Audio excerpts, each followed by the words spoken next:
From Russia with Love by Ian Fleming. Part 1. The Plan. Chapter 1. Roseland. The naked man who lay splayed out on his face beside the swimming pool might have been dead. He might have been drowned and fished out of the pool and laid out on the grass to dry while the police or the next of kin were summoned.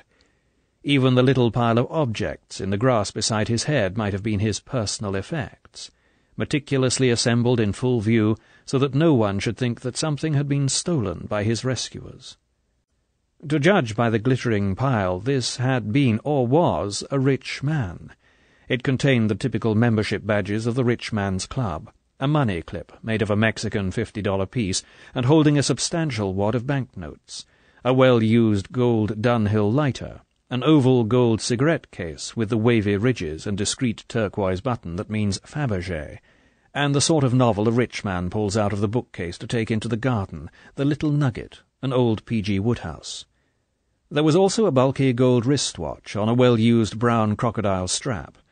It was a Girard-Perregaux model, designed for people who like gadgets, and it had a sweep second hand and two little windows in the face to tell the day of the month, and the phase of the moon. The story it now told was 2:30 on June the 10th, with the moon 3/4 full. A blue and green dragonfly flashed out from among the rose bushes at the end of the garden and hovered in mid-air a few inches above the base of the man's spine. It had been attracted by the golden shimmer of the June sunshine on the ridge of fine blonde hairs above the coccyx. A puff of breeze came off the sea. The tiny field of hairs bent gently. The dragonfly darted nervously sideways and hung above the man's left shoulder, looking down. The young grass below the man's open mouth stirred. A large drop of sweat rolled down the side of the fleshy nose and dropped, glittering, into the grass. That was enough. The dragonfly flashed away through the roses and over the jagged glass on top of the high garden wall. It might be good food, but it moved.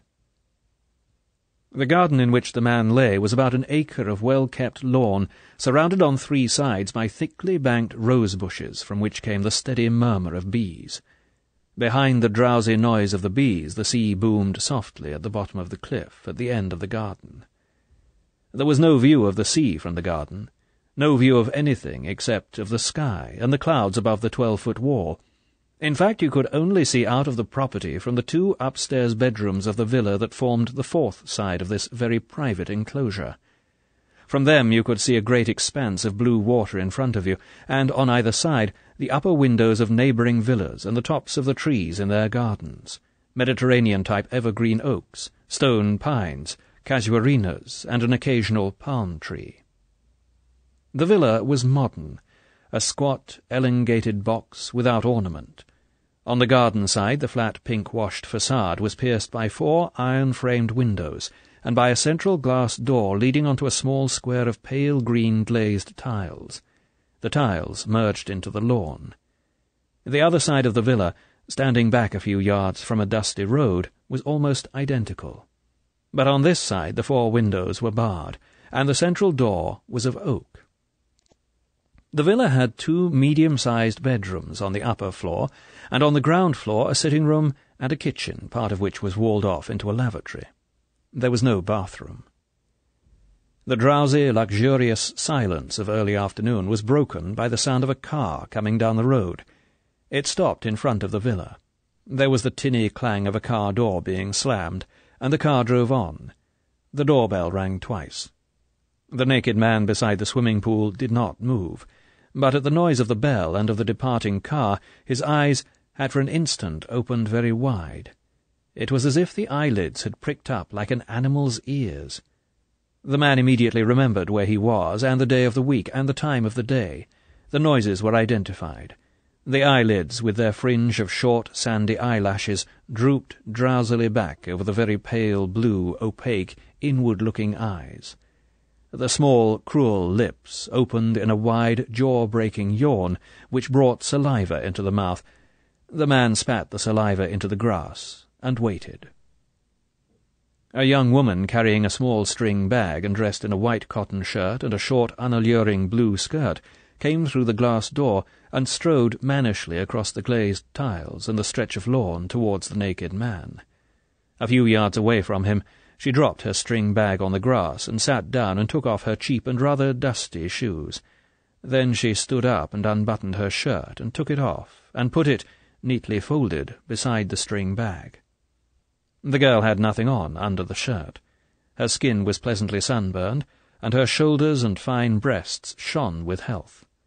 When she bent her arms to undo the side buttons of her skirt, small tufts of fair hair showed in her armpits.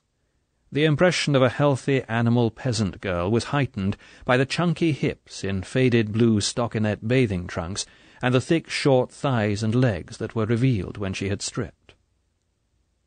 The girl put the skirt neatly beside her shirt, opened the string bag, took out an old soda-water bottle containing some heavy, colourless liquid, and went over to the man and knelt on the grass beside him. She poured some of the liquid, a light olive oil, scented, as was everything in that part of the world, with roses, between his shoulder blades, and after flexing her fingers like a pianist, began massaging the sternomastoid and the trapezius muscles at the back of the man's neck. It was hard work. The man was immensely strong, and the bulging muscles at the base of the neck hardly yielded to the girl's thumbs, even when the downward weight of her shoulders was behind them. By the time she was finished with the man, she would be soaked in perspiration and so utterly exhausted that she would fall into the swimming pool and then lie down in the shade and sleep until the car came for her. But that wasn't what she minded, as her hands worked automatically on across the man's back. It was her instinctive horror for the finest body she had ever seen. None of this horror showed in the flat, impassive face of the masseuse, and the upward-slanting black eyes under the fringe of short, coarse black hair were as empty as oil slicks. But inside her the animal whimpered and cringed, and her pulse rate, if it had occurred to her to take it, would have been high. Once again, as so often over the past 2 years, she wondered why she loathed this splendid body, and once again she vaguely tried to analyze her revulsion. Perhaps this time she would get rid of feelings which she felt guiltily certain were much more unprofessional than the sexual desire some of her patients awoke in her. To take the small things first, his hair. She looked down at the round, smallish head on the sinewy neck. It was covered with tight, red-gold curls that should have reminded her pleasantly of the formalized hair in the pictures she had seen of classical statues. But the curls were somehow too tight, too thickly pressed against each other and against the skull. They set her teeth on edge like fingernails against pile carpet. And the golden curls came down so low into the back of the neck, almost, she thought in professional terms, to the 5th cervical vertebra. And there they stopped abruptly in a straight line of small, stiff, golden hairs. The girl paused to give her hands a rest and sat back on her haunches. The beautiful upper half of her body was already shining with sweat. She wiped the back of her forearm across her forehead and reached for the bottle of oil. She poured about a tablespoonful onto the small furry plateau at the base of the man's spine, flexed her fingers and bent forward again. This embryo tail of golden down above the cleft of the buttocks. In a lover it would have been gay, exciting, but on this man it was somehow bestial. No, reptilian. But snakes had no hair. Well, she couldn't help that. It seemed reptilian to her. She shifted her hands on down to the 2 mounds of the gluteal muscles. Now was the time when many of her patients, particularly the young ones on the football team, would start joking with her. Then, if she was not very careful, the suggestions would come. Sometimes she could silence these by digging sharply down towards the sciatic nerve. At other times, and particularly if she found the man attractive, there would be giggling arguments, a brief wrestling match, and a quick, delicious surrender. With this man it was different. Almost uncannily different. From the very first he had been like a lump of inanimate meat. In 2 years he had never said a word to her. When she had done his back, and it was time for him to turn over, neither his eyes nor his body had once shown the smallest interest in her. When she tapped his shoulder, he would just roll over and gaze at the sky through half-closed lids, and occasionally let out one of the long, shuddering yawns that were the only sign that he had human reactions at all. The girl shifted her position and slowly worked down the right leg towards the Achilles tendon. When she came to it, she looked back up the fine body. Was her revulsion only physical? Was it the reddish colour of the sunburn on the naturally milk-white skin, the sort of roast meat look? Was it the texture of the skin itself, the deep, widely spaced pores in the satiny surface, the thickly scattered orange freckles on the shoulders? Or was it the sexuality of the man, the indifference of these splendid, insolently bulging muscles? Or was it spiritual, an animal instinct telling her that inside this wonderful body there was an evil person? The masseuse got to her feet and stood, twisting her head slowly from side to side and flexing her shoulders. She stretched her arms out sideways and then upwards, and held them for a moment to get the blood down out of them. She went to her string bag and took out a hand towel and wiped the perspiration off her face and body. When she turned back to the man, he had already rolled over, and now lay, his head resting on one open hand, gazing blankly at the sky. The disengaged arm was flung out on the grass, waiting for her. She walked over and knelt on the grass behind his head. She rubbed some oil into her palms, picked up the limp, half-open hand, and started kneading the short, thick fingers. The girl glanced nervously sideways at the red-brown face below the crown of tight golden curls. Superficially it was all right, handsome in a butcher's boyish way, with its full pink cheeks, upturned nose and rounded chin. But, looked at closer, there was something cruel about the thin-lipped, rather pursed mouth, a pigginess about the wide nostrils in the upturned nose, and the blankness that veiled the very pale blue eyes communicated itself over the whole face and made it look drowned and morgue-like. It was, she reflected, as if someone had taken a china doll and painted its face to frighten. The masseuse worked up the arm to the huge biceps. Where had the man got these fantastic muscles from? Was he a boxer? What did he do with his formidable body? Rumour said this was a police villa. The two men-servants were obviously guards of some sort, although they did the cooking and the housework. Regularly every month the man went away for a few days, and she would be told not to come. And from time to time she would be told to stay away for a week, or 2 weeks, or a month. Once, after one of these absences, the man's neck and the upper part of his body had been a mass of bruises. On another occasion the red corner of a half-healed wound had shown under a foot of surgical plaster down the ribs over his heart. She had never dared to ask about him at the hospital or in the town. When she had first been sent to the house, one of the men-servants had told her that if she spoke about what she saw, she would go to prison. Back at the hospital, the chief superintendent, who had never recognized her existence before, had sent for her, and had said the same thing. She would go to prison. The girl's strong fingers gouged nervously into the big deltoid muscle on the point of the shoulder. She had always known it was a matter of state security. Perhaps that was what revolted her about this splendid body. Perhaps it was just fear of the organization that had the body in custody. She squeezed her eyes shut at the thought of who he might be, of what he could order to be done to her. Quickly she opened them again. He might have noticed. But the eyes gazed blankly up at the sky. Now she reached for the oil, to do the face. The girl's thumbs had scarcely pressed into the sockets of the man's closed eyes when the telephone in the house started ringing. The sound reached impatiently out into the quiet garden. At once the man was up on one knee like a runner waiting for the gun, but he didn't move forward. The ringing stopped. There was the mutter of a voice. The girl could not hear what it was saying, but it sounded humble, noting instructions. The voice stopped, and one of the men-servants showed briefly at the door, made a gesture of summons, and went back into the house. Halfway through the gesture the naked man was already running. She watched the brown back flash through the open glass door. Better not let him find her there when he came out again, doing nothing, perhaps listening. She got to her feet, took 2 steps to the concrete edge of the pool, and dived gracefully in. Although it would have explained her instincts about the man whose body she massaged, It was as well for the girl's peace of mind that she did not know who he was.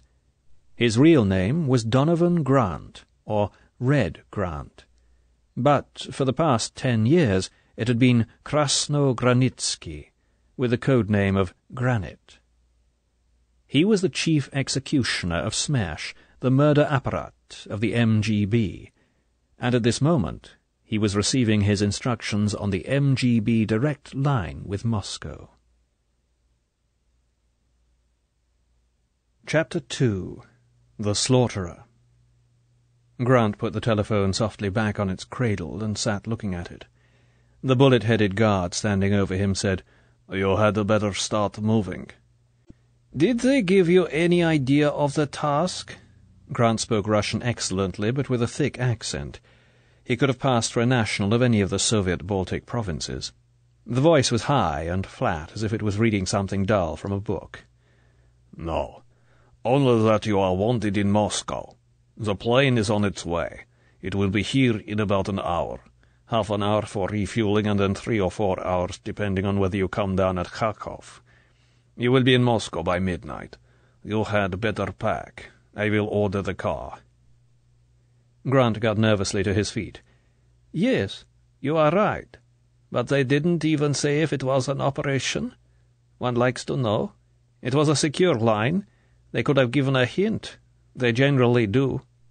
"This time they didn't." Grant walked slowly out through the glass door onto the lawn.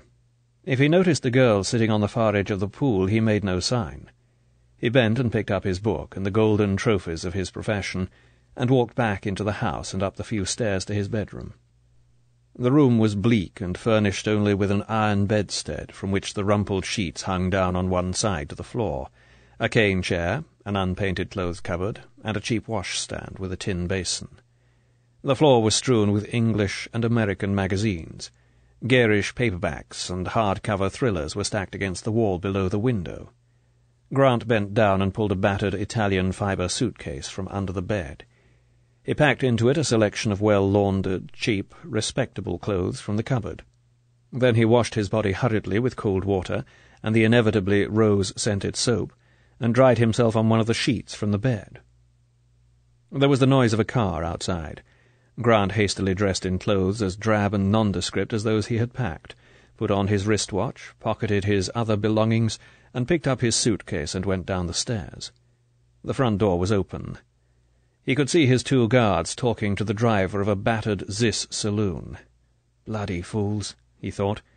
He still did most of his thinking in English. Probably telling him to see I'll get on the plane all right. Probably can't imagine that a foreigner would want to live in their blasted country.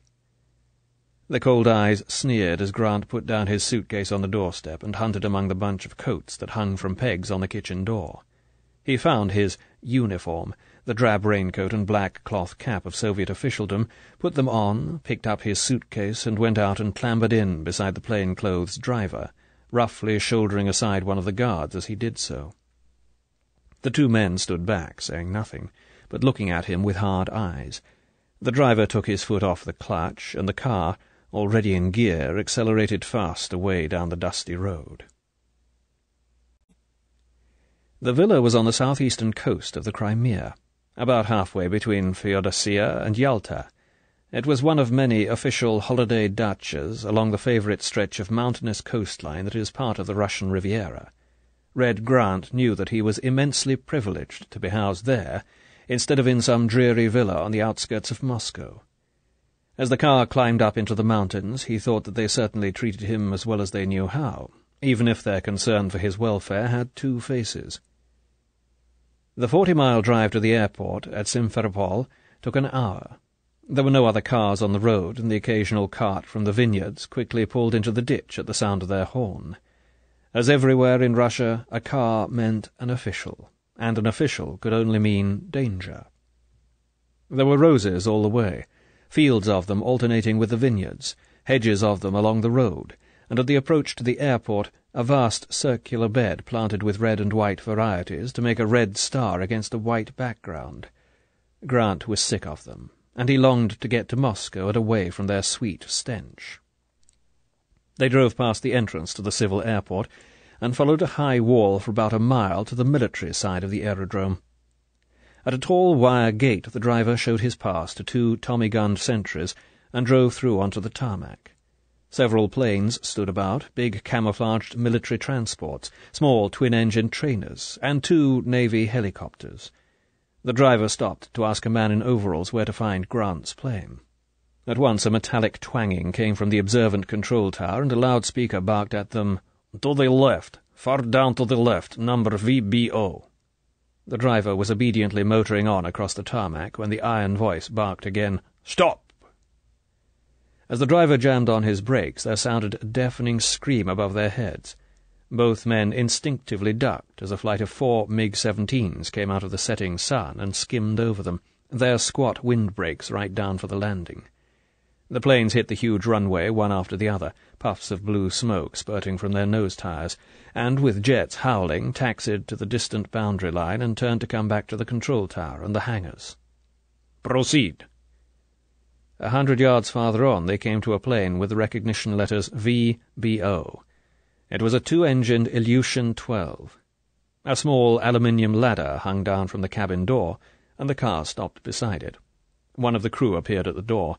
He came down the ladder and carefully examined the driver's pass and Grant's identity papers, and then waved the driver away and gestured Grant to follow him up the ladder. He didn't offer to help him with the suitcase, but Grant carried it up the ladder as if it had been no heavier than a book.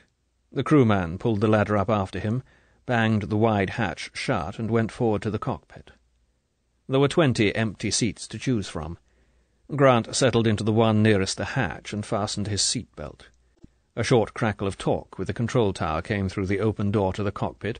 The 2 engines whined and coughed and fired, and the plane turned quickly, as if it had been a motor car, rolled out to the start of the north-south runway, and, without any further preliminaries, hurtled down it and up into the air. Grant unbuckled his seat-belt, lit a gold-tipped Troika cigarette, and settled back to reflect comfortably on his past career and to consider the immediate future. Donovan Grant was the result of a midnight union between a German professional weightlifter and a Southern Irish waitress. The union lasted for a quarter of an hour on the damp grass behind a circus tent outside Belfast. Afterwards the father gave the mother £50, and the mother walked happily home to her bed in the kitchen of a café near the railway station. When the baby was expected, she went to live with an aunt in the small village of Auchmacloy that straddles the border, and there, 6 months later, she died of puerperal fever shortly after giving birth to a 12-pound boy. Before she died, she said that the boy was to be called Donovan. The weightlifter had styled himself the Mighty O'Donovan, and Grant, which was her own name. The boy was reluctantly cared for by the aunt, and grew up healthy and extremely strong, but very quiet. He had no friends. He refused to communicate with other children, and when he wanted anything from them, he took it with his fists. In the local school he continued to be feared and disliked, but he made a name for himself boxing and wrestling at local fairs, where the bloodthirsty fury of his attack, combined with guile, gave him the victory over much older and bigger boys. It was through his fighting that he came to the notice of the Sinn Féiners, who used Auchmacloy as a principal pipeline for their comings and goings with the north, and also of the local smugglers who used the village for the same purpose. When he left school, he became a strong-arm man for both these groups. They paid him well for his work, but saw as little of him as they could. It was about this time that his body began to feel strange and violent compulsions around the time of the full moon. When, in October of his 16th year, he first got the feelings, as he called them to himself, he went out and strangled a cat. This made him feel better for a whole month. In November it was a big sheepdog, and for Christmas he slit the throat of a cow at midnight in a neighbour's shed. These actions made him feel good. He had enough sense to see that the village would soon start wondering about the mysterious deaths, so he bought a bicycle, and on one night every month he rode off into the countryside. Often he had to go very far to find what he wanted, and after 2 months of having to satisfy himself with geese and chickens, he took a chance and cut the throat of a sleeping tramp. There were so few people abroad at night that soon he took to the roads earlier, bicycling far and wide so that he came to distant villages in the dusk, when solitary people were coming home from the fields and girls were going out to their trysts. When he killed the occasional girl, he did not interfere with her in any way. That side of things, which he had heard talked about, was quite incomprehensible to him. It was only the wonderful act of killing that made him feel better, nothing else. By the end of his 17th year, ghastly rumours were spreading round the whole of Fermanagh, Tyrone, and Armagh. When a woman was killed in broad daylight, strangled and thrust carelessly into a haystack, the rumours flared into panic. Groups of vigilantes were formed in the villages, police reinforcements were brought in with police dogs, and stories about the Moon Killer brought journalists to the area. Several times Grant, on his bicycle, was stopped and questioned, but he had powerful protection in Auchmacloy, and his story of training spins to keep him fit for his boxing were always backed up, for he was now the pride of the village and contender for the North of Ireland light heavyweight championship. Again, before it was too late, instinct saved him from discovery, and he left Auchmacloy and went to Belfast, and put himself in the hands of a broken-down boxing promoter who wanted him to turn professional. Discipline in the sleazy gymnasium was strict. It was almost a prison, and when the blood first boiled again in Grant's veins, there was nothing for it but to half-kill one of his sparring partners. After twice having to be pulled off a man in the ring, it was only by winning the championship that he was saved from being thrown out by the promoter. Grant won the championship in 1945, on his 18th birthday. Then they took him for national service, and he became a driver in the Royal Corps of Signals. The training period in England sobered him, or at least made him more careful when he had the feelings. Now, at the full moon, he took to drink instead. He would take a bottle of whisky into the woods round Aldershot and drink it all down as he watched his sensations, coldly, until unconsciousness came. Then, in the early hours of the morning, he would stagger back to camp, only half satisfied, but not dangerous any more. If a sentry caught him, it was only a day's CB, because his commanding officer wanted to keep him happy for the Army Championships. But Grant's transport section was rushed to Berlin about the time of the corridor trouble with the Russians, and he missed the championships. In Berlin, the constant smell of danger intrigued him, and made him even more careful and cunning. He still got dead drunk at the full moon, but all the rest of the time he was watching and plotting. He liked all he heard about the Russians, their brutality, their carelessness of human life, and their guile, and he decided to go over to them. But how? What could he bring them as a gift? What did they want? It was the BAOR championships that finally told him to go over. By chance they took place on a night of the full moon. Grant, fighting for the Royal Corps, was warned for holding and hitting low, and was disqualified in the third round for persistent foul fighting. The whole stadium hissed him as he left the ring. The loudest demonstration came from his own regiment, and the next morning the commanding officer sent for him and coldly said he was a disgrace to the Royal Corps and would be sent home with the next draft. His fellow drivers sent him to Coventry, and since no one would drive transport with him, he had to be transferred to the coveted motorcycle dispatch service. The transfer could not have suited Grant better. He waited a few days, and then, one evening when he had collected the day's outgoing mail from the military intelligence headquarters on the Reichskanzlerplatz, he made straight for the Russian sector, waited with his engine running until the British control gate was opened to allow a taxi through, and then tore through the closing gate at 40 and skidded to a stop beside the concrete pillbox of the Russian frontier post. They hauled him roughly into the guard-room. A wooden-faced officer behind a desk asked him what he wanted. "I want the Soviet Secret Service," said Grant flatly. "The head of it." The officer stared coldly at him. He said something in Russian.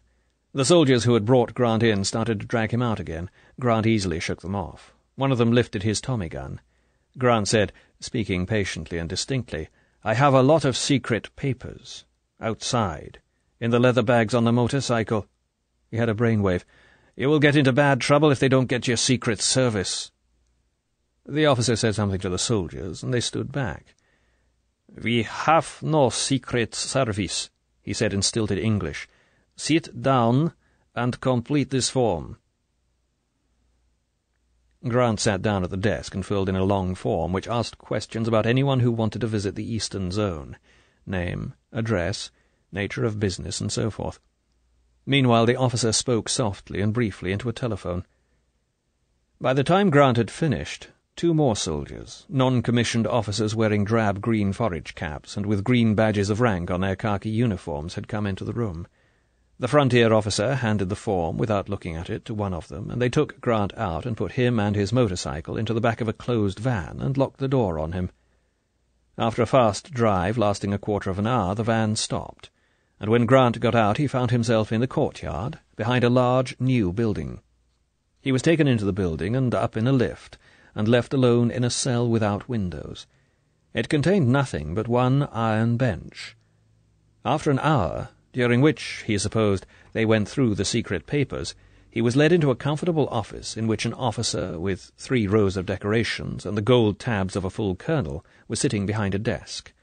The desk was bare, except for a bowl of roses. 10 years later, Grant, looking out of the window of the plane at a wide cluster of lights 20,000 feet below, which he guessed was Kharkov, grinned mirthlessly at his reflection in the perspex window. Roses. From that moment his life had been nothing but roses. Roses, roses, all the way. Chapter 3. Postgraduate Studies. So, you would like to work in the Soviet Union, Mr. Grant? It was half an hour later, and the MGB colonel was bored with the interview. He thought that he had extracted from this rather unpleasant British soldier every military detail that could possibly be of interest. A few polite phrases to repay the man for the rich haul of secrets his dispatch bags had yielded, and then the man could go down to the cells and in due course be shipped off to Vorkuta or some other labour camp. "Yes, I would like to work for you." "And what work could you do, Mr. Grant? We have plenty of unskilled labour. We do not need truck drivers and—" The colonel smiled fleetingly. "If there is any boxing to be done, we have plenty of men who can box. 2 possible Olympic champions amongst them, incidentally." "I am an expert at killing people. I do it very well. I like it." The colonel saw the red flame that flickered for an instant behind the very pale blue eyes under the sandy lashes. He thought, the man means it. He's mad as well as unpleasant. He looked coldly at Grant, wondering if it was worthwhile wasting food on him at Vorkuta. Better perhaps have him shot, or throw him back into the British sector and let his own people worry about him. "You don't believe me," said Grant impatiently. This was the wrong man, the wrong department. "Who does the rough stuff for you here?" He was certain the Russians had some sort of a murder squad. Everybody said so. "Let me talk to them. I'll kill somebody for them. Anybody they like. Now." The colonel looked at him sourly. Perhaps he had better report the matter. "Wait here." He got up and went out of the room, leaving the door open. A guard came and stood in the doorway and watched Grant's back, his hand on his pistol. The colonel went into the next room. It was empty. There were 3 telephones on the desk. He picked up the receiver of the MGB direct line to Moscow. When the military operator answered, he said, "Smersh." When Smersh answered, he asked for the chief of operations. 10 minutes later he put the receiver back. What luck! A simple, constructive solution. Whichever way it went, it would turn out well. If the Englishman succeeded, it would be splendid. If he failed, it would still cause a lot of trouble in the western sector. Trouble for the British because Grant was their man. Trouble with the Germans because the attempt would frighten a lot of their spies. Trouble with the Americans because they were supplying most of the funds for the Baumgarten ring, and would now think Baumgarten's security was no good. Pleased with himself, the colonel walked back into his office and sat down again opposite Grant. "You mean what you say?" "Of course I do." "Have you a good memory?" "Yes." "In the British sector, there is a German called Dr. Baumgarten. He lives in flat 5 at number 22 Fürstendamm. Do you know where that is?" "Yes." "Tonight, with your motorcycle, you will be put back into the British sector. Your number plates will be changed. Your people will be on the lookout for you. You will take an envelope to Dr. Baumgarten. It will be marked to be delivered by hand. In your uniform, and with this envelope, you will have no difficulty. You will say that the message is so private that you must see Dr. Baumgarten alone. Then you will kill him." The colonel paused. His eyebrows lifted. "Yes?" "Yes," said Grant stolidly. "And if I do, will you give me more of this work?" "It is possible," said the colonel indifferently. "First you must show what you can do. When you have completed your task and returned to the Soviet sector, you may ask for Colonel Boris." He rang a bell, and a man in plain clothes came in. The colonel gestured towards him. "This man will give you food. Later he will give you the envelope and a sharp knife of American manufacture. It is an excellent weapon. Good luck."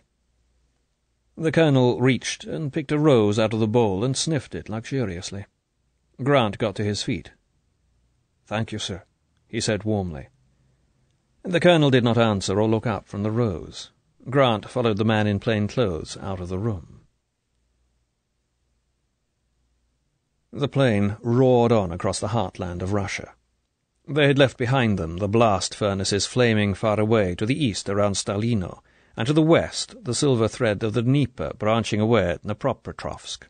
The splash of light around Kharkov had marked the frontier of the Ukraine, and the smaller blaze of the phosphate town of Kursk had come and gone.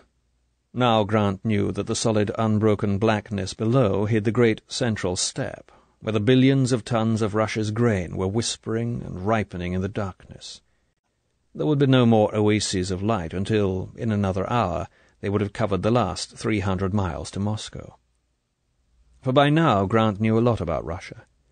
After the quick, neat, sensational murder of a vital West German spy, Grant had no sooner slipped back over the frontier and somehow fumbled his way to Colonel Boris than he was put into plain clothes, with a flying helmet to cover his hair, hustled into an empty MGB plane and flown straight to Moscow.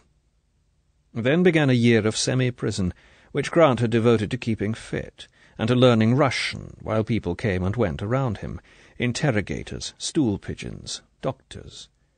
Meanwhile, Soviet spies in England and Northern Ireland had painstakingly investigated his past.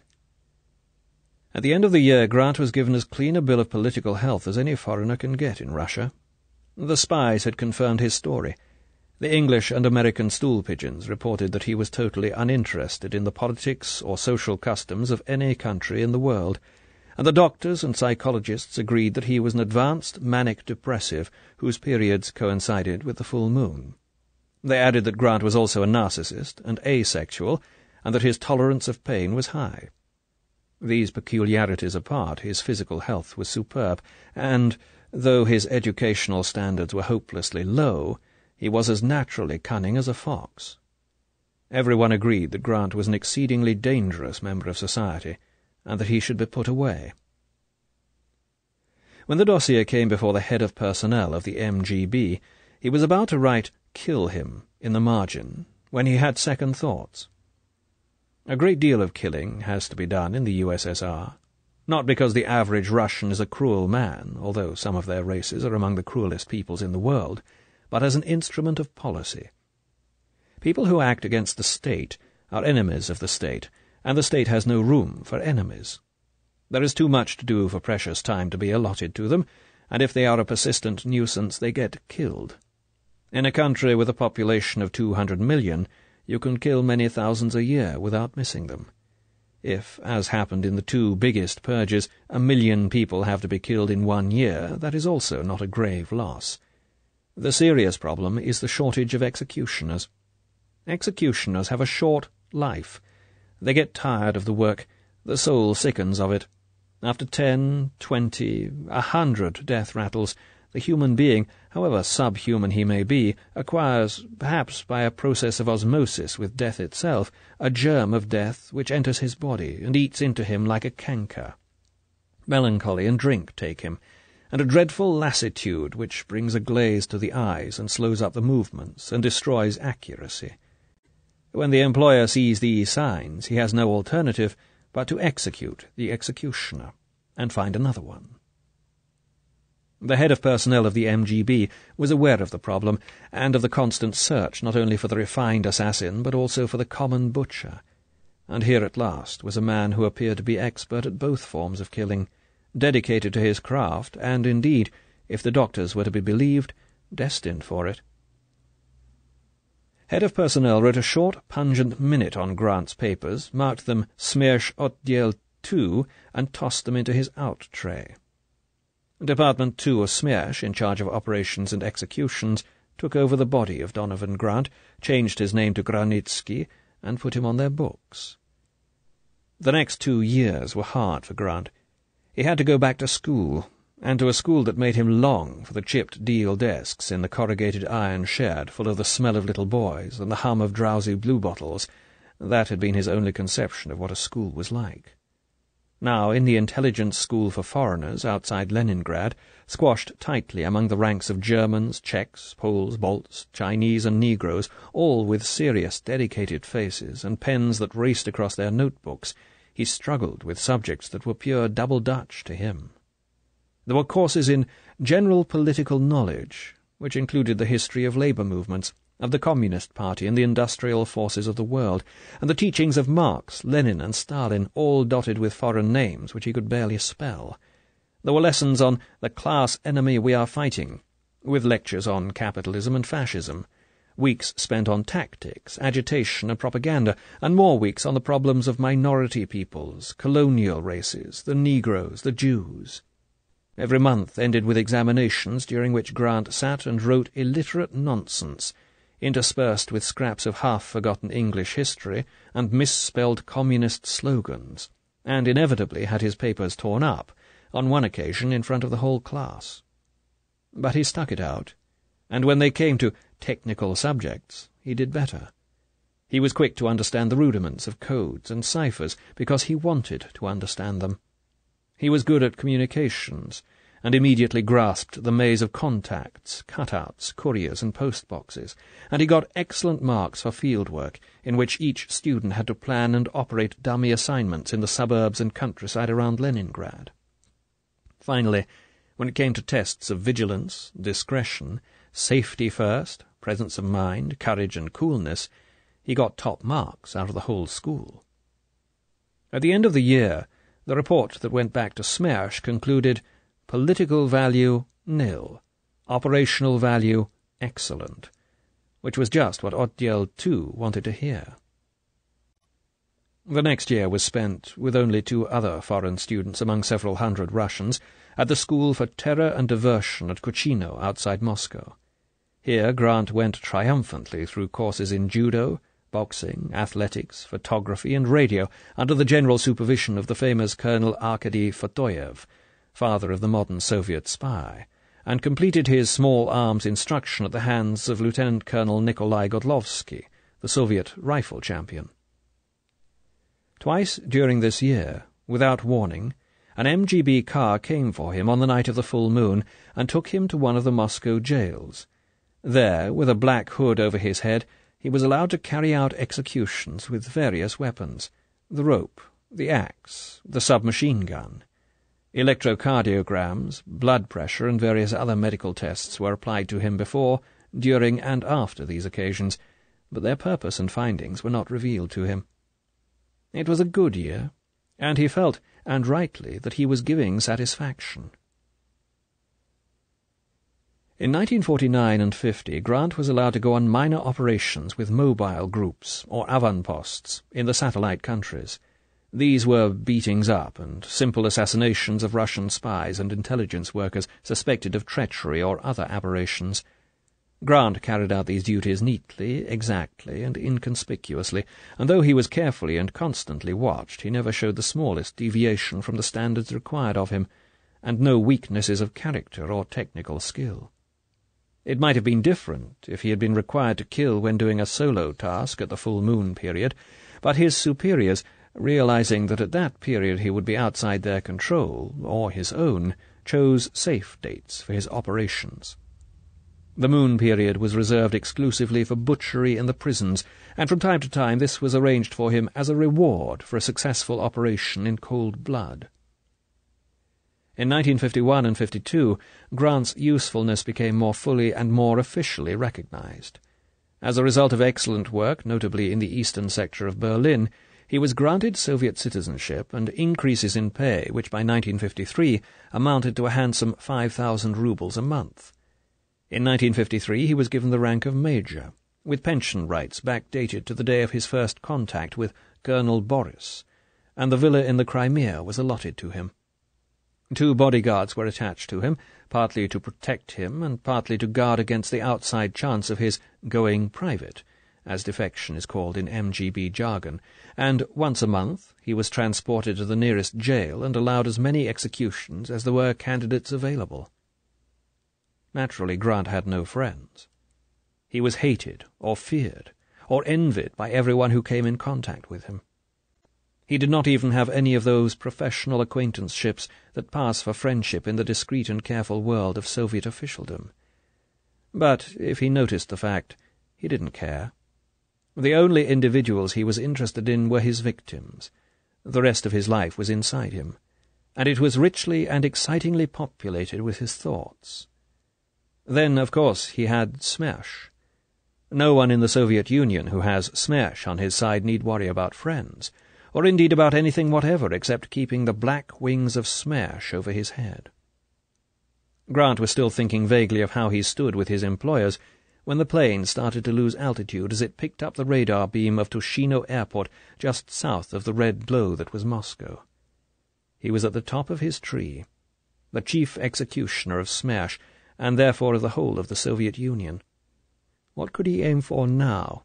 Further promotion? More money, more gold knickknacks, more important targets, better techniques. There really didn't seem to be anything more to go for. Or was there perhaps some other man whom he had never heard of, in some other country, who would have to be set aside before absolute supremacy was his? Chapter 4. The Moguls of Death. Smersh is the official murder organization of the Soviet government.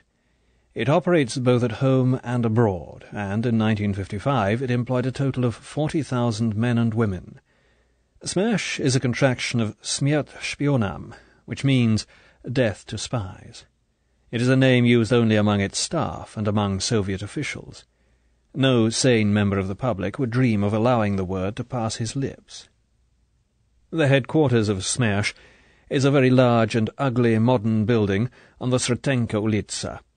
It is number 13 on this wide, dull street, and pedestrians keep their eyes to the ground as they pass the 2 sentries with submachine guns who stand on either side of the broad steps leading up to the big iron double door. If they remember in time, or can do so inconspicuously, they cross the street and pass by on the other side. The direction of Smersh is carried out from the 2nd floor. The most important room on the 2nd floor is a very large, light room, painted in the pale olive green that is the common denominator of government offices all over the world. Opposite the sound-proofed door, 2 wide windows look over the courtyard at the back of the building. The floor is close-fitted, with a colourful Caucasian carpet of the finest quality. Across the far left-hand corner of the room stands a massive oak desk. The top of the desk is covered with red velvet under a thick sheet of plate glass. On the left side of the desk are in and out baskets, and on the right 4 telephones. From the centre of the desk, to form a T with it, a conference table stretches diagonally out across the room. 8 straight-backed red leather chairs are drawn up to it. This table is also covered with red velvet, but without protective glass. Ashtrays are on the table, and 2 heavy carafes of water with glasses. On the walls are 4 large pictures in gold frames. In 1955 these were a portrait of Stalin over the door, one of Lenin between the 2 windows, and facing each other on the other 2 walls, portraits of Bulganin, and, where until January the 13th, 1954, a portrait of Beria had hung, a portrait of Army General Ivan Alexandrovich Serov, chief of the Committee of State Security. On the left-hand wall, under the portrait of Bulganin, stands a large televisor, or TV set, in a handsome, polished oak cabinet. Concealed in this is a tape recorder which can be switched on from the desk. The microphone for the recorder stretches under the whole area of the conference table, and its leads are concealed in the legs of the table. Next to the televisor is a small door leading into a personal lavatory and washroom and into a small projection room for showing secret films. Under the portrait of General Serov is a bookcase containing, on the top shelves, the works of Marx, Engels, Lenin, and Stalin, and, more accessibly, books in all languages on espionage, counter-espionage, police methods, and criminology. Next to the bookcase, against the wall, stands a long, narrow table on which are a dozen large leather-bound albums with dates stamped in gold on the covers. These contain photographs of Soviet citizens and foreigners who have been assassinated by Smash. About the time Grant was coming into land at Toshino Airport, just before 11:30 at night, a tough-looking, thick-set man of about 50 was standing at this table leafing through the volume for 1954. The head of Smash, Colonel General Gruboza-Boyshikov, known in the building as G, was dressed in a neat khaki tunic with a high collar and dark blue cavalry trousers with 2 thin red stripes down the sides. The trousers ended in riding boots of soft, highly polished black leather. On the breast of the tunic were 3 rows of medal ribbons, 2 orders of Lenin, Order of Suvorov, Order of Alexander Nevsky, Order of the Red Banner, 2 orders of the Red Star, the 20 Years' Service Medal, and medals for the defence of Moscow and the capture of Berlin. At the tail of these came the rose, pink, and grey ribbon of the British CBE, and the claret and white ribbon of the American Medal for Merit. Above the ribbons hung the gold star of a hero of the Soviet Union. Above the high collar of the tunic the face was narrow and sharp. There were flabby pouches under the eyes, which were round and brown, and protruded like polished marbles below thick black brows. The skull was shaven clean, and the tight white skin glittered in the light of the central chandelier. The mouth was broad and grim above a deeply cleft chin. It was a hard, unyielding face of formidable authority. One of the telephones on the desk buzzed softly. The man walked with tight and precise steps to his tall chair behind the desk. He sat down and picked up the receiver of the telephone marked in white with the letters VCH. These letters are short for Vysokia Chastota, or high frequency. Only some 50 supreme officials are connected to the VCH switchboard, and all are ministers of state or heads of selected departments. It is served by a small exchange in the Kremlin operated by professional security officers. Even they cannot overhear conversations on it, but every word spoken over its lines is automatically recorded. Yes? Serov speaking. What action has been taken since the meeting of the Presidium this morning? I have a meeting here in a few minutes' time, Comrade General. Rumid, GRU, and of course MGB. After that, if action is agreed, I shall have a meeting with my head of operations and head of plans. In case liquidation is decided upon, I have taken the precaution of bringing the necessary operative to Moscow. This time I shall myself supervise the preparations. We do not want another Khoklov affair. The devil knows we don't. Telephone me after the first meeting. I wish to report to the Presidium tomorrow morning. Certainly, Comrade General. General G put back the receiver and pressed a bell under his desk. At the same time he switched on the wire recorder. His ADC, an MGB captain, came in. Have they arrived? Yes, Comrade General. Bring them in. In a few minutes 6 men, 5 of them in uniform, filed in through the door, and with hardly a glance at the man behind the desk took their places at the conference table. They were 3 senior officers, heads of their departments, and each was accompanied by an ADC. In the Soviet Union no man goes alone to a conference. For his own protection and for the reassurance of his department, he invariably takes a witness so that his department can have independent versions of what went on at the conference, and above all of what was said on its behalf. This is important in case there is a subsequent investigation. No notes are taken at the conference, and decisions are passed back to departments by word of mouth. On the far side of the table sat Lieutenant General Slavin, head of the GRU, the intelligence department of the General Staff of the Army, with a full colonel beside him. At the end of the table sat Lieutenant General Vozdvishensky of Rumid, the intelligence department of the Ministry of Foreign Affairs, with a middle-aged man in plain clothes. With his back to the door sat Colonel of State Security Nikitin, head of intelligence for the MGB, the Soviet Secret Service, with a major at his side. "Good evening, comrades." A polite, careful murmur came from the 3 senior officers. Each one knew, and thought he was the only one to know, that the room was wired for sound, and each one, without telling his ADC, had decided to utter the bare minimum of words consonant with good discipline and the needs of the state. "Let us smoke." General G took out a packet of Moskva-Volga cigarettes and lit one with an American Zippo lighter. There was a clicking of lighters round the table. General G pinched the long cardboard tube of his cigarette so that it was almost flat, and put it between his teeth on the right side of his mouth.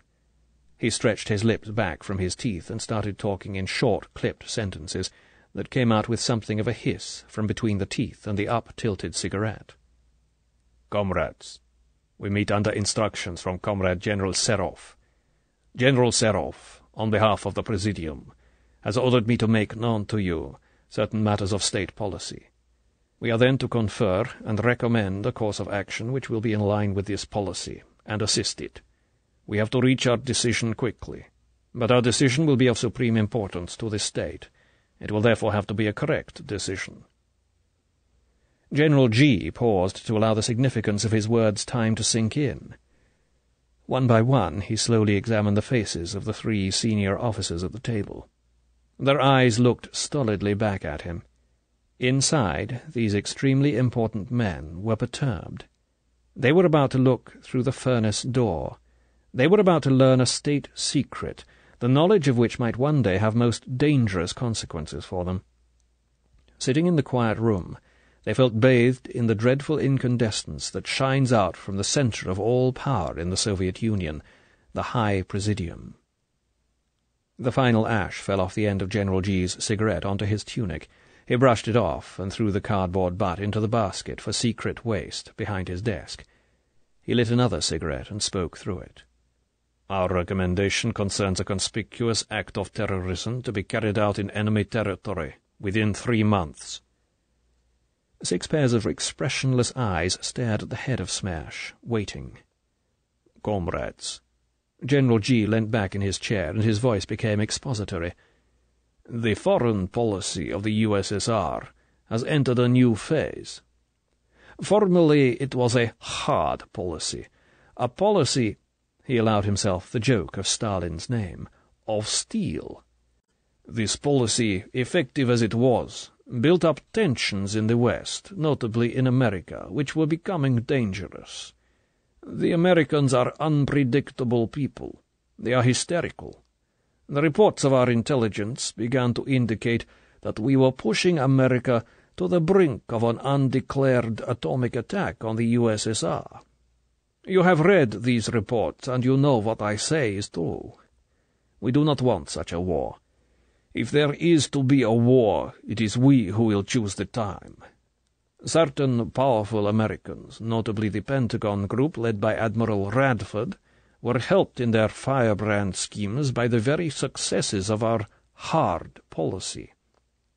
So it was decided that the time had come to change our methods while maintaining our aims. A new policy was created, the hard-soft policy. Geneva was the beginning of this policy. We were soft. China threatens Quemoy and Matsu. We are hard. We open our frontiers to a lot of newspaper men and actors and artists, although we know many of them to be spies. Our leaders laugh and make jokes at receptions in Moscow. In the middle of the jokes, we drop the biggest test bomb of all time. Comrades Bulganin and Khrushchev and Comrade General Serov, General G carefully included names for the ears of the tape recorder, visit India and the East and blackguard the English. When they get back, they have friendly discussions with the British ambassador about their forthcoming goodwill visit to London. And so it goes on. The stick and then the carrot. The smile and then the frown. And the West is confused. Tensions are relaxed before they have time to harden. The reactions of our enemies are clumsy. their strategy disorganized. Meanwhile, the common people laugh at our jokes, cheer our football teams, and slobber with delight when we release a few prisoners of war whom we wish to feed no longer." There were smiles of pleasure and pride round the table. What a brilliant policy! What fools we are making of them in the West! "At the same time," continued General G, himself smiling thinly at the pleasure he had caused, "we continue to forge everywhere stealthily ahead. Revolution in Morocco, arms to Egypt, friendship with Yugoslavia, trouble in Cyprus, riots in Turkey, strikes in England, great political gains in France. There is no front in the world on which we are not quietly advancing." General G saw the eyes shining greedily round the table. The men were softened up. Now it was time to be hard. Now it was time for them to feel the new policy on themselves. The intelligence services would also have to pull their weight in this great game that was being played on their behalf. Smoothly, General G leaned forward. He planted his right elbow on the desk and raised his fist in the air. "But, comrades," his voice was soft, "where has there been failure in carrying out the state policy of the USSR? Who has all along been soft when we wished to be hard? Who has suffered defeats while victory was going to all other departments of the state? Who, with its stupid blunders, has made the Soviet Union look foolish and weak throughout the world? Who?" The voice had risen almost to a scream. General G thought how well he was delivering the denunciation demanded by the Presidium, how splendid it would sound when the tape was played back to Serov. He glared down the conference table at the pale, expectant faces. General G's fist crashed forward onto the desk. "The whole intelligence apparatus of the Soviet Union, comrades!" The voice was now a furious bellow. "It is we who are the sluggards, the saboteurs, the traitors. It is we who are failing the Soviet Union in its great and glorious struggle. We!" His arm swept around the room. "All of us!" The voice came back to normal, became more reasonable. "Comrades, look at the record. Sukan sin," he allowed himself the peasant obscenity, "son of a bitch. Look at the record. First we lose Kuzenko and the whole of the Canadian apparat, and the scientist Fuchs. Then the American apparat is cleaned up. Then we lose men like Tokayev. Then comes the scandalous Khokhlov affair, which did great damage to our country. Then Petrov and his wife in Australia, a bungled business if ever there was one. The list is endless, defeat after defeat, and the devil knows I have not mentioned the half of it." General G paused. He continued in his softest voice, "Comrades, I have to tell you that unless tonight we make a recommendation for a great intelligence victory, and unless we act correctly on that recommendation, if it is approved, there will be trouble." General G sought for a final phrase to convey the threat without defining it. He found it. "There will be." He paused and looked with artificial mildness down the table. "Displeasure." Chapter 5. Konspiratia. The moujiks had received the knout. General G gave them a few minutes to lick their wounds and recover from the shock of the official lashing that had been meted out. No one said a word for the defense. No one spoke up for his department or mentioned the countless victories of Soviet intelligence that could be set against the few mistakes. And no one questioned the right of the head of Smash, who shared the guilt with them, to deliver this terrible denunciation. The word had gone out from the throne, and General G had been chosen as the mouthpiece for the word. It was a great compliment to General G that he had been thus chosen, a sign of grace, a sign of coming preferment, and everyone present made a careful note of the fact that, in the intelligence hierarchy, General G, with Smash behind him, had come to the top of the pile. At the end of the table, the representative of the Foreign Ministry, Lieutenant General Vozdvishensky of Rumid, watched the smoke curl up from the tip of his long Kazbek cigarette, and remembered how Molotov had privately told him when Beria was dead that General G would go far. There had been no great foresight in this prophecy, reflected Vozdvizhensky. Beria had disliked G, and had constantly hindered his advancement, side-tracking him away from the main ladder of power into one of the minor departments of the then Ministry of State Security, which on the death of Stalin Beria had quickly abolished as a ministry. Until 1952 G had been deputy to one of the heads of this ministry. When the post was abolished, he devoted his energies to plotting the downfall of Beria, working under the secret orders of the formidable General Serov, whose record put him out of even Beria's reach. Serov, a hero of the Soviet Union and a veteran of the famous predecessors of the MGB, the Cheka, the OGPU, the NKVD, and the MVD, was in every respect a bigger man than Beria. He had been directly behind the mass executions of the 1930s, when 1 million died. He had been metteur en scène of most of the great Moscow show trials. He had organized the bloody genocide in the Central Caucasus in February 1944, and it was he who had inspired the mass deportations from the Baltic states and the kidnapping of the German atom and other scientists who had given Russia her great technical leap forward after the war. And Beria and all his court had gone to the gallows, while General G had been given Smersh as his reward. As for Army General Ivan Serov, he, with Bulganin and Khrushchev, now ruled Russia. One day he might even stand on the peak, alone. But, guessed General Vozdvizhensky, glancing up the table at the gleaming billiard-ball skull, probably with General G not far behind him. The skull lifted, and the hard, bulging brown eyes looked straight down the table into the eyes of General Vozdvizhensky. General Vozdvizhensky managed to look back calmly, and even with a hint of appraisal. "That is a deep one," thought General G. "Let us put the spotlight on him and see how he shows up on the soundtrack." "Comrades," gold flashed from both corners of his mouth as he stretched his lips in a chairman's smile, "let us not be too dismayed. Even the highest tree has an axe waiting at its foot. We have never thought that our departments were so successful as to be beyond criticism.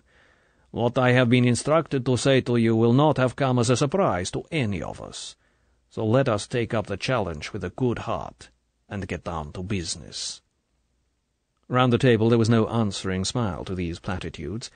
General G had not expected that there would be. He lit a cigarette and continued. "I said that we have at once to recommend an act of terrorism in the intelligence field, and one of our departments, no doubt my own, will be called upon to carry out this act." An inaudible sigh of relief went round the table. So at least Smersh would be the responsible department. That was something. "But the choice of a target will not be an easy matter, and our collective responsibility for the correct choice will be a heavy one." Soft, hard, hard, soft. The ball was now back with the conference. "It is not just a question of blowing up a building or shooting a prime minister. Such bourgeois horseplay is not contemplated. Our operation must be delicate, refined, and aimed at the heart of the intelligence apparatus of the West. It must do grave damage to the enemy apparatus, hidden damage, which the public will hear perhaps nothing of, but which will be the secret talk of government circles. But it must also cause a public scandal so devastating that the world will lick its lips and sneer at the shame and stupidity of our enemies. Naturally, governments will know that it is a Soviet conspiratsia. That is good. It will be a piece of hard policy. And the agents and spies of the West will know it too, and they will marvel at our cleverness, and they will tremble. Traitors and possible defectors will change their minds. Our own operatives will be stimulated. They will be encouraged to greater efforts by our display of strength and genius.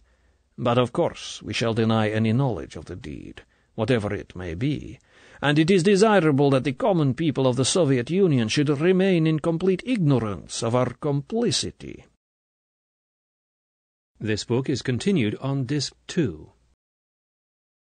From Russia with Love by Ian Fleming, continued. Disc 2.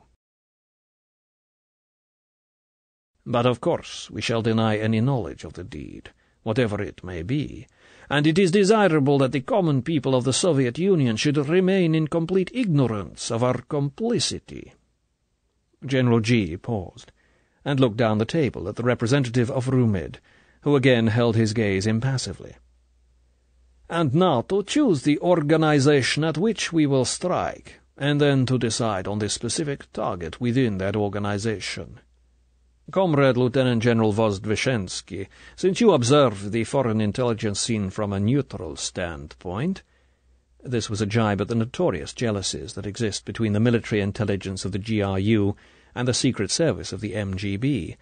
"Perhaps you would survey the field for us.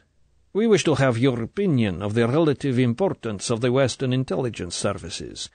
We will then choose the one which is the most dangerous, and which we would most wish to damage." General G sat back in his tall chair. He rested his elbows on the arms and supported his chin on the interlaced fingers of his joined hands, like a teacher preparing to listen to a long construe. General Vozdvishensky was not dismayed by his task. He had been in intelligence, mostly abroad, for 30 years.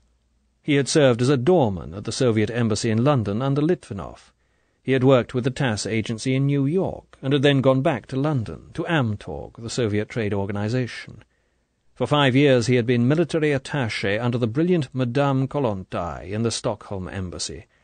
He had helped train Soga, the Soviet master spy, before Soga went to Tokyo. During the war he had been for a while resident director in Switzerland, or Schmidtland, as it had been known in the spy jargon, and there he had helped sow the seeds of the sensationally successful, but tragically misused, Lucy network. He had even gone several times into Germany as a courier to the Rote Kapelle, and had narrowly escaped being cleaned up with it. And after the war, on transfer to the Foreign Ministry, he had been on the inside of the Burgess and Maclean operation, and on countless other plots to penetrate the foreign ministries of the West. He was a professional spy to his fingertips, and he was perfectly prepared to put on record his opinions of the rivals with whom he had been crossing swords all his life. The ADC at his side was less comfortable. He was nervous at Rumid being pinned down in this way, and without a full departmental briefing. He scoured his brain clear and sharpened his ears to catch every word. "In this matter," said General Vozdvishensky carefully, "one must not confuse the man with his office. Every country has good spies, and it is not always the biggest countries that have the most or the best. But secret services are expensive, and small countries cannot afford the coordinated effort which produces good intelligence. The forgery departments, the radio network, the record department, the digestive apparatus that evaluates and compares the reports of the agents. There are individual agents serving Norway, Holland, Belgium, and even Portugal, who could be a great nuisance to us if these countries knew the value of their reports or made good use of them, but they do not. Instead of passing their information on to the larger powers, they prefer to sit on it and feel important. So we need not worry with these smaller countries." He paused. "Until we come to Sweden. There they have been spying on us for centuries. They have always had better information on the Baltic than even Finland or Germany. They are dangerous. I would like to put a stop to their activities." General G interrupted. "Comrade, they are always having spy scandals in Sweden. One more scandal would not make the world look up. Please continue." "Italy can be dismissed," went on General Vozdvishensky, without appearing to notice the interruption. "They are clever and active, but they do us no harm. They are only interested in their own backyard, the Mediterranean. The same can be said of Spain, except that their counterintelligence is a great hindrance to the party. We have lost many good men to these fascists. But to mount an operation against them would probably cost us more men, and little would be achieved. They are not yet ripe for revolution. In France, while we have penetrated most of their services, the Deuxième Bureau is still clever and dangerous. There is a man called Matisse at the head of it. A Mendez-France appointment. He would be a tempting target, and it would be easy to operate in France." "France is looking after herself," commented General G. "England is another matter altogether. I think we all have respect for her intelligence service." General Vozdvizhensky looked round the table. There were grudging nods from everyone present, including General G. "Their security service is excellent. England, being an island, has great security advantages, and their so-called MI5 employs men with good education and good brains. The Secret Service is still better. They have notable successes. In certain types of operation, we are constantly finding that they have been there before us. Their agents are good. They pay them little money, only 1,000 or 2,000 rubles a month, but they serve with devotion.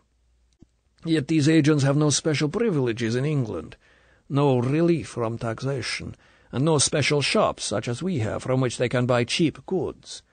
Their social standing abroad is not high, and their wives have to pass as the wives of secretaries. They are rarely awarded the decoration until they retire, and yet these men and women continue to do this dangerous work. It is curious. It is perhaps the public school and university tradition, the love of adventure. But still it is odd that they play this game so well, for they are not natural conspirators." General Vozdvizhensky felt that his remarks might be taken as too laudatory. He hastily qualified them. "Of course, most of their strength lies in the myth of Scotland Yard, of Sherlock Holmes, of the Secret Service. We certainly have nothing to fear from these gentlemen, but this myth is a hindrance which it would be good to set aside." "And the Americans?" General G wanted to put a stop to Vozdvizhensky's attempts to qualify his praise of British intelligence. One day that bit about the public school and university tradition would sound well in court. Next, hoped General G, he will be saying that the Pentagon is stronger than the Kremlin. "The Americans have the biggest and the richest service among our enemies. Technically, in such matters as radio and weapons and equipment, they are the best. But they have no understanding for the work. They get enthusiastic about some Balkan spy who says he has a secret army in the Ukraine. They load him with money with which to buy boots for this army. Of course, he goes at once to Paris and spends the money on women. Americans try to do everything with money. Good spies will not work for money alone. Only bad ones, of which the Americans have several divisions." "They have successes, comrade," said General G silkily. "Perhaps you underestimate them." General Vozdvizhensky shrugged. "They must have successes, Comrade General. You cannot sow 1,000,000 seeds without reaping one potato. Personally, I do not think the Americans need engage the attention of this conference." The head of RUMID sat back in his chair and stolidly took out his cigarette case. "A very interesting exposition," said General G coldly. "Comrade General Slavin?" General Slavin of the GRU had no intention of committing himself on behalf of the General Staff of the Army. "I have listened with interest to the words of Comrade General Vozdvizhensky. I have nothing to add." Colonel of State Security Nikitin of MGB felt it would do no great harm to show up the GRU as being too stupid to have any ideas at all, and at the same time to make a modest recommendation that would probably tally with the inner thoughts of those present, and that was certainly on the tip of General G's tongue. Colonel Nikitin also knew that, given the proposition that had been posed by the Presidium, the Soviet Secret Service would back him up. "I recommend the English Secret Service as the object of terrorist action," he said decisively. "The devil knows my department hardly finds them a worthy adversary, but they are the best of an indifferent lot." General G was annoyed by the authority in the man's voice, and by having his thunder stolen, for he also had intended to sum up in favour of an operation against the British. He tapped his lighter softly on the desk to reimpose his chairmanship. "Is it agreed then, comrades?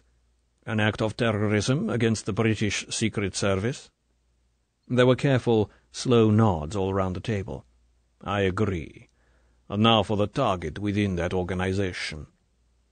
I remember Comrade General Vozdvishensky saying something about a myth upon which much of the alleged strength of this secret service depends. How can we help to destroy the myth, and thus strike at the very motive force of this organization? Where does this myth reside? We cannot destroy all its personnel at one blow. Does it reside in the head? Who is the head of the British Secret Service? Colonel Nikitin's aide whispered in his ear. Colonel Nikitin decided that this was a question he could, and perhaps should, answer. He is an admiral. He is known by the letter M. We have a zapiska on him, but it contains little. He does not drink very much. He is too old for women. The public does not know of his existence. It would be difficult to create a scandal round his death, and he would not be easy to kill. He rarely goes abroad. To shoot him in a London street would not be very refined. There is much in what you say, comrade, said General G., but we are here to find a target who will fulfill our requirements. Have they no one who is a hero to the organization? Someone who is admired, and whose ignominious destruction would cause dismay? Myths are built on heroic deeds and heroic people. Have they no such men? There was silence round the table, while everyone searched his memory. So many names to remember, so many dossiers, so many operations going on every day all over the world. Who was there in the British Secret Service? Who was that man who— It was Colonel Nikitin of the MGB who broke the embarrassed silence. He said hesitantly, "There is a man called Bond." Chapter 6. Death Warrant. Blank Mart. The gross obscenity was a favourite with General G. His hand slapped down on the desk. "Comrade, there certainly is a man called Bond, as you put it." His voice was sarcastic. "Shems Bond." He pronounced it Shems. "And nobody, myself included, could think of this spy's name. We are indeed forgetful. No wonder the intelligence apparatus is under criticism." General Vozdvishensky felt he should defend himself and his department. "There are countless enemies of the Soviet Union, Comrade General," he protested. "If I want their names, I send to the Central Index for them. Certainly I know the name of this Bond. He has been a great trouble to us at different times. But today my mind is full of other names. Names of people who are causing us trouble today, this week. I am interested in football, but I cannot remember the name of every foreigner who has scored a goal against the Dynamos." "You are pleased to joke, comrade," said General G., to underline this out-of-place comment. "This is a serious matter. I, for one, admit my fault in not remembering the name of this notorious agent. Comrade Colonel Nikitin will no doubt refresh our memories further. But I recall that this Bond has at least twice frustrated the operations of Smash. That is," he added, "before I assumed control of the department. There was this affair in France at that casino town, the man Le Chiffre, an excellent leader of the party in France. He foolishly got into some money troubles, but he would have got out of them if this Bond had not interfered. I recall that the department had to act quickly and liquidate the Frenchman. The executioner should have dealt with the Englishman at the same time, but he did not. Then there was this Negro of ours in Harlem, a great man, one of the greatest foreign agents we have ever employed, and with a vast network behind him. There was some business about a treasure in the Caribbean. I forgot the details. This Englishman was sent out by the Secret Service and smashed the whole organization and killed our man. It was a great reverse. Once again my predecessor should have proceeded ruthlessly against this English spy." Colonel Nikitin broke in. "We had a similar experience in the case of the German tracks and the rocket. You will recall the matter, Comrade General. A most important conspiratia. The General Staff were deeply involved. It was a matter of high policy which could have borne decisive fruit, but again it was this Bond who frustrated the operation. The German was killed. There were grave consequences for the state. There followed a period of serious embarrassment which was only solved with difficulty." General Slavin of GRU felt that he should say something.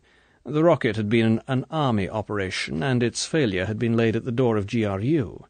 Nikitin knew this perfectly well. As usual, MGB was trying to make trouble for GRU, raking up old history in this manner. "We asked for this man to be dealt with by your department, Comrade Colonel," he said icily. "I cannot recall that any action followed our request. If it had, we should not now be having to bother with him." Colonel Nikitin's temples throbbed with rage. He controlled himself. "With due respect, Comrade General," he said in a loud, sarcastic voice, "the request of GRU was not confirmed by higher authority. Further embarrassment with England was not desired. Perhaps that detail has slipped your memory. In any case, if such a request had reached MGB, it would have been referred to SMERSH for action." "My department received no such request," said General G sharply, "or the execution of this man would have rapidly followed. However, this is no time for historical researches.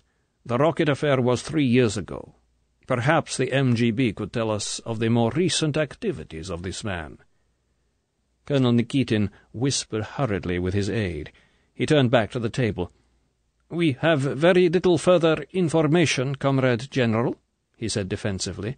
"We believe that he was involved in some diamond smuggling affair. That was last year, between Africa and America. The case did not concern us. Since then we have no further news of him. Perhaps there is more recent information on his file." General G nodded. He picked up the receiver of the telephone nearest to him. This was the so-called Commandant Telephone of the MGB. All lines were direct, and there was no central switchboard. He dialed a number. "Central Index. Here General Gubotsa Boyshikov. The Zapiska of Bond. English spy. Emergency." He listened for the immediate, "At once, Comrade General," and put back the receiver. He looked down the table with authority. "Comrades, from many points of view this spy sounds an appropriate target. He appears to be a dangerous enemy of this state. His liquidation will be of benefit to all departments of our intelligence apparatus. Is that so?" The conference grunted. "Also his loss will be felt by the Secret Service. But will it do more? Will it seriously wound them? Will it help to destroy this myth about which we have been speaking? Is this man a hero to his organization and his country?" General Vozdveshensky decided that this question was intended for him. He spoke up. "The English are not interested in heroes unless they are footballers or cricketers or jockeys. If a man climbs a mountain or runs very fast, he also is a hero to some people, but not to the masses. The Queen of England is also a hero, and Churchill, but the English are not greatly interested in military heroes. This man Bond is unknown to the public. If he was known, he would still not be a hero. In England, neither open war nor secret war is a heroic matter.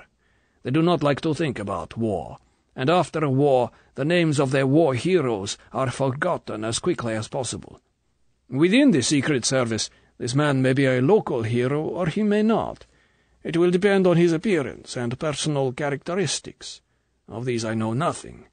He may be fat and greasy and unpleasant. No one makes a hero out of such a man, however successful he is." Nikitin broke in. "English spies we have captured speak highly of this man. He is certainly much admired in his service. He is said to be a lone wolf, but a good-looking one." The internal office telephone purred softly. General G lifted the receiver, listened briefly, and said, "Bring it in." There was a knock on the door. The ADC came in carrying a bulky file in cardboard covers. He crossed the room and placed the file on the desk in front of the general and walked out, closing the door softly behind him. The file had a shiny black cover. A thick white stripe ran diagonally across it from top right-hand corner to bottom left. In the top left-hand space there were the letters SS in white, and under them Sovershno Sekretno, the equivalent of top secret. Across the centre was neatly painted in white letters James Bond, and underneath Angliski Spion. General G opened the file and took out a large envelope containing photographs, which he emptied onto the glass surface of the desk. He picked them up one by one. He looked closely at them, sometimes through a magnifying glass, which he took out of a drawer, and passed them across the desk to Nikitin, who glanced at them and handed them on. The first was dated 1946. It showed a dark young man sitting at a table outside a sunlit cafe. There was a tall glass beside him on the table and a soda-water siphon. The right forearm rested on the table, and there was a cigarette between the fingers of the right hand that hung negligently down from the edge of the table. The legs were crossed in that attitude that only an Englishman adopts, with the right ankle resting on the left knee and the left hand grasping the ankle. It was a careless pose. The man didn't know that he was being photographed from a point about 20 feet away. The next was dated 1950. It was a face and shoulders, blurred, but of the same man. It was a close-up, and Bond was looking with careful, narrowed eyes at something, probably the photographer's face, just above the lens. A miniature buttonhole camera, guessed General G. The third was from 1951, taken from the left flank, quite close. It showed the same man in a dark suit, without a hat, walking down a wide, empty street. He was passing a shuttered shop whose sign said charcuterie. He looked as if he was going somewhere urgently. The clean-cut profile was pointing straight ahead, and the crook of the right elbow suggested that his right hand was in the pocket of his coat. General G reflected that it was probably taken from a car. He thought that the decisive look of the man, and the purposeful slant of his striding figure, looked dangerous, as if he was making quickly for something bad that was happening further down the street. The fourth and last photograph was marked Pass, 1953, the corner of the royal seal and the letters Reign Office in the segment of a circle showed in the bottom right-hand corner. The photograph, which had been blown up to cabinet size, must have been made at a frontier or by the concierge of an hotel when Bond had surrendered his passport. General G carefully went over the face with his magnifying glass. It was a dark, clean-cut face, with a 3-inch scar showing whitely down the sunburned skin of the right cheek. The eyes were wide and level, under straight, rather long black brows. The hair was black, parted on the left, and carelessly brushed, so that a thick black comma fell down over the right eyebrow. The longish, straight nose ran down to a short upper lip, below which was a wide and finely drawn but cruel mouth. The line of the jaw was straight and firm. A section of dark suit, white shirt, and black knitted tie completed the picture. General G held the photograph out at arm's length. Decision, authority, ruthlessness. These qualities he could see. He didn't care what else went on inside the man. He passed the photograph down the table and turned to the file, glancing rapidly down each page and flipping brusquely on to the next. The photographs came back to him. He kept his place with a finger and looked briefly up. "He looks a nasty customer," he said grimly. "His story confirms it. I will read out some extracts, then we must decide. It is getting late." He turned back to the first page and began to rattle off the points that struck him. First name, Shems. Height, 183 centimeters. Weight, 76 kilograms. Slim build, eyes blue, hair black, scar down right cheek and on left shoulder. Signs of plastic surgery on back of right hand. See Appendix A. All-round athlete, expert pistol shot, boxer, knife thrower. Does not use disguises. Languages French and German. Smokes heavily. N.B. Special cigarettes with 3 gold bands. Vices, drink, but not to excess. And women. Not thought to accept bribes. General G skipped a page and went on. This man is invariably armed with a 2.5 Beretta automatic carried in a holster under his left arm. Magazine holds 8 rounds. Has been known to carry a knife strapped to his left forearm. Has used steel-capped shoes. Knows the basic holds of judo.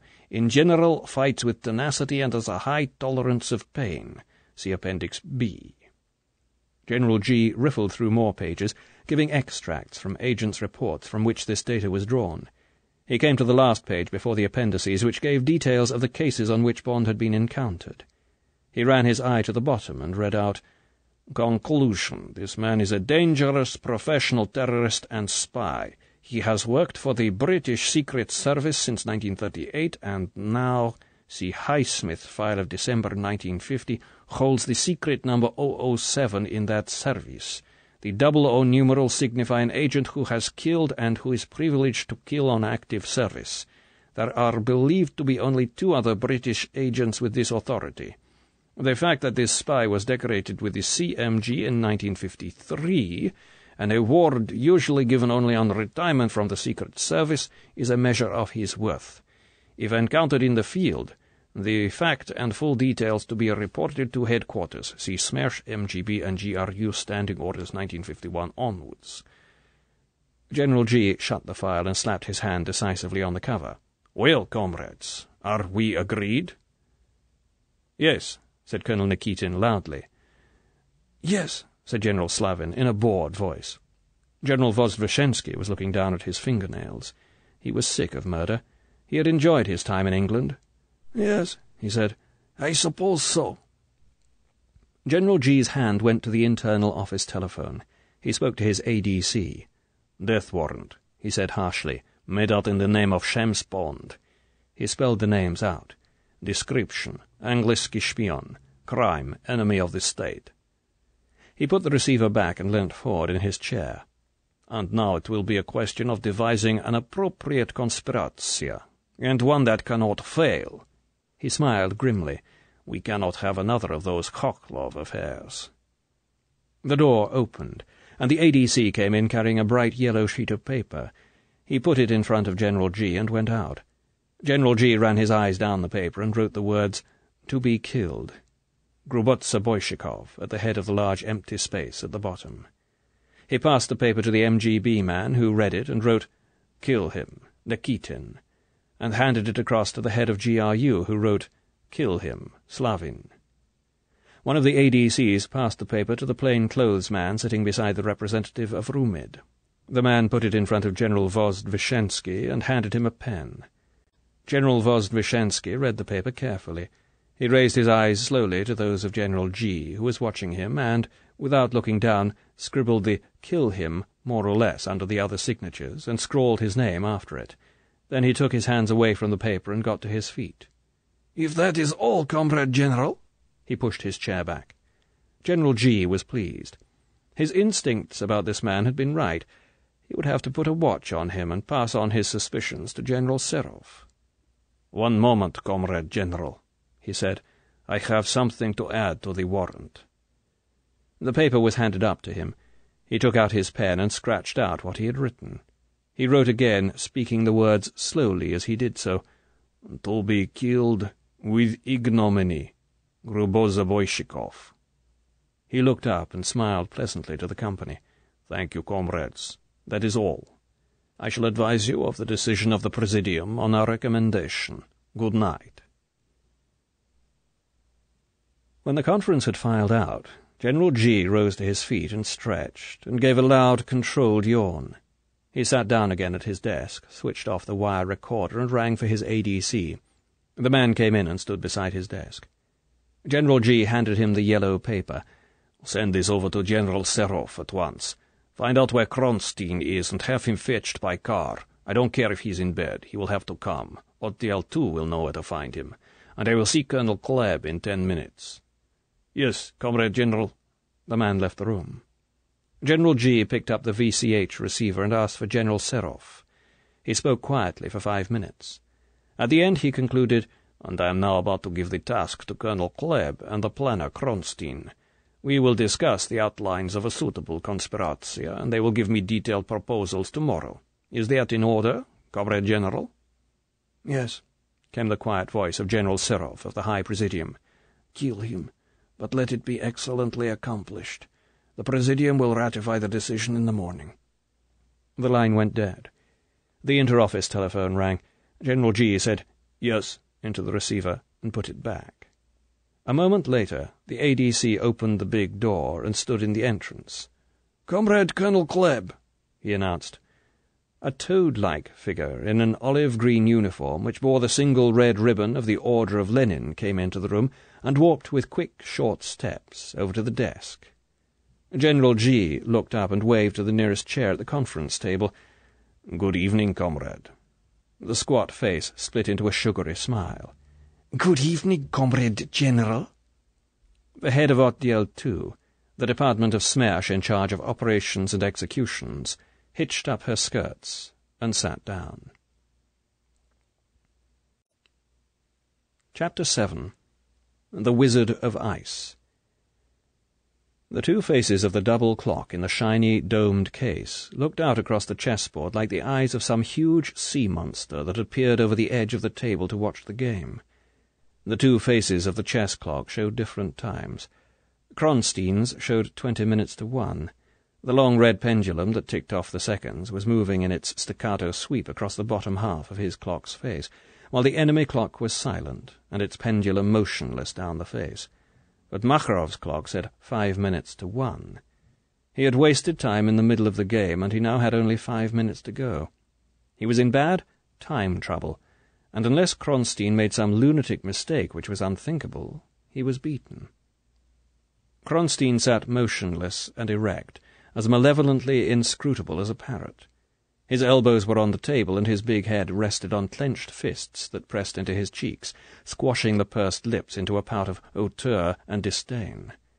Under the wide, bulging brow, the rather slanting black eyes looked down with deadly calm on his winning board. But behind the mask the blood was throbbing in the dynamo of his brain, and a thick worm-like vein in his right temple pulsed at a beat of over 90. He had sweated away a pound of weight in the last 2 hours and 10 minutes, and the spectre of a false move still had one hand at his throat. But to Makharov and to the spectators he was still the Wizard of Ice, whose game had been compared to a man eating fish. First he stripped off the skin, then he picked out the bones, then he ate the fish. Kronstein had been champion of Moscow 2 years running, was now in the final for the 3rd time, and, if he won this game, would be a contender for Grand Mastership. In the pool of silence round the roped-off top table there was no sound except the loud, tripping feet of Kronstein's clock. The two umpires sat motionless in their raised chairs. They knew, as did Makharov, that this was certainly the kill. Kronstein had introduced a brilliant twist into the Meran variation of the Queen's Gambit declined. Makharov had kept up with him until the 28th move. He had lost time on that move. Perhaps he had a mistake there, and perhaps again on the 31st and 33rd moves. Who could say? It would be a game to be debated all over Russia for weeks to come. There came a sigh from the crowded tiers opposite the championship game. Kronstein had slowly removed the right hand from his cheek and had stretched it across the board. Like the pincers of a pink crab, his thumb and forefinger had opened, then they had descended. The hand, holding a piece, moved up and sideways and down. Then the hand was slowly brought back to the face. The spectators buzzed and whispered as they saw, on the great wall map, the 41st move duplicated with a shift of one of the 3-foot placards. Rook to knight 8. That must be the kill. Kronstein reached deliberately over and pressed down the lever at the bottom of his clock. His red pendulum went dead. His clock showed 1:45. At the same instant Makharov's pendulum came to life and started its loud, inexorable beat. Kronstein sat back. He placed his hands flat on the table and looked coldly across at the glistening, lowered face of the man whose guts he knew, for he too had suffered defeat in his time, would be writhing in agony like an eel pierced with a spear. Makharov, champion of Georgia. Well, tomorrow Comrade Makharov could go back to Georgia and stay there. At any rate, this year he would not be moving with his family up to Moscow. A man in plain clothes slipped under the ropes and whispered to one of the umpires. He handed him a white envelope. The umpire shook his head, pointing at Makharov's clock, which now said 3 minutes to 1. The man in plain clothes whispered one short sentence, which made the umpire sullenly bow his head. He pinged a handbell. "There is an urgent personal message for Comrade Kronstein," he announced into the microphone. "There will be 3 minutes' pause." A mutter went round the hall. Even though Makharov now courteously raised his eyes from the board and sat immobile, gazing up into the recesses of the high, vaulted ceiling, the spectators knew that the position of the game was engraved on his brain. A 3 minutes' pause simply meant 3 extra minutes for Makharov. Kronstein felt the same stab of annoyance, but his face was expressionless as the umpire stepped down from his chair and handed him a plain, unaddressed envelope. Kronstein ripped it open with his thumb and extracted the anonymous sheet of paper. It said, in the large typewritten characters he knew so well, "You are required this instant." No signature and no address. Kronstein folded the paper and carefully placed it in his inside breast pocket. Later it would be recovered from him and destroyed. He looked up at the faces of the plain-clothes man standing beside the umpire. The eyes were watching him impatiently, commandingly. To hell with these people, thought Kronstein. He would not resign with only 3 minutes to go. It was unthinkable. It was an insult to the people's sport.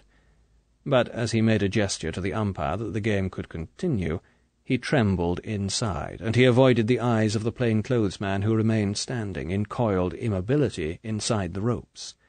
The bell pinged. "The game proceeds." Makarov slowly bent down his head. The hand of his clock slipped past the hour, and he was still alive. Kronstein continued to tremble inside. What he had done was unheard of in an employee of Smersh, or of any other state agency. He would certainly be reported. Gross disobedience, dereliction of duty. What might be the consequences? At the best, a tongue-lashing from General G, and a black mark on his zapiska. At the worst, Kronstein couldn't imagine. He didn't like to think. Whatever happened, the sweets of victory had turned bitter in his mouth. But now it was the end. With 5 seconds to go on his clock, Makarov raised his whipped eyes no higher than the pouting lips of his opponent and bent his head in the brief, formal bow of surrender. At the double ping of the umpire's bell, the crowded hall rose to its feet with a thunder of applause. Kronstein stood up and bowed to his opponent, to the umpires, and finally, deeply, to the spectators. Then, with the plain-clothes man in his wake, he ducked under the ropes and fought his way coldly and rudely through the mass of his clamouring admirers towards the main exit. Outside the tournament hall, in the middle of the wide Pushkin Ulitsa, with its engine running, stood the usual anonymous Black Zik saloon. Kronstein climbed into the back and shut the door. As the plain-clothes man jumped onto the running board and squeezed into the front seat, the driver crashed his gears and the car tore off down the street. Kronstein knew it would be a waste of breath to apologize to the plain-clothes guard. It would also be contrary to discipline. After all, he was head of the planning department of Smersh, with the honorary rank of full colonel, and his brain was worth diamonds to the organization. Perhaps he could argue his way out of the mess. He gazed out of the window at the dark streets, already wet with the work of the night cleaning squad, and bent his mind to his defense. Then there came a straight street at the end of which the moon rode fast between the onion spires of the Kremlin, and they were there. When the guard handed Kronstein over to the ADC, he also handed the ADC a slip of paper. The ADC glanced at it and looked coldly up at Kronstein with half-raised eyebrows. Kronstein looked calmly back without saying anything. The ADC shrugged his shoulders and picked up the office telephone and announced him. When they went into the big room, and Kronstein had been waved to a chair, and had nodded acknowledgment of the brief, pursed smile of Colonel Klebb, the ADC went up to General G and handed him the piece of paper. The general read it, and looked hard across at Kronstein. While the ADC walked to the door and went out, the general went on looking at Kronstein. When the door was shut, General G opened his mouth and said softly, "Well, comrade?" Kronstein was calm. He knew the story that would appeal. He spoke quietly and with authority. "To the public, Comrade General, I am a professional chess player. Tonight I became champion of Moscow for the 3rd year in a succession. If, with only 3 minutes to go, I had received a message that my wife was being murdered outside the door of the tournament hall, I would not have raised a finger to save her. My public know that. They are as dedicated to the game as myself. Tonight, if I had resigned the game and had come immediately on receipt of that message, 5,000 people would have known that it could only be on the orders of such a department as this. There would have been a storm of gossip. My future goings and comings would have been watched for clues. It would have been the end of my cover. In the interests of state security, I waited 3 minutes before obeying the order. Even so, my hurried departure will be the subject of much comment. I shall have to say that one of my children is gravely ill. I shall have to put a child into hospital for a week to support the story. I deeply apologize for the delay in carrying out the order. But the decision was a difficult one. I did what I thought best in the interests of the department." General G looked thoughtfully into the dark, slanting eyes. The man was guilty, but the defence was good. He read the paper again as if weighing up the size of the offence. Then he took out his lighter and burned it. He dropped the last burning corner onto the glass top of his desk and blew the ashes sideways onto the floor. He said nothing to reveal his thoughts, but the burning of the evidence was all that mattered to Kronstein. Now nothing could go on his Zapiska. He was deeply relieved and grateful. He would bend all his ingenuity to the matter on hand. The general had performed an act of great clemency. Kronstein would repay him with the full coin of his mind. "Pass over the photographs, Comrade Colonel," said General G, as if the brief court-martial had not occurred. "The matter is as follows." So it is another death, thought Kronstein, as the general talked, and he examined the dark, ruthless face that gazed levelly at him from the blown-up passport photograph. While Kronstein listened with half his mind to what the general was saying, he picked out the salient facts. English spy, great scandal desired, no Soviet involvement, expert killer, weakness for women, therefore not homosexual, thought Kronstein. Drinks, but nothing is said about drugs. Unbribable. Who knows? There is a price for every man. No expense would be spared. All equipment and personnel available from all intelligence departments. Success to be achieved within 3 months. Broad ideas required now, details to be worked out later. General G fastened his sharp eyes on Colonel Klebb. "What are your immediate reactions, Comrade Colonel?" The square-cut, rimless glass of the spectacles flashed in the light of the chandelier as the woman straightened from her position of bowed concentration and looked across the desk at the general. The pale, moist lips below the sheen of nicotine-stained fur over the mouth parted and started moving rapidly up and down as the woman gave her views. To Kronstein, watching the face across the table, the square, expressionless opening and shutting of the lips reminded him of the box-like jabber of a puppet. The voice was hoarse and flat, without emotion. "Resembles in some respects the case of Stolzenberg. If you remember, Comrade General, this also was a matter of destroying a reputation as well as a life. On that occasion the matter was simple. The spy was also a pervert. If you recall—" Kronstein stopped listening. He knew all these cases. He had handled the planning of most of them, and they were filed away in his memory like so many chess gambits.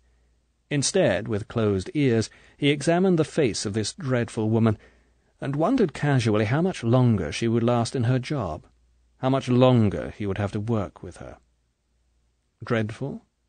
Kronstein was not interested in human beings, not even in his own children, nor did the categories of good and bad have a place in his vocabulary. To him all people were chess pieces. He was only interested in their reactions to the movements of other pieces. To foretell their reactions, which was the greater part of his job, one had to understand their individual characteristics. Their basic instincts were immutable: self-preservation, sex, and the instinct of the herd, in that order. Their temperaments could be sanguine, phlegmatic, choleric, or melancholic. The temperament of an individual would largely decide the comparative strength of his emotions and his sentiments. Character would greatly depend on upbringing, and whatever Pavlov and the behaviorists might say, to a certain extent on the character of the parents. And, of course, people's lives and behavior would be partly conditioned by physical strengths and weaknesses. It was with these basic classifications at the back of his mind that Kronstein's cold brain considered the woman across the table. It was the 100th time he had summoned her up, but now they had weeks of joint work in front of them, and it was as well to refresh the memory so that a sudden intrusion of the human element in their partnership should not come as a surprise. Of course, Rosa Klebb had a strong will to survive, or she would not have become one of the most powerful women in the state, and certainly the most feared. Her rise, Kronstein remembered, had begun with the Spanish Civil War. Then, as a double agent inside POUM, that is, working for the OGPU in Moscow as well as for the communist intelligence in Spain, she had been the right hand and some sort of a mistress, they said, of her chief, the famous Andreas Nin. She had worked with him from 1935 to 37. Then, on the orders of Moscow, he was murdered, and, it was rumoured, murdered by her. Whether this was true or not, from then on she had progressed slowly but straight up the ladder of power, surviving setbacks, surviving wars, surviving, because she forged no allegiances and joined no factions, all the purges, until in 1953, with the death of Beria, the blood-stained hands grasped the rung, so few from the very top, that was head of the operations department of Smash. And, reflected Kronstein, much of her success was due to the peculiar nature of her next most important instinct, the sex instinct. For Rosa Klebb undoubtedly belonged to the rarest of all sexual types. She was a neuter. Kronstein was certain of it. The stories of men, and, yes, of women, were too circumstantial to be doubted. She might enjoy the act physically, but the instrument was of no importance. For her, sex was nothing more than an itch, and this psychological and physiological neutrality of hers at once relieved her of so many human emotions and sentiments and desires. Sexual neutrality was the essence of coldness in an individual. It was a great and wonderful thing to be born with. In her, the herd instinct would also be dead. Her urge for power demanded that she should be a wolf and not a sheep. She was a lone operator, but never a lonely one, because the warmth of company was unnecessary to her, and of course, temperamentally, she would be a phlegmatic, imperturbable, tolerant of pain, sluggish. Laziness would be her besetting vice, thought Kronstein. She would be difficult to get out of her warm, hoggish bed in the morning. Her private habits would be slovenly, even dirty. It would not be pleasant, thought Kronstein, to look into the intimate side of her life, when she relaxed, out of uniform. Kronstein's pouting lips curled away from the thought, and his mind hastened on, skipping her character, which was certainly cunning and strong, to her appearance. Rosa Klebb would be in her late 40s, he assumed, placing her by the date of the Spanish War. She was short, about 5'4", and squat, and her dumpy arms and short neck and the calves of the thick legs in the drab khaki stockings were very strong for a woman. The devil knows, thought Kronstein, what her breasts were like, but the bulge of uniform that rested on the tabletop looked like a badly packed sandbag, and in general her figure, with its big pear-shaped hips, could only be likened to a cello. The tricoteuses of the French Revolution must have had faces like hers, decided Kronstein, sitting back in his chair and tilting his head slightly to one side. The thinning orange hair scraped back to the tight, obscene bun, the shiny yellow-brown eyes that stared so coldly at General G through the sharp-edged squares of glass, the wedge of thickly powdered large-pored nose, the wet trap of a mouth that went on opening and shutting as if it was operated by wires under the chin. Those French women, as they sat and knitted and chatted while the guillotine clanged down, must have had the same pale, thick chicken's skin that scragged in light folds under the eyes and at the corners of the mouth and below the jaws, the same big peasant's ears, the same tight, hard, dimpled fists like knobkerries that in the case of the Russian woman now lay tightly clenched on the red velvet tabletop on either side of the big bundle of bosom. And their faces must have conveyed the same impression, concluded Kronstein, of coldness and cruelty and strength, as this, yes, he had to allow himself the emotive word, dreadful woman of Smash. "Thank you, Comrade Colonel. Your review of the position is of value. And now, Comrade Kronstein, have you anything to add? Please be short. It is 2 o'clock, and we all have a heavy day before us." General G's eyes, bloodshot with strain and lack of sleep, stared fixedly across the desk into the fathomless brown pools below the bulging forehead. There had been no need to tell this man to be brief. Kronstein never had much to say, but each of his words was worth speeches from the rest of the staff. Kronstein had already made up his mind, or he would not have allowed his thoughts to concentrate for so long on the woman. He slowly tilted back his head and gazed into the nothingness of the ceiling. His voice was extremely mild, but it had the authority that commands close attention. "Comrade General, it was a Frenchman, in some respects a predecessor of yours, Fouché, who observed that it is no good killing a man unless you also destroy his reputation. It will, of course, be easy to kill this man Bond. Any paid Bulgarian assassin would do it if properly instructed. The second part of the operation, the destruction of this man's character, is more important and more difficult. At this stage it is only clear to me that the deed must be done away from England, and in a country over whose press and radio we have influence. If you ask me how the man is to be got there, I can only say that if the bait is important enough, and its capture is open to this man alone, he will be sent to seize it from wherever he may happen to be. To avoid the appearance of a trap, I would consider giving the bait a touch of eccentricity, of the unusual. The English pride themselves on their eccentricity. They treat the eccentric proposition as a challenge. I would rely partly on this reading of their psychology to have them send this important operator after the bait. Kronstein paused. He lowered his head so that he was looking just over General G's shoulder. "I shall proceed to devise such a trap," he said indifferently. "For the present, I can only say that if the bait is successful in attracting its prey, we are then likely to require an assassin with a perfect command of the English language." Kronstein's eyes moved to the red velvet tabletop in front of him.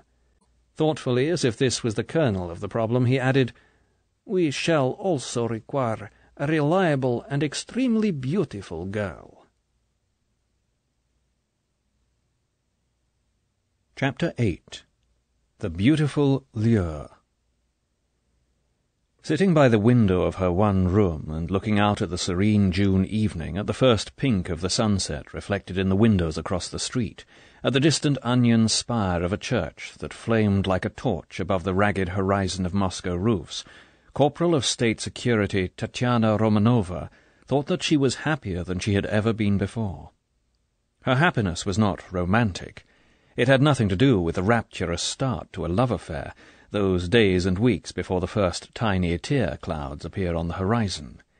It was the quiet, settled happiness of security, of being able to look forward with confidence to the future, heightened by the immediate things, a word of praise she had had that afternoon from Professor Denikin, the smell of a good supper cooking on the electric stove, her favourite prelude to Boris Godunov being played by the Moscow State Orchestra on the radio, and, overall, the beauty of the fact that the long winter and short spring were past, and it was June.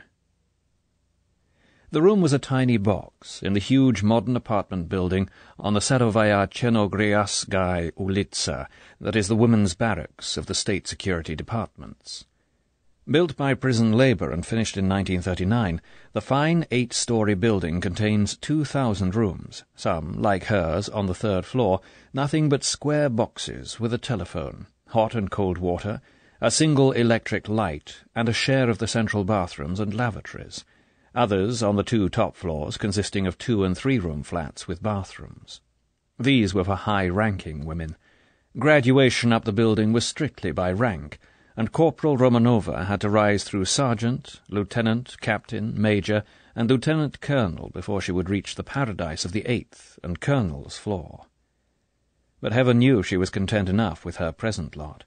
A salary of 1,200 roubles a month, 30% more than she could have earned in any other ministry, a room to herself, cheap food and clothes from the closed shops on the ground floor of the building, a monthly allocation of at least 2 ministry tickets to the ballet or the opera, a full 2 weeks' paid holiday a year, and above all a steady job with good prospects in Moscow, not in one of those dreary provincial towns where nothing happened month after month, and where the arrival of a new film or the visit of a travelling circus was the only thing to keep one out of bed in the evening.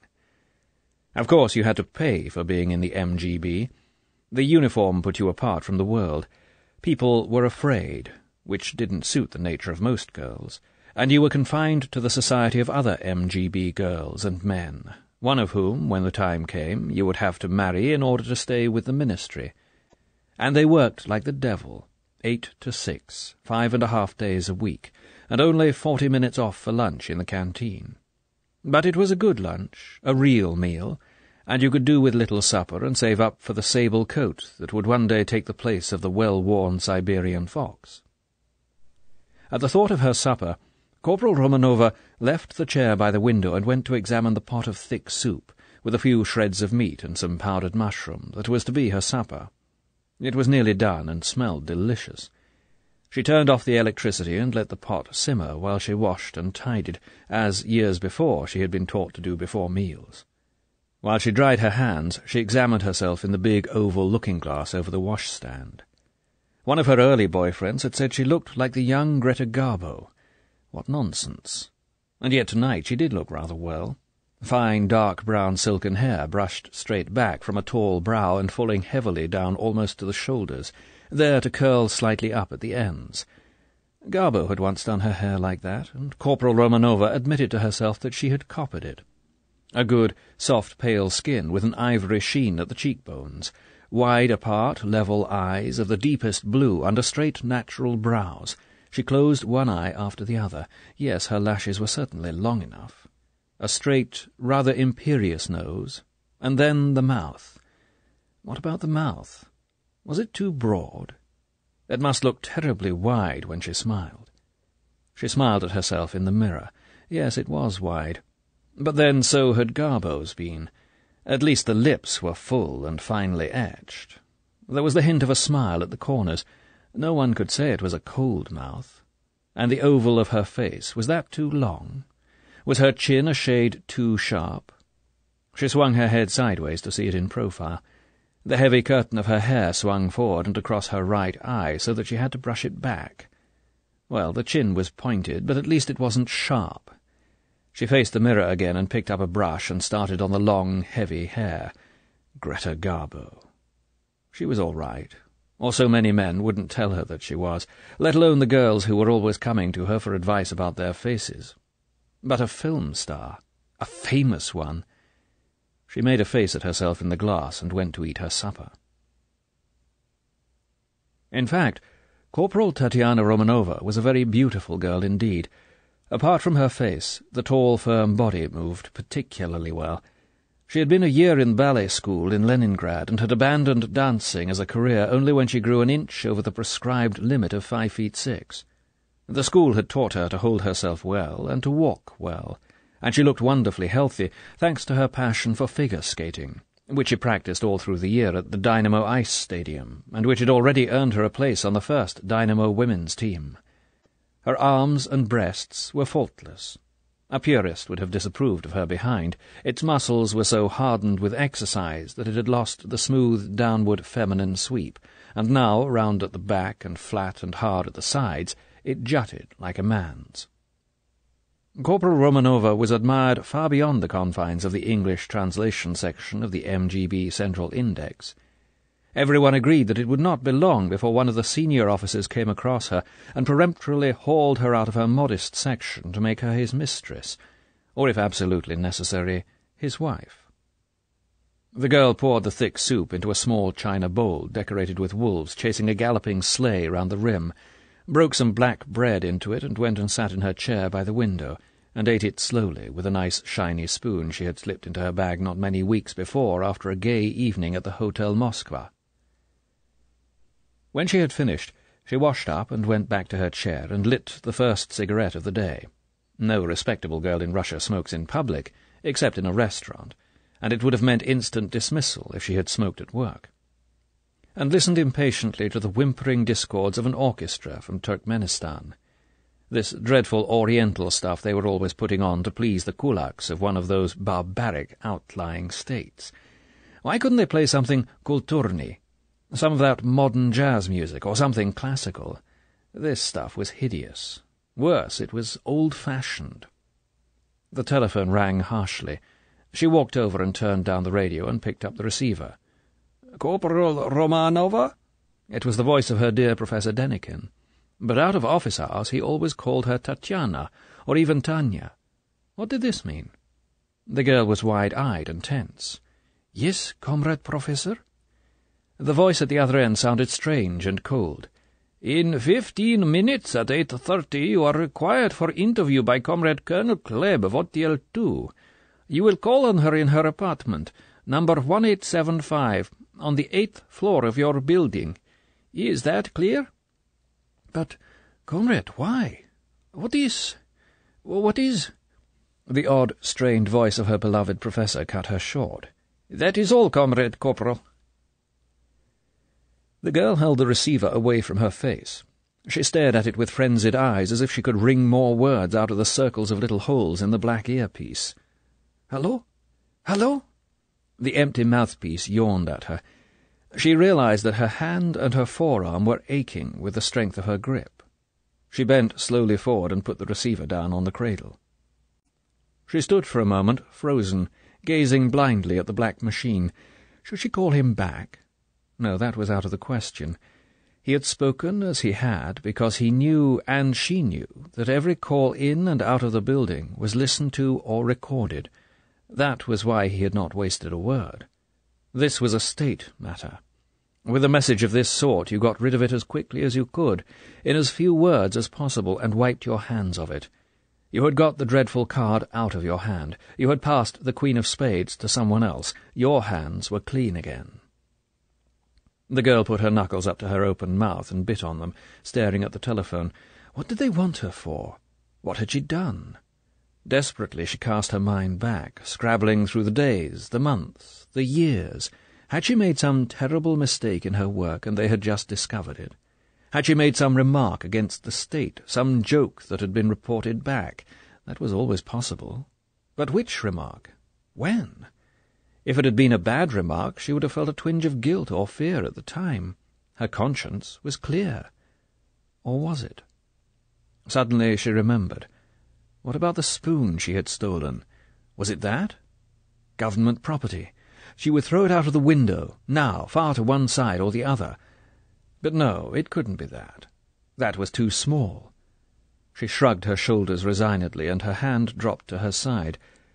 She got up and moved towards the clothes cupboard to get out her best uniform, and her eyes were misty with the tears of fright and bewilderment of a child. It could be none of those things. Smash didn't send for one for that sort of thing. It must be something much, much worse. The girl glanced through her wet eyes at the cheap watch on her wrist. Only 7 minutes to go.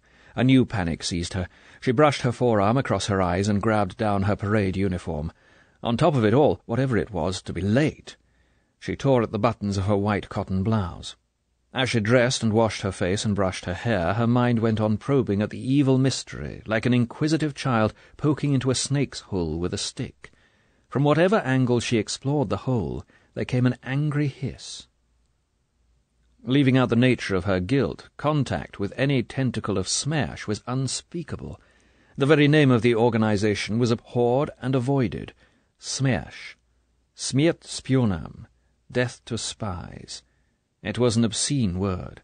A word from the tomb, the very whisper of death, a word never mentioned even in secret office gossip among friends. Worst of all, within this horrible organization, Audiobook 2, the Department of Torture and Death, was the central horror. And the head of Audiobook 2, the woman, Rosa Klebb. Unbelievable things were whispered about this woman, things that came to Tatiana in her nightmares, things she forgot again during the day, but that she now paraded. It was said that Rosa Klebb would let no torturing take place without her.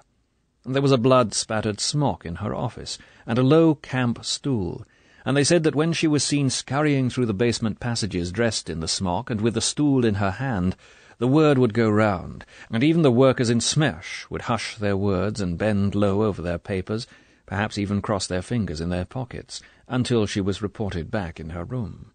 For, or so they whispered, she would take the camp stool and draw it up close below the face of the man or woman that hung down over the edge of the interrogation table. Then she would squat down on the stool and look into the face and quietly say, "Number 1," or "Number 10," or "Number 25." And the inquisitors would know what she meant, and they would begin, and she would watch the eyes in the face a few inches away from hers and breathe in the screams as if they were perfume, and, depending on the eyes, she would quietly change the torture and say, "Now number 36," or "Now number 64," and the inquisitors would do something else. As the courage and resistance seeped out of the eyes, and they began to weaken and beseech, she would start cooing softly. "There, my dove. Talk to me, my pretty one, and it will stop. It hurts. Ah, me it hurts so, my child. And one is so tired of the pain. One would like it to stop, and to be able to lie down in peace, and for it never to begin again. Your mother is here beside you, only waiting to stop the pain. She has a nice soft cozy bed all ready for you to sleep on, and forget. Speak, she would whisper lovingly. You have only to speak, and you will have peace and no more pain. If the eyes still resisted, the cooing would start again. But you are foolish, my pretty one, oh, so foolish. This pain is nothing. You don't believe me, my little dove? Well, then, your mother must try a little, but only a very little, of number 87. And the interrogators would hear, and change their instruments, and their aim, and she would squat there and watch the life slowly ebbing from the eyes until she had to speak loudly into the ear of the person, or the words would not reach the brain. But it was seldom, so they said, that the person had the will to travel far along Smersh's road of pain, let alone to the end, and when the soft voice promised peace, it nearly always won. For somehow Rosa Klebb knew from the eyes the moment when the adult had been broken down into a child crying for its mother, and she provided the image of the mother, and melted the spirit where the harsh words of a man would have toughened it. Then, after yet another suspect had been broken, Rosa Klebb would go back down the passage with her camp stool, and take off her newly soiled smock and get back to her work, and the word would go round that all was over, and normal activity would come back to the basement. Tatiana, frozen by her thoughts, looked again at her watch. 4 minutes to go. She ran her hands down her uniform and gazed once more at her white face in the glass. She turned and said farewell to the dear, familiar little room. Would she ever see it again? She walked straight down the long corridor and rang for the lift. When it came, she squared her shoulders and lifted her chin, and walked into the lift as if it was the platform of the guillotine. 8th, she said to the girl operator. She stood facing the doors. Inside her, remembering a word she had not used since childhood, she repeated over and over, "My God, my God, my God." Chapter 9. A Labour of Love.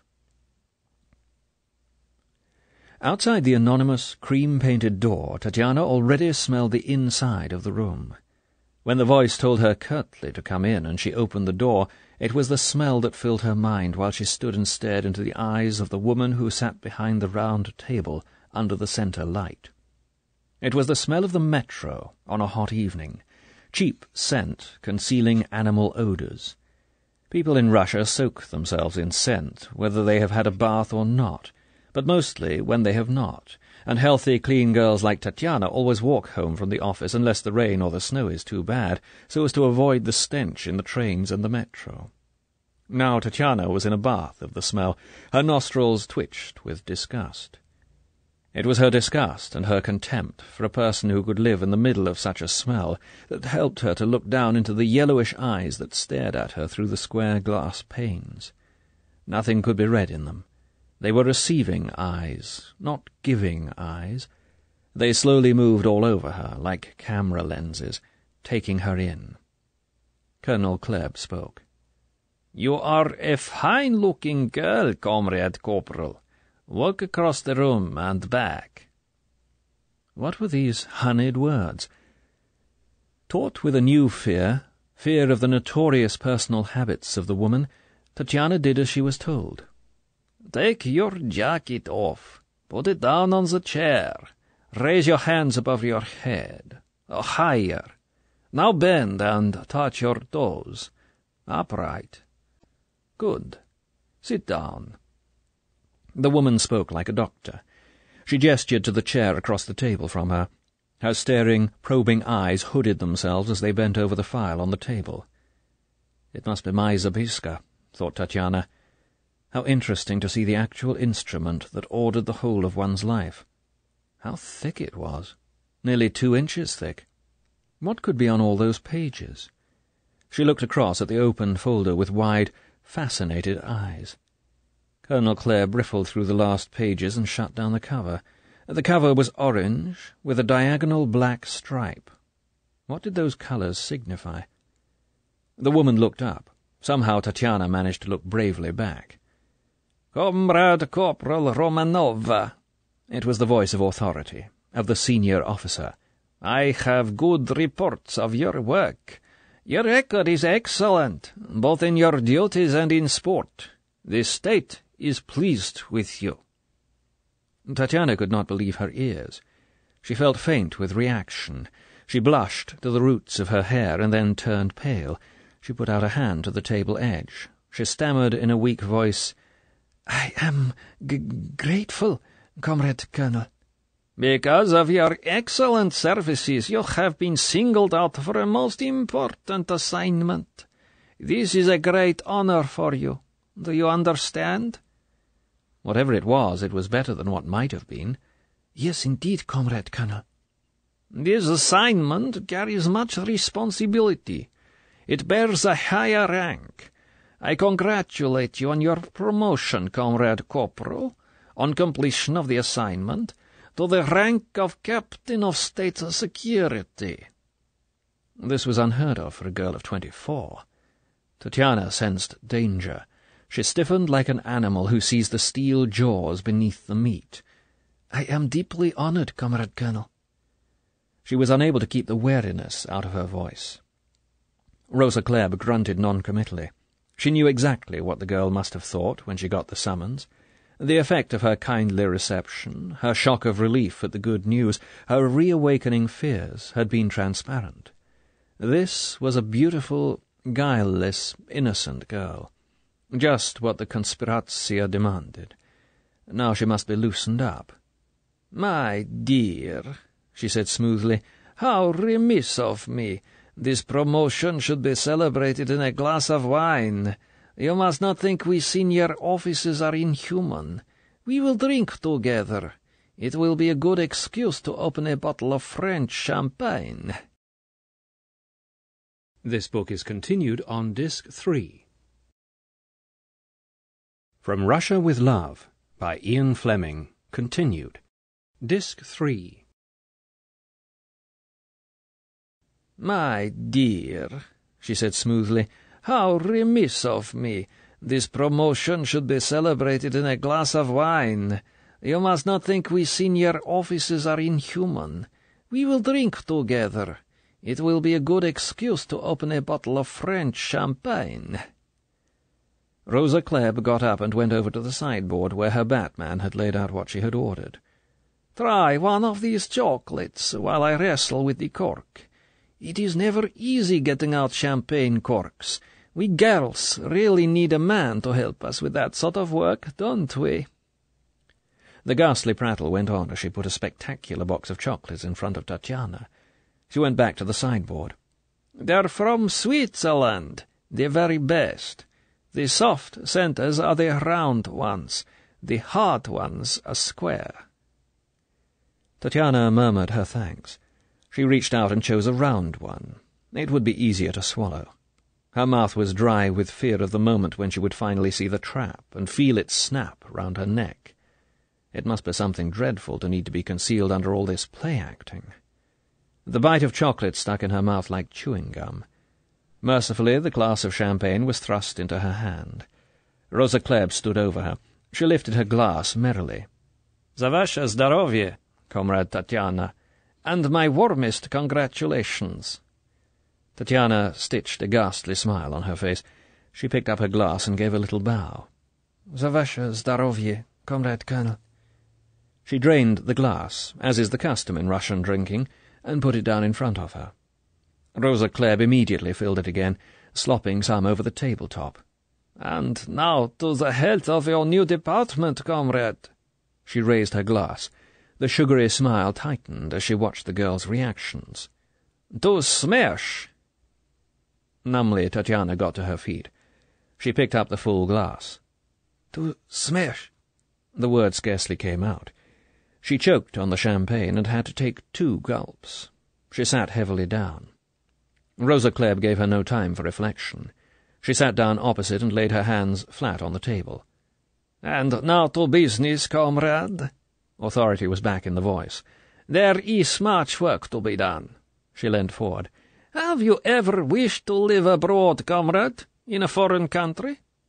The champagne was having its effect on Tatiana. Probably worse was to come, but now let it come quickly. "No, comrade. I am happy in Moscow." "You have never thought what it might be like, living in the West? All those beautiful clothes, the jazz, the modern things?" "No, comrade." She was truthful. She had never thought about it. "And if the state required you to live in the West?" "I would obey." "Willingly?" Tatiana shrugged her shoulders with a hint of impatience. "One does what one is told." The woman paused. There was girlish conspiracy in the next question. "Are you a virgin, comrade?" Oh, my God, thought Tatiana. "No, comrade colonel." The wet lips glinted in the light. "How many men?" Tatiana coloured to the roots of her hair. Russian girls are reticent and prudish about sex. In Russia the sexual climate is mid-Victorian. These questions from the Kleb woman were all the more revolting for being asked in this cold, inquisitorial tone by a state official she had never met before in her life. Tatiana screwed up her courage. She stared defensively into the yellow eyes. "What is the purpose of these intimate questions, please, comrade colonel?" Rosa Kleb straightened. Her voice cut back like a whip. "Remember yourself, comrade. You are not here to ask questions. You forget to whom you are speaking. Answer me." Tatiana shrank back. 3 men, comrade colonel." "When?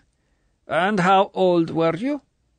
The hard yellow eyes looked across the table into the hunted blue eyes of the girl and held them and commanded. Tatiana was on the edge of tears. "At school, when I was 17. Then at the Institute of Foreign Languages, I was 22.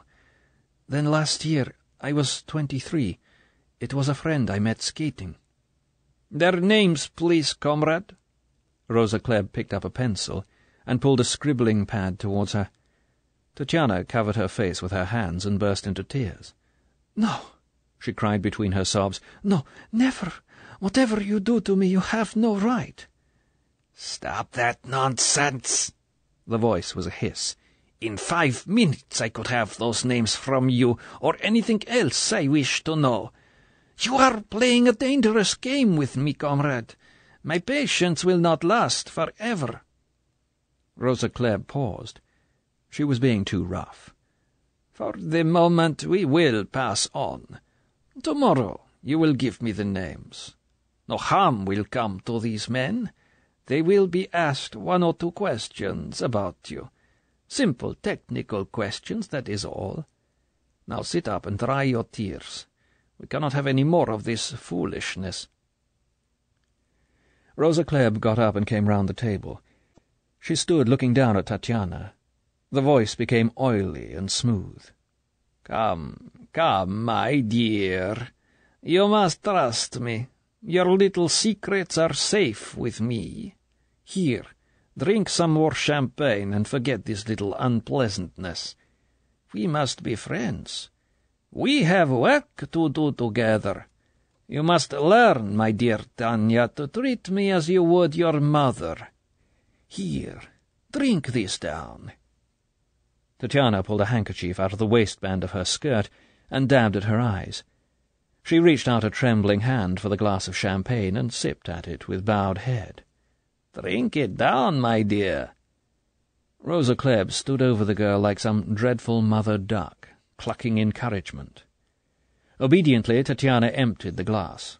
She felt drained of resistance, tired, willing to do anything to finish with this interview and get away somewhere and sleep. She thought, so this is what it is like on the interrogation table, and that is the voice the Kleb uses. Well, it was working. She was docile now. She would cooperate. Rosa Kleb sat down. She observed the girl appraisingly from behind the motherly mask. "And now, my dear, just one more intimate little question, as between girls. Do you enjoy making love? Does it give you pleasure? Much pleasure?" Tatiana's hands came up again and covered her face. From behind them, in a muffled voice, she said, "Well, yes, Comrade Colonel. Naturally, when one is in love." Her voice trailed away. What else could she say? What answer did this woman want? "And supposing, my dear, you were not in love, then would love-making with a man still give you pleasure?" Tatiana shook her head indecisively. She took her hands down from her face and bowed her head. The hair fell down on either side in a heavy curtain. She was trying to think, to be helpful, but she couldn't imagine such a situation. She supposed, "I suppose it would depend on the man, Comrade Colonel." "That is a sensible answer, my dear." Rosa Klebb opened a drawer in the table. She took out a photograph and slipped it across to the girl. "What about this man, for instance?" Tatiana drew the photograph cautiously towards her as if it might catch fire. She looked down warily at the handsome, ruthless face. She tried to think, to imagine. "I cannot tell, Comrade Colonel. He is good-looking. Perhaps if he was gentle." She pushed the photograph anxiously away from her. "No, keep it, my dear. Put it beside your bed and think of this man. You will learn more about him later in your new work. And now—" The eyes glittered behind the square panes of glass. "Would you like to know what your new work is to be? The task for which you have been chosen from all the girls in Russia?" "Yes, indeed, Comrade Colonel." Titania looked obediently across at the intent face that was now pointing at her like a gun-dog. The wet, rubbery lips parted enticingly. "It is a simple, delightful duty you have been chosen for, Comrade Corporal. A real labor of love, as we say. It is a matter of falling in love, that is all. Nothing else. Just falling in love with this man." "But who is he? I don't even know him." Rosa Klebb's mouth revelled. This would give the silly chit of a girl something to think about. "He is an English spy." "Bоже mой!" Tatiana clapped a hand over her mouth, as much to stifle the use of God's name as from terror. She sat, tense with the shock, and gazed at Rosa Klebb through wide, slightly drunk eyes. "Yes," said Rosa Klebb, pleased with the effect of her words. "He is an English spy, perhaps the most famous of them all. And from now on you are in love with him, so you had better get used to the idea. And no silliness, comrade, we must be serious. This is an important state matter for which you have been chosen as the instrument, so no nonsense, please. Now for some practical details." Rosa Klebb stopped. She said sharply, "And take your hand away from your silly face, and stop looking like a frightened cow. Sit up in your chair and pay attention, or it will be the worse for you. Understood?" "Yes, Comrade Colonel." Tatiana quickly straightened her back and sat up with her hands in her lap as if she was back at the security officers' school. Her mind was in a ferment, but this was no time for personal things. Her whole training told her that this was an operation for the state. She was now working for her country. Somehow she had come to be chosen for an important conspiratsia. As an officer in the MGB, she must do her duty, and do it well. She listened carefully and with her whole professional attention. "For the moment," Rosa Klebb put on her official voice, "I will be brief. You will hear more later. For the next few weeks you will be most carefully trained for this operation, until you know exactly what to do in all contingencies. You will be taught certain foreign customs. You will be equipped with beautiful clothes. You will be instructed in all the arts of allurement. Then you will be sent to a foreign country, somewhere in Europe. There you will meet this man. You will seduce him. In this matter you will have no silly compunctions. Your body belongs to the state. Since your birth, the state has nourished it. Now your body must work for the state. Is that understood?" "Yes, Comrade Colonel." The logic was inescapable. You will accompany this man to England. There you will no doubt be questioned. The questioning will be easy. The English do not use harsh methods. You will give such answers as you can without endangering the state. We will supply you with certain answers which we would like to be given. You will probably be sent to Canada. That is where the English send a certain category of foreign prisoner. You will be rescued and brought back to Moscow." Rosa Klebb peered at the girl. She seemed to be accepting all this without question. "You see, it is a comparatively simple matter. Have you any questions at this stage?" "What will happen to the man, Comrade Colonel?" "That is a matter of indifference to us. We shall simply use him as a means to introduce you into England. The object of the operation is to give false information to the British. We shall, of course, comrade, be very glad to have your own impressions of life in England. The reports of a highly trained and intelligent girl such as yourself will be of great value to the state." "Really, Comrade Colonel?" Tatiana felt important. Suddenly it all sounded exciting. If only she could do it well. She would assuredly do her very best. But supposing she could not make the English spy love her? She looked again at the photograph. She put her head on one side. It was an attractive face. What were these arts of allurement that the woman had talked about? What could they be? Perhaps they would help. Satisfied, Rosa Klebb got up from the table. "And now we can relax, my dear. Work is over for the night.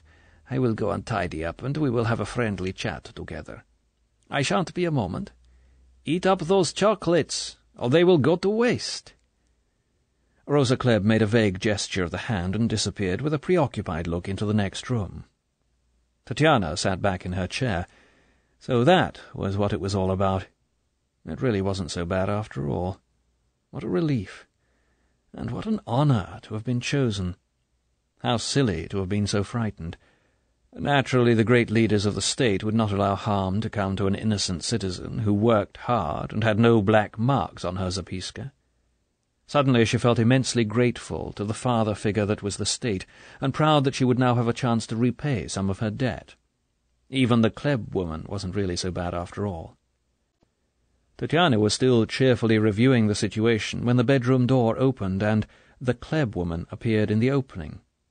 "What do you think of this, my dear?" Colonel Klebb opened her dumpy arms and twirled on her toes like a mannequin. She struck a pose with one arm outstretched and the other arm crooked at her waist. Tatiana's mouth had fallen open. She shut it quickly. She searched for something to say. Colonel Klebb, of Smash, was wearing a semi-transparent nightgown in orange crêpe de chine. It had scallops of the same material round the low square neckline, and scallops at the wrists of the broadly flounced sleeves. Underneath could be seen a brassiere consisting of 2 large pink satin roses. Below she wore old-fashioned knickers of pink satin with elastic above the knees.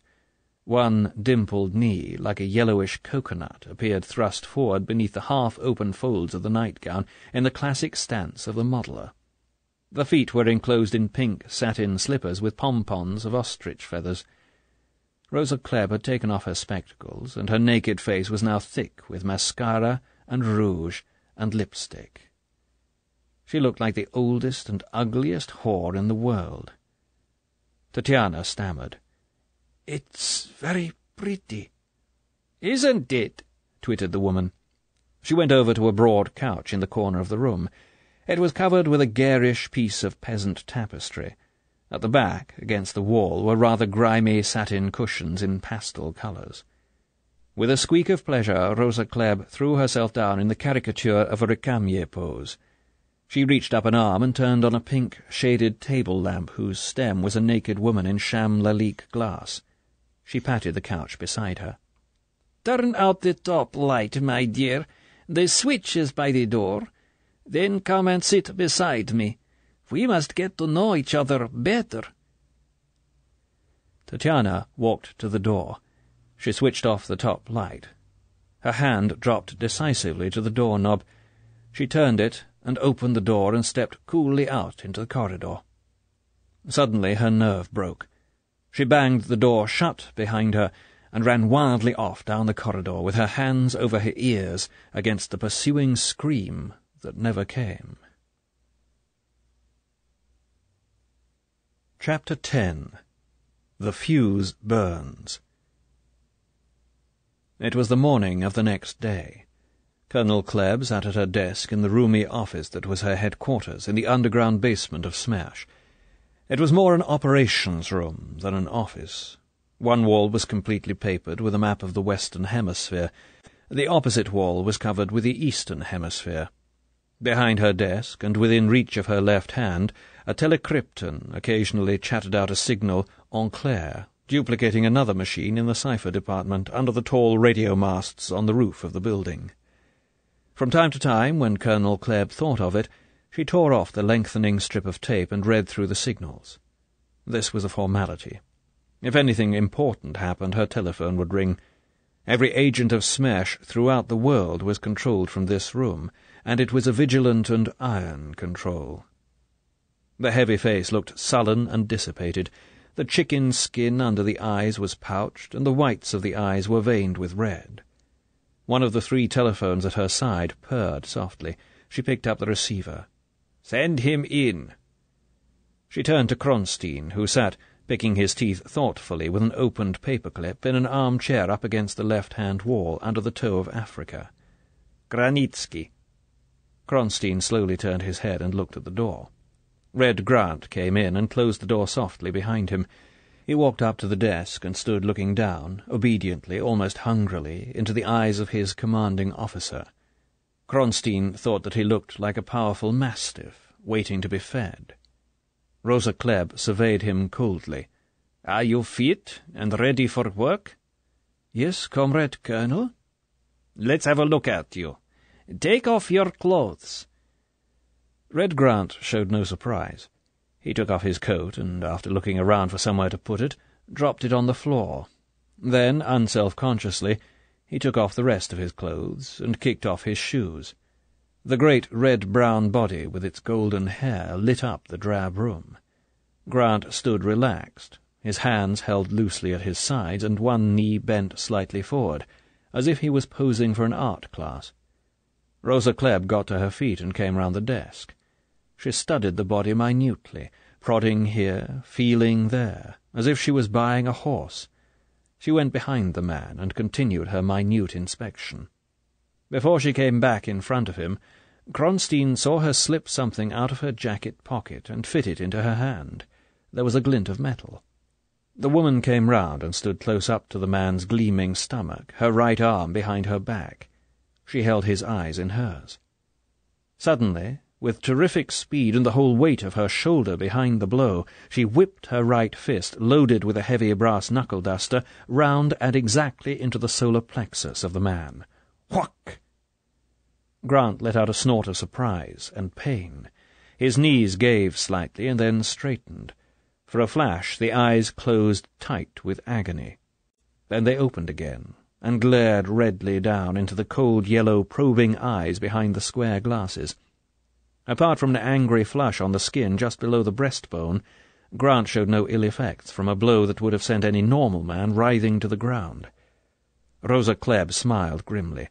She slipped the knuckle-duster back in her pocket and walked to her desk and sat down. She looked across at Kronstein with a hint of pride. "At least he is fit enough," she said. Kronstein grunted. The naked man grinned with sly satisfaction. He brought up one hand and rubbed his stomach. Rosa Klebb sat back in her chair and watched him thoughtfully. Finally she said, "Comrade Granitsky, there is work for you. An important task. More important than anything you have attempted. It is a task that will earn you a medal." Grant's eyes gleamed. "For the target is a difficult and dangerous one. You will be in a foreign country and alone. Is that clear?" "Yes, Comrade Colonel." Grant was excited. Here was a chance for that big step forward. What would the medal be? The Order of Lenin? He listened carefully. "The target is an English spy. You would like to kill an English spy?" "Very much indeed, Comrade Colonel." Grant's enthusiasm was genuine. He asked nothing better than to kill an Englishman. He had accounts to settle with the bastards. "You will need many weeks of training and preparation. On this assignment you will be operating in the guise of an English agent. Your manners and appearances are uncouth. You will have to learn at least some of the tricks," the voice sneered, "of a gentleman. You will be placed in the hands of a certain Englishman we have here, a former gentleman of the Foreign Office in London. It will be his task to make you pass as some sort of an English spy. They employ many different kinds of men. It should not be difficult. And you will have to learn many other things. The operation will be at the end of August, but you will start your training at once. There is much to be done. Put on your clothes and report back to the ADC. Understood?" "Yes, Comrade Colonel." Grant knew not to ask any questions. He scrambled into his clothes, indifferent to the woman's eyes on him, and walked over to the door, buttoning his jacket. He turned. "Thank you, Comrade Colonel." Rosa Klebb was writing up her note of the interview. She didn't answer or look up, and Grant went out and closed the door softly behind him. The woman threw down her pen and sat back. "And now, Comrade Kronstein, are there any points to discuss before we put the full machinery in motion? I should mention that the Presidium has approved the target and ratified the death warrant. I have reported the broad lines of your plan to Comrade General Grubozaboyshikov. He is in agreement. The detailed execution has been left entirely in my hands. The combined planning and operation staff has been selected and is waiting to begin work. Have you any last-minute thoughts, comrade?" Kronstein sat looking up at the ceiling, the tips of his fingers joined in front of him. He was indifferent to the condescension in the woman's voice. The pulse of concentration beat in his temples. "This man, Granitsky, he is reliable. You can trust him in a foreign country. He will not go private." "He has been tested for nearly 10 years. He has had many opportunities to escape. He has been watched for signs of itching feet. There has never been a breath of suspicion. The man is in the position of a drug addict. He would no more abandon the Soviet Union than a drugger would abandon the source of his cocaine. He is my top executioner. There is no one better." "And this girl, Romanova, she is satisfactory?" The woman said grudgingly, "She is very beautiful. She will serve our purpose. She is not a virgin, but she is prudish and sexually unawakened. She will receive instruction. Her English is excellent. I have given her a certain version of her task and its object. She is cooperative. If she should show signs of faltering, I have the addresses of certain relatives, including children. I shall also have the names of her previous lovers. If necessary, it would be explained to her that these people will be hostages until her task is completed. She has an affectionate nature. Such a hint would be sufficient, but I do not anticipate any trouble from her." "Romanova.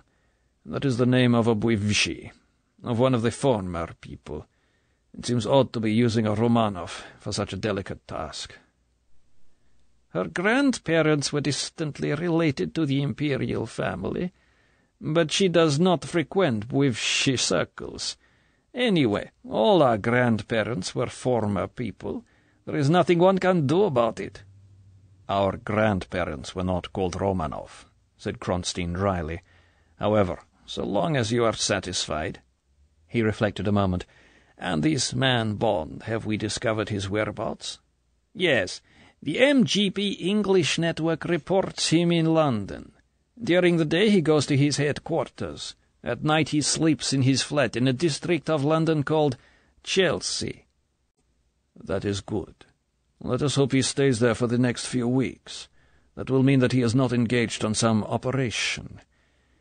He will be available to go out after our bait when they get the scent. Meanwhile—" Kronstein's dark, pensive eyes continued to examine a particular point on the ceiling.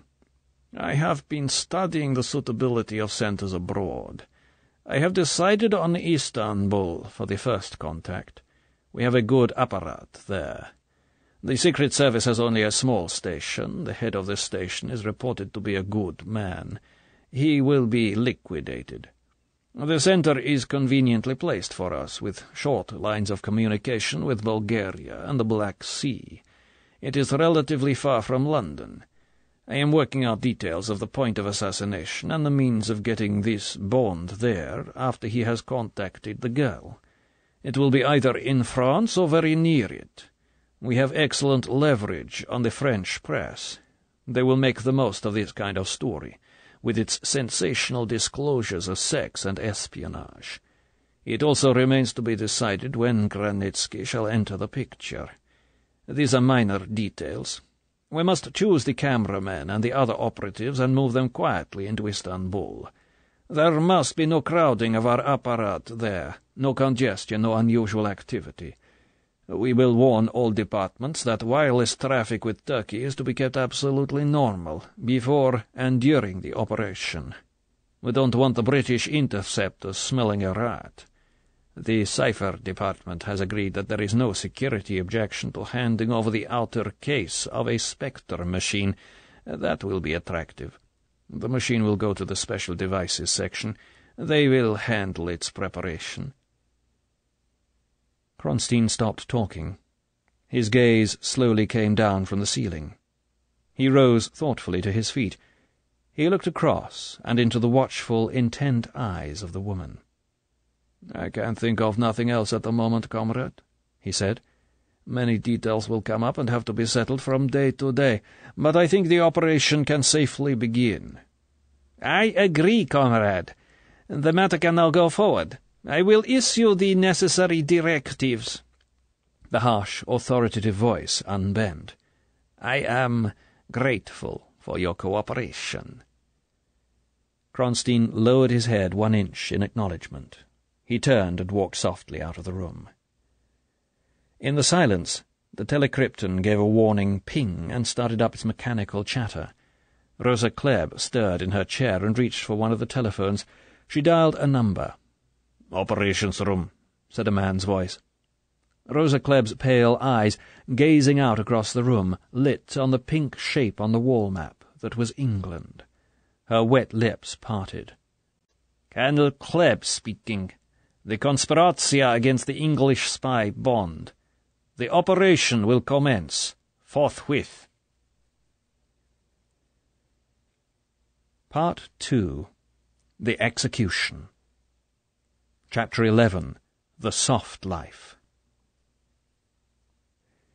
The blubbery arms of the Soft Life had Bond round the neck, and they were slowly strangling him. He was a man of war, and when, for a long period, there was no war, his spirit went into decline. In his particular line of business, peace had reigned for nearly a year, and peace was killing him. At 7:30 on the morning of Thursday, August the 12th, Bond awoke in his comfortable flat in the plain-treed square off the King's Road, and was disgusted to find that he was thoroughly bored with the prospect of the day ahead. Just as, in at least one religion, accident is the first of the cardinal sins, so boredom, and particularly the incredible circumstance of waking up bored, was the only vice Bond utterly condemned.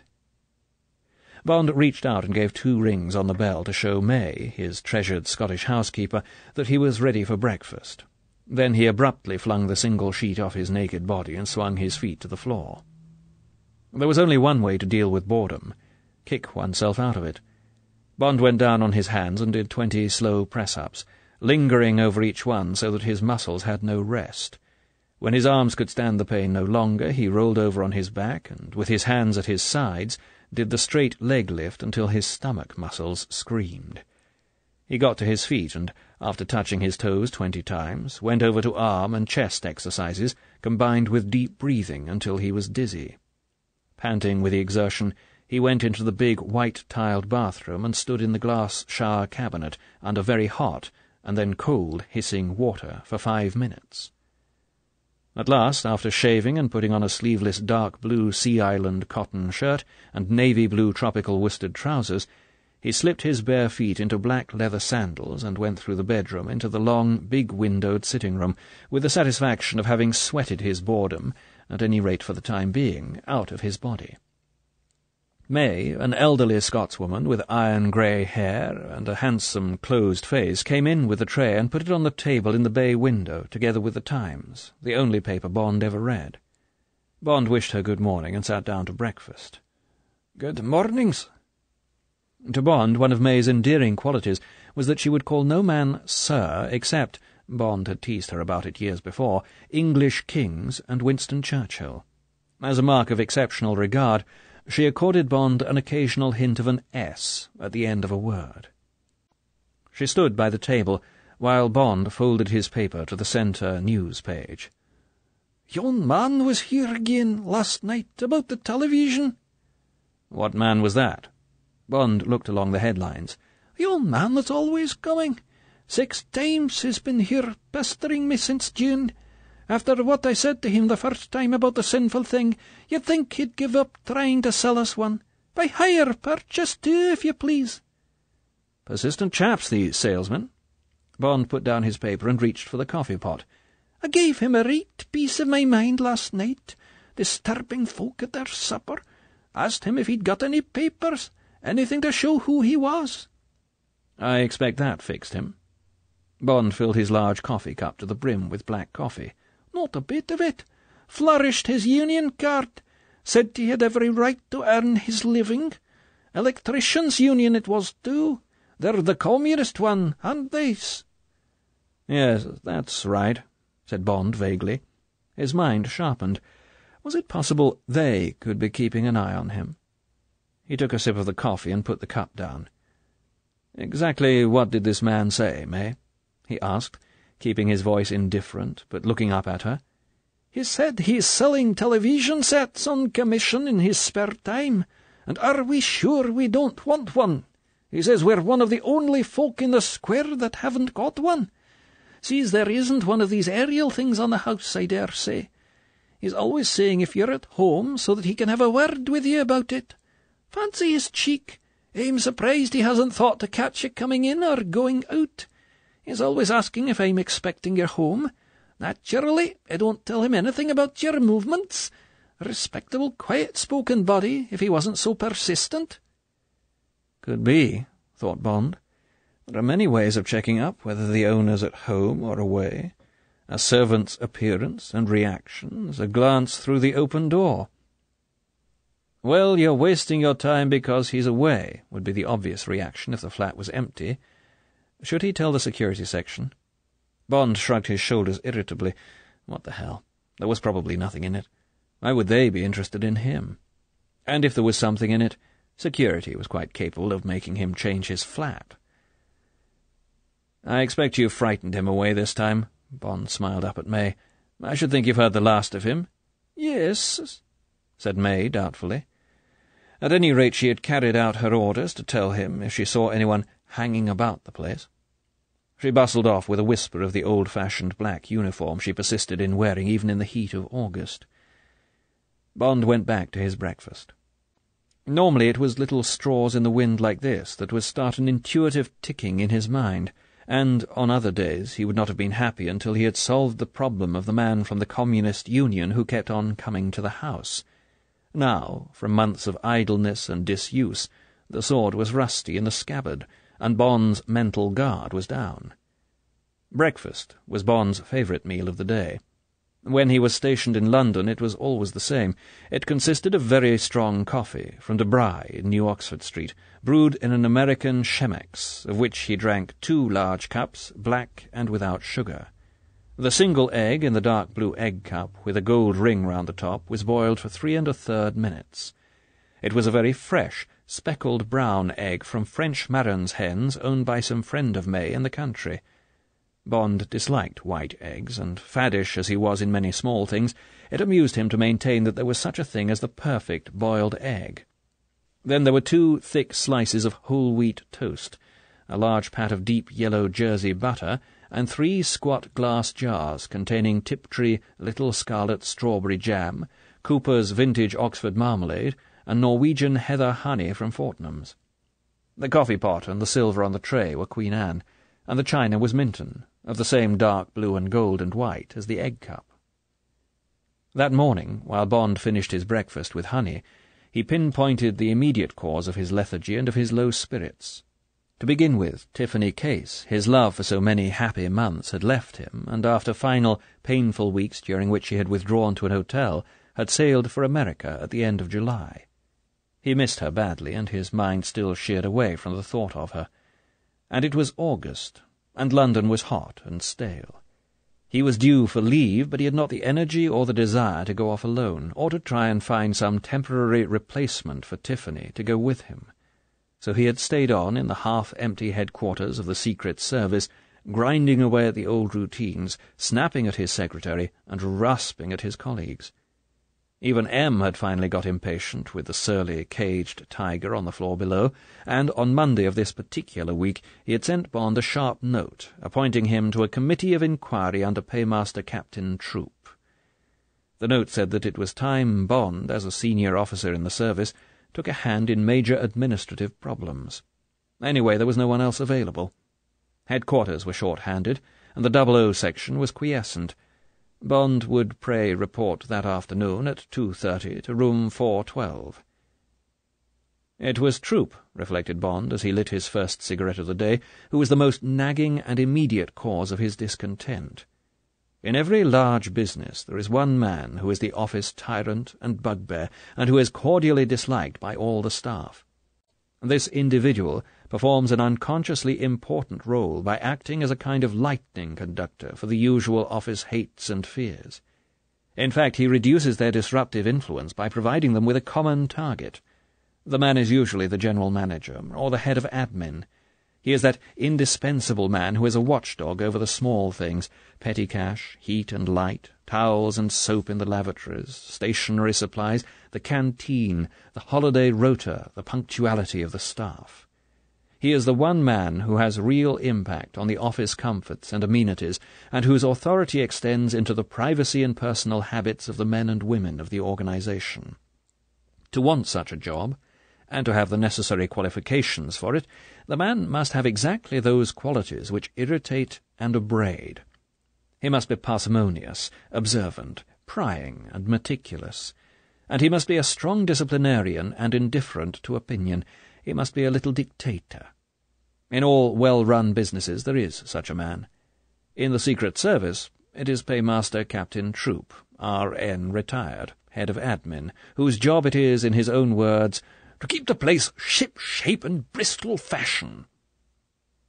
It was inevitable that Captain Troop's duties would bring him into conflict with most of the organization, but it was particularly unfortunate that M could think of no one but Troop to spare as chairman for this particular committee.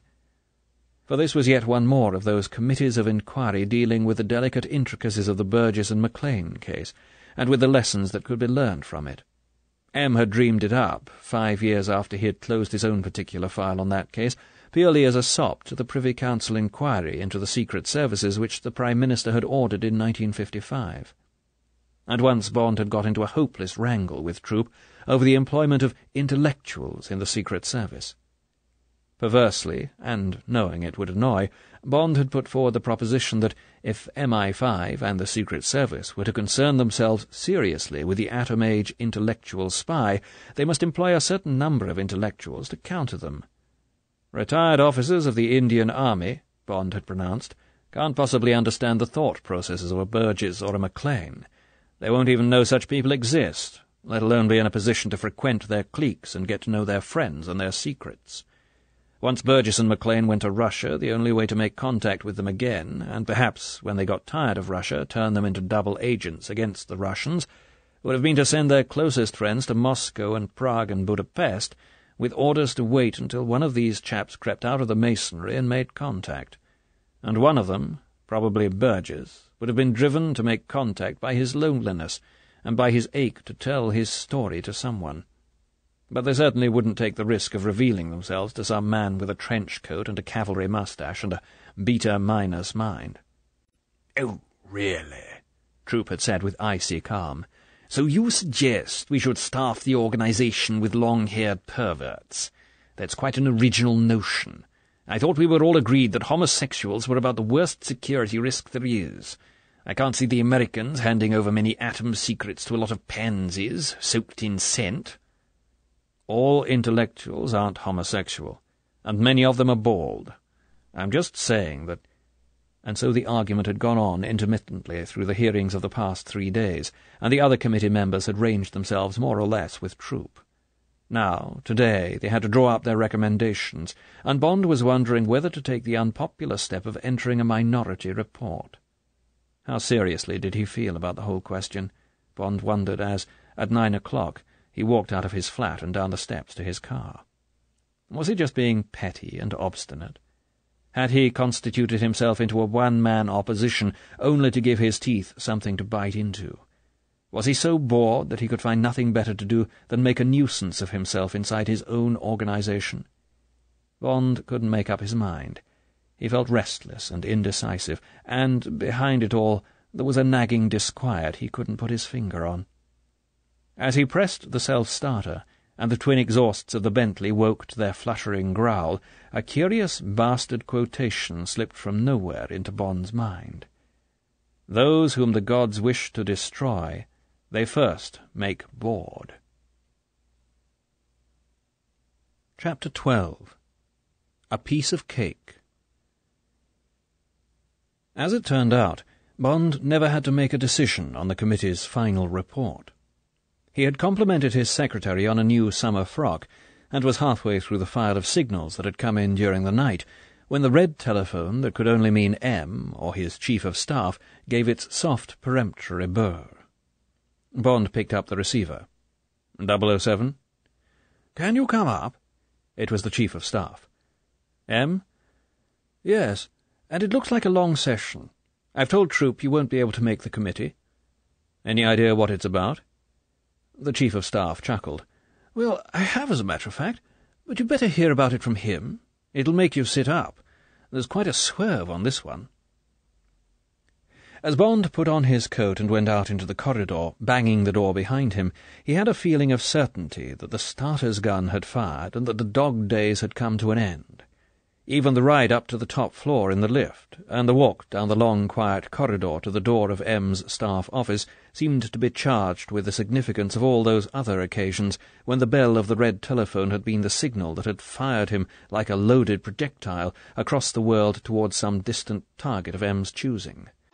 And the eyes of Miss Moneypenny, M's private secretary, had that old look of excitement and secret knowledge as she smiled up at him and pressed the switch on the intercom. 007's here, sir."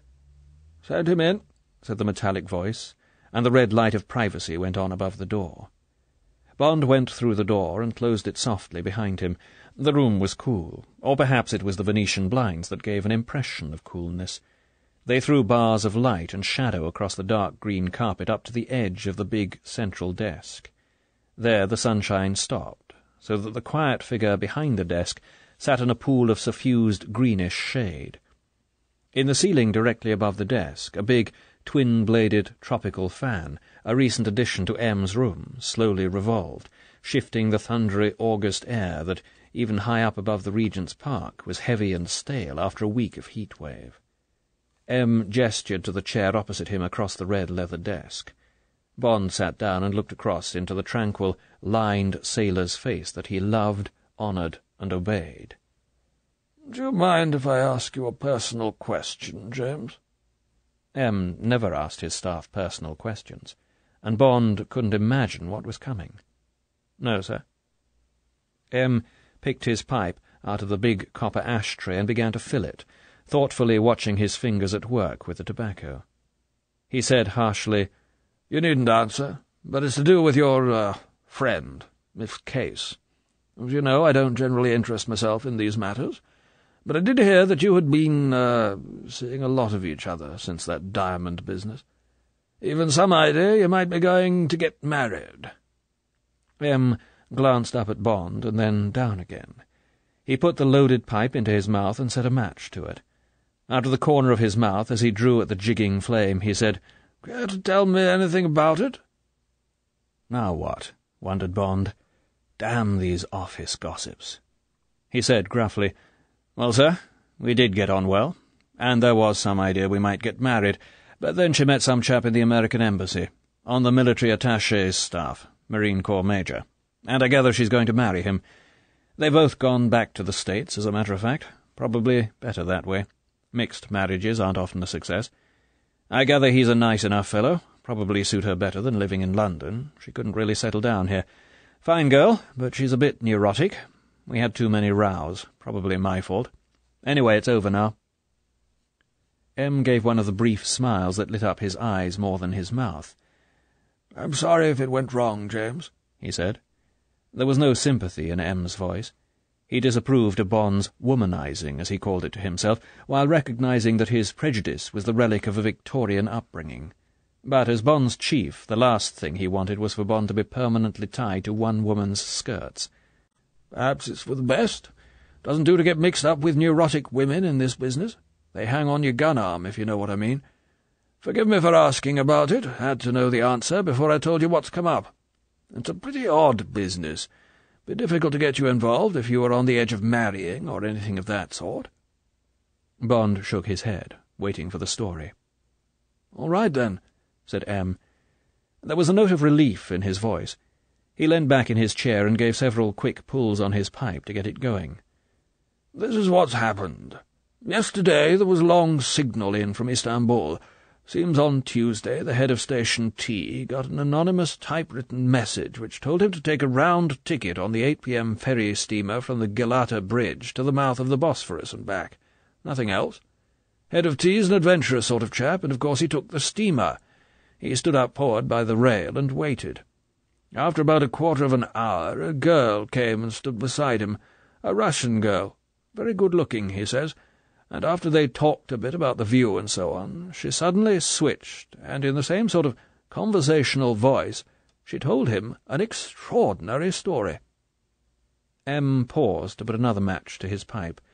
Bond interjected, "Who is head of T, sir? I've never worked in Turkey." "Man called Kerim, Darko Kerim. Turkish father and English mother. Remarkable fellow. Been head of T since before the war. One of the best men we've got anywhere. Does a wonderful job, loves it. Very intelligent, and he knows all that part of the world like the back of his hand." M dismissed Kerim with a sideways jerk of his pipe.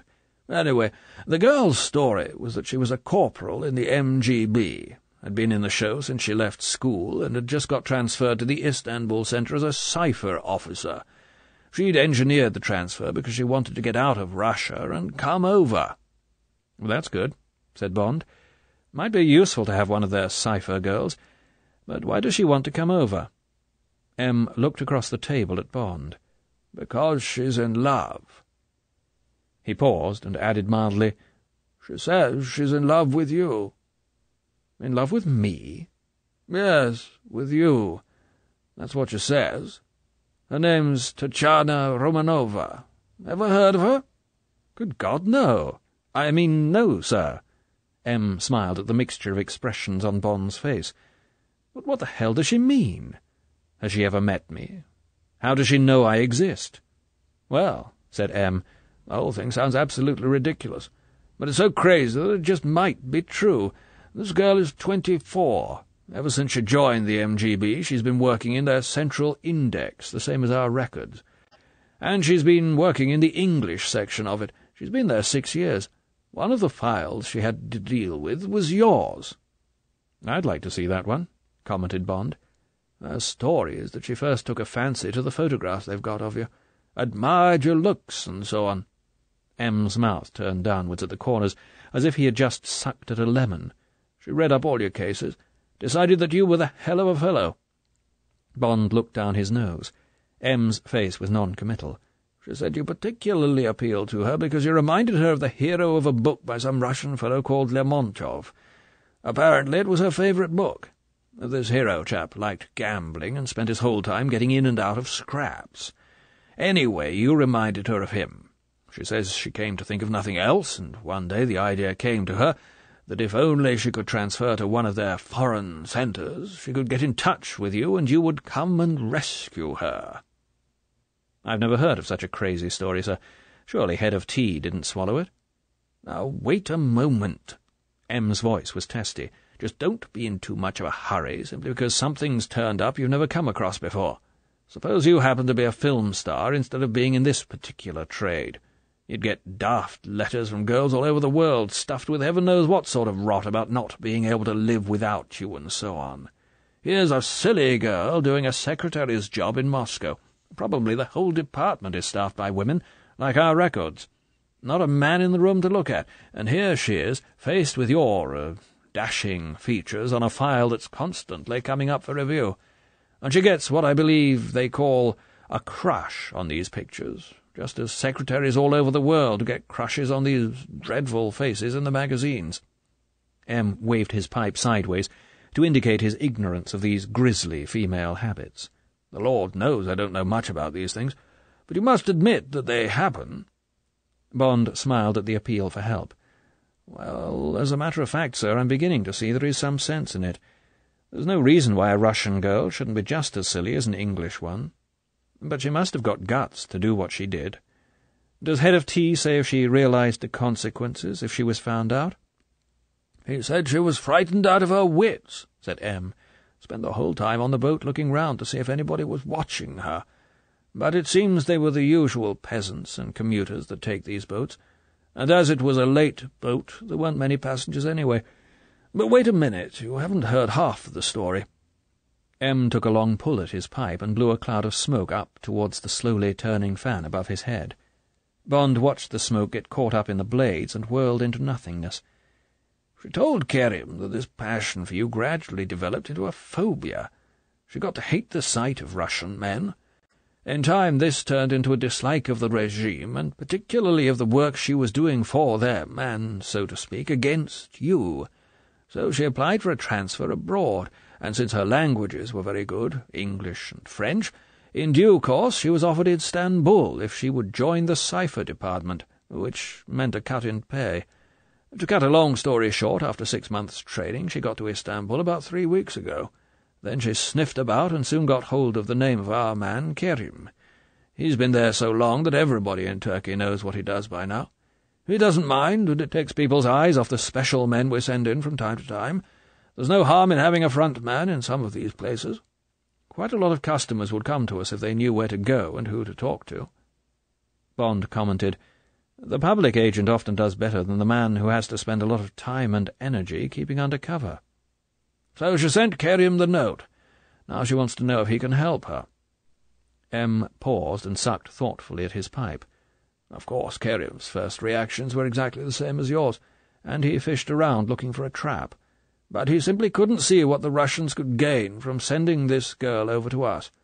All this time the steamer was getting further and further up the Bosphorus, and soon it would be turning to come back to Istanbul. And the girl got more and more desperate as Kerim went on trying to break down her story. Then," M's eyes glittered softly across at Bond, "came the clincher." That glitter in M's eyes, thought Bond. How well he knew those moments when M's cold grey eyes betrayed their excitement and their greed. She had a last card to play, and she knew it was the ace of trumps. If she could come over to us, she would bring her cipher machine with her. It's the brand-new Spectre machine, the thing we'd give our eyes to have." "God," said Bond softly, his mind boggling at the immensity of the prize. The Spectre, the machine that would allow them to decipher the top-secret traffic of all.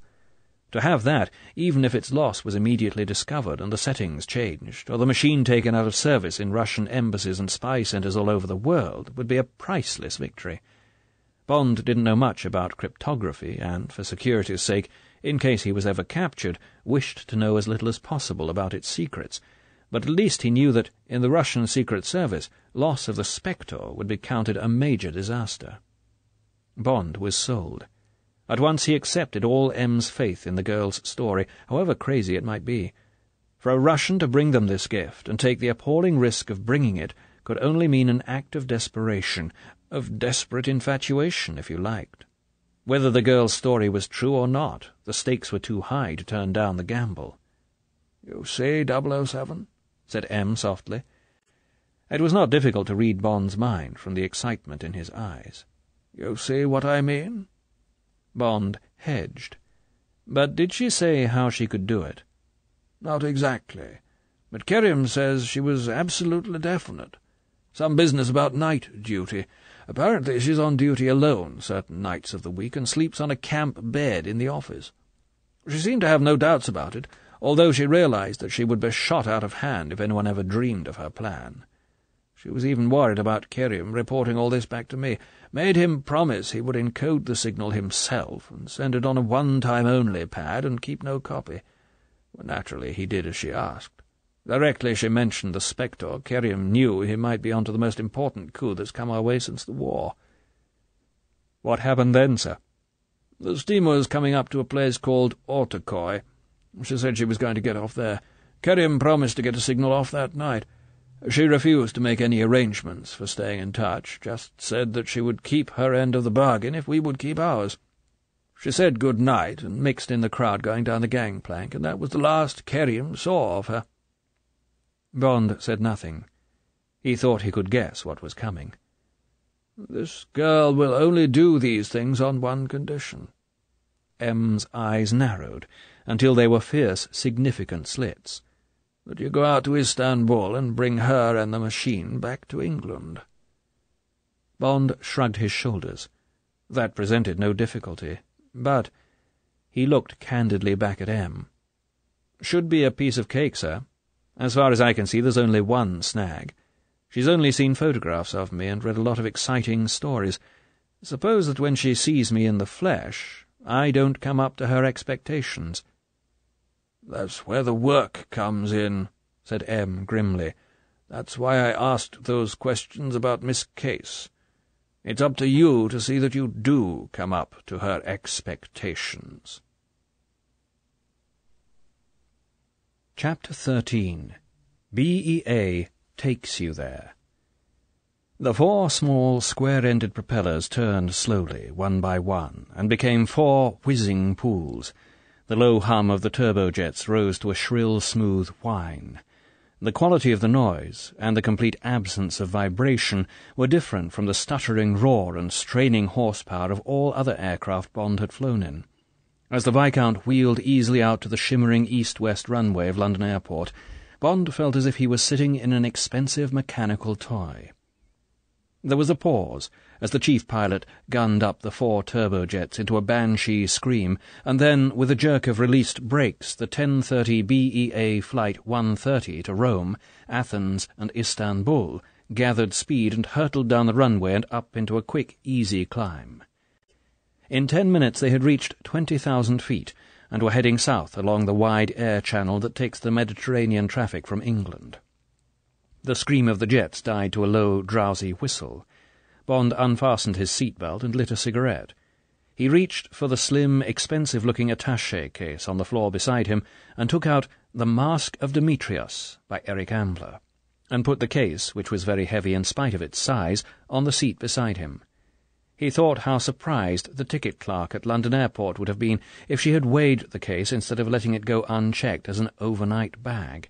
And if, in their turn, Customs had been intrigued by its weight, how interested they would have been when it was slipped under the inspectoscope. Q Branch had put together this smart-looking little bag, ripping out the careful handiwork of Swain and Adney to pack 50 rounds of 2.5 ammunition in 2 flat rows between the leather and the lining of the spine. In each of the innocent sides there was a flat throwing knife, built by Wilkinsons, the sword-makers, and the tops of their handles were concealed cleverly by the stitching at the corners. Despite Bond's efforts to laugh them out of it, Q's craftsman had insisted on building a hidden compartment into the handle of the case, which, by pressure at a certain point, would deliver a cyanide death pill into the palm of his hand. Directly he had taken delivery of the case, Bond had washed this pill down the lavatory. More important was the thick tube of palm-olive shaving cream in the otherwise guileless sponge bag. The whole top of this unscrewed to reveal the silencer for the Beretta, packed in cotton wool. In case hard cash was needed, the lid of the attaché case contained 50 golden sovereigns. These could be poured out by slipping sideways 1 ridge of welting. The complicated bag of tricks amused Bond, but he also had to admit that, despite its 8-pound weight, the bag was a convenient way of carrying the tools of his trade, which otherwise would have to be concealed about his body. Only a dozen miscellaneous passengers were on the plane. Bond smiled at the thought of Luella Ponsonby's horror if she knew that that made the load 13. The day before, when he had left M and had gone back to his office to arrange the details of his flight, his secretary had protested violently at the idea of his travelling on Friday the 13th. "But it's always best to travel on the 13th, Bond had explained patiently. "There are practically no passengers, and it's more comfortable, and you get better service. I always choose the 13th when I can." "Well," she had said resignedly, "it's your funeral, but I shall spend the day worrying about you, and for heaven's sake don't go walking under ladders or anything silly this afternoon. You oughtn't to overplay your luck like this. I don't know what you're going to Turkey for, and I don't want to know, but I have a feeling in my bones." "Ah, those beautiful bones," Bond had teased her. "I'll take them out to dinner the night I get back." "You'll do nothing of the sort," she had said coldly. Later she had kissed him good-bye with a sudden warmth, and for the 100th time Bond had wondered why he bothered with other women when the most darling of them all was his secretary. The plane sang steadily on above the endless sea of whipped cream clouds that looked solid enough to land on if the engines failed. The clouds broke up, and a distant blue haze far away to their left was Paris. For an hour they flew high over the burned-up fields of France until, after Dijon, the land turned from a pale to a darker green as it sloped up into the Juras. Lunch came. Bond put aside his book and the thoughts that kept coming between him and the printed page, and while he ate, he gazed down at the cool mirror of the Lake of Geneva. As the pine forests began to climb towards the snow patches between the beautifully scarred teeth of the Alps, he remembered early skiing holidays. The plane skirted the great eye-tooth of Mont Blanc, a few hundred yards to port, and Bond looked down at the dirty grey elephant's skin of the glaciers, and saw himself again, a young man in his teens, with the leading end of the rope round his waist, bracing himself against the top of a rock chimney on the Aiguille Rouge, as his two companions from the University of Geneva inched up the smooth rock towards him. And now? Bond smiled wryly at his reflection in the perspex as the plane swung out of the mountains and over the gross-grained terrazza of Lombardy. If that young James Bond came up to him in the street and talked to him, would he recognize the clean, eager youth that had been him at 17? And what would that youth think of him, the secret agent, the older James Bond? Would he recognize himself beneath the surface of this man who was tarnished with years of treachery and ruthlessness and fear? This man with the cold, arrogant eyes, and the scar down his cheek and the flat bulge beneath his left armpit. If the youth did recognize him, what would his judgment be? What would he think of Bond's present assignment? What would he think of the dashing secret agent who was off across the world in a new and most romantic role, to pimp for England? Bond put the thought of his dead youth out of his mind.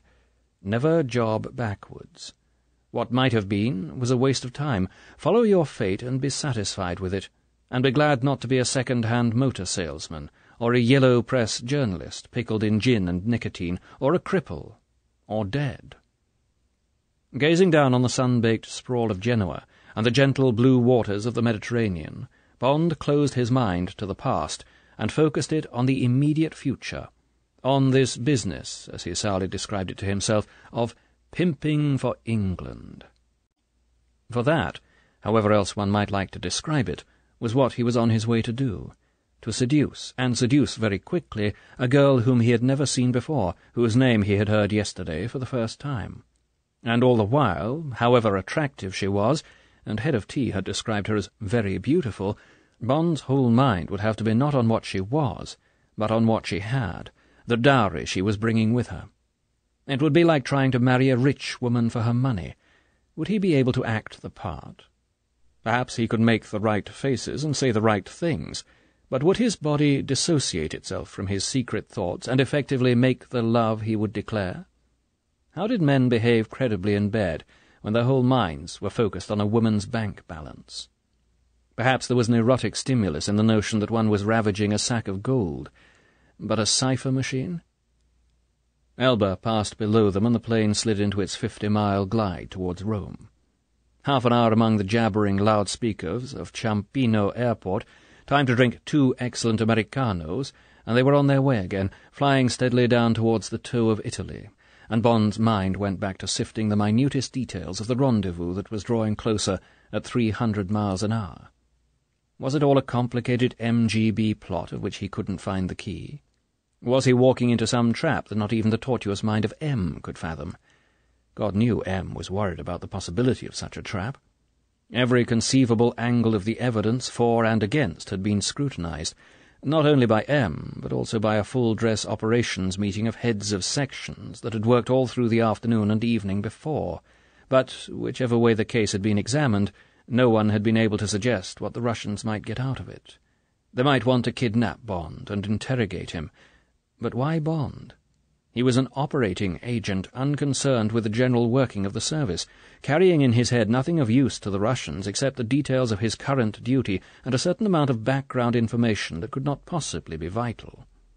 Or they might want to kill Bond as an act of revenge. Yet he had not come up against them for 2 years. If they wanted to kill him, they had only to shoot him in the streets of London, or in his flat, or put a bomb in his car. Bond's thoughts were interrupted by the stewardess. "Fasten your seat-belts, please." As she spoke, the plane dropped sickeningly and soared up again with an ugly note of strain in the scream of the jets. The sky outside was suddenly black. Rain hammered on the windows. There came a blinding flash of blue and white light and a crash as if an anti-aircraft shell had hit them, and the plane heaved and bucketed in the belly of the electric storm that had ambushed them out of the mouth of the Adriatic. Bond smelt the smell of danger. It is a real smell, something like the mixture of sweat and electricity you get in an amusement arcade. Again the lightning flung its hands across the windows. Crash! It felt as if they were the centre of the thunderclap. Suddenly the plane seemed incredibly small and frail. 13 passengers. Friday the 13th. Bond thought of Louis Ponsonby's words, and his hands on the arms of his chair felt wet. How old is this plane, he wondered? How many flying hours has it done? Had the death-watch beetle of metal fatigue got into the wings? How much of their strength had it eaten away? Perhaps he wouldn't get to Istanbul after all. Perhaps a plummeting crash into the Gulf of Corinth was going to be the destiny he had been scanning philosophically only an hour before. In the centre of Bond was a hurricane room, the kind of citadel found in old-fashioned houses in the tropics. These rooms are small, strongly built cells in the heart of the house, in the middle of the ground floor and sometimes dug down into its foundations. To this cell the owner and his family retire if the storm threatens to destroy the house, and they stay there until the danger is past. Bond went to his hurricane room only when the situation was beyond his control, and no other possible action could be taken. Now he retired to this citadel, closed his mind to the hell of noise and violent movement, and focused on a single stitch in the back of the seat in front of him, waiting with slackened nerves for whatever fate had decided for BEA flight number 130. Almost at once it got lighter in the cabin. The rain stopped crashing on the perspex window, and the noise of the jets settled back into their imperturbable whistle. Bond opened the door of his hurricane room and stepped out. He slowly turned his head and looked curiously out of the window and watched the tiny shadow of the plane hastening far below across the quiet waters of the Gulf of Corinth. He heaved a deep sigh and reached into his hip pocket for his gunmetal cigarette case. He was pleased to see his hands were dead steady as he took out his lighter and lit one of the Moreland cigarettes with the 3 gold rings. Should he tell Lil that perhaps she had almost been right? He decided that if he could find a rude enough postcard in Istanbul, he would.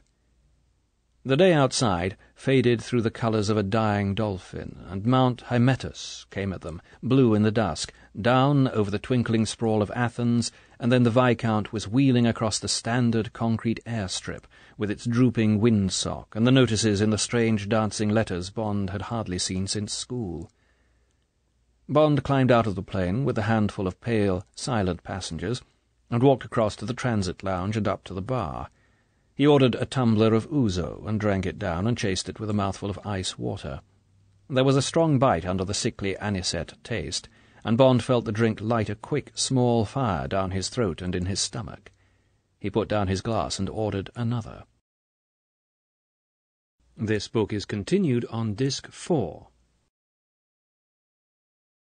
From Russia with Love, by Ian Fleming, continued. Disc 4. Bond climbed out of the plane with a handful of pale, silent passengers and walked across to the transit lounge and up to the bar. He ordered a tumbler of ouzo and drank it down and chased it with a mouthful of ice water. There was a strong bite under the sickly anisette taste, and Bond felt the drink light a quick, small fire down his throat and in his stomach. He put down his glass and ordered another. By the time the loudspeakers called him out again, it was dusk, and the half-moon rode clear and high above the lights of the town. The air was soft with evening and the smell of flowers, and there was the steady pulse beat of the cicadas. Zing-a-zing-a-zing, and the distant sound of a man singing.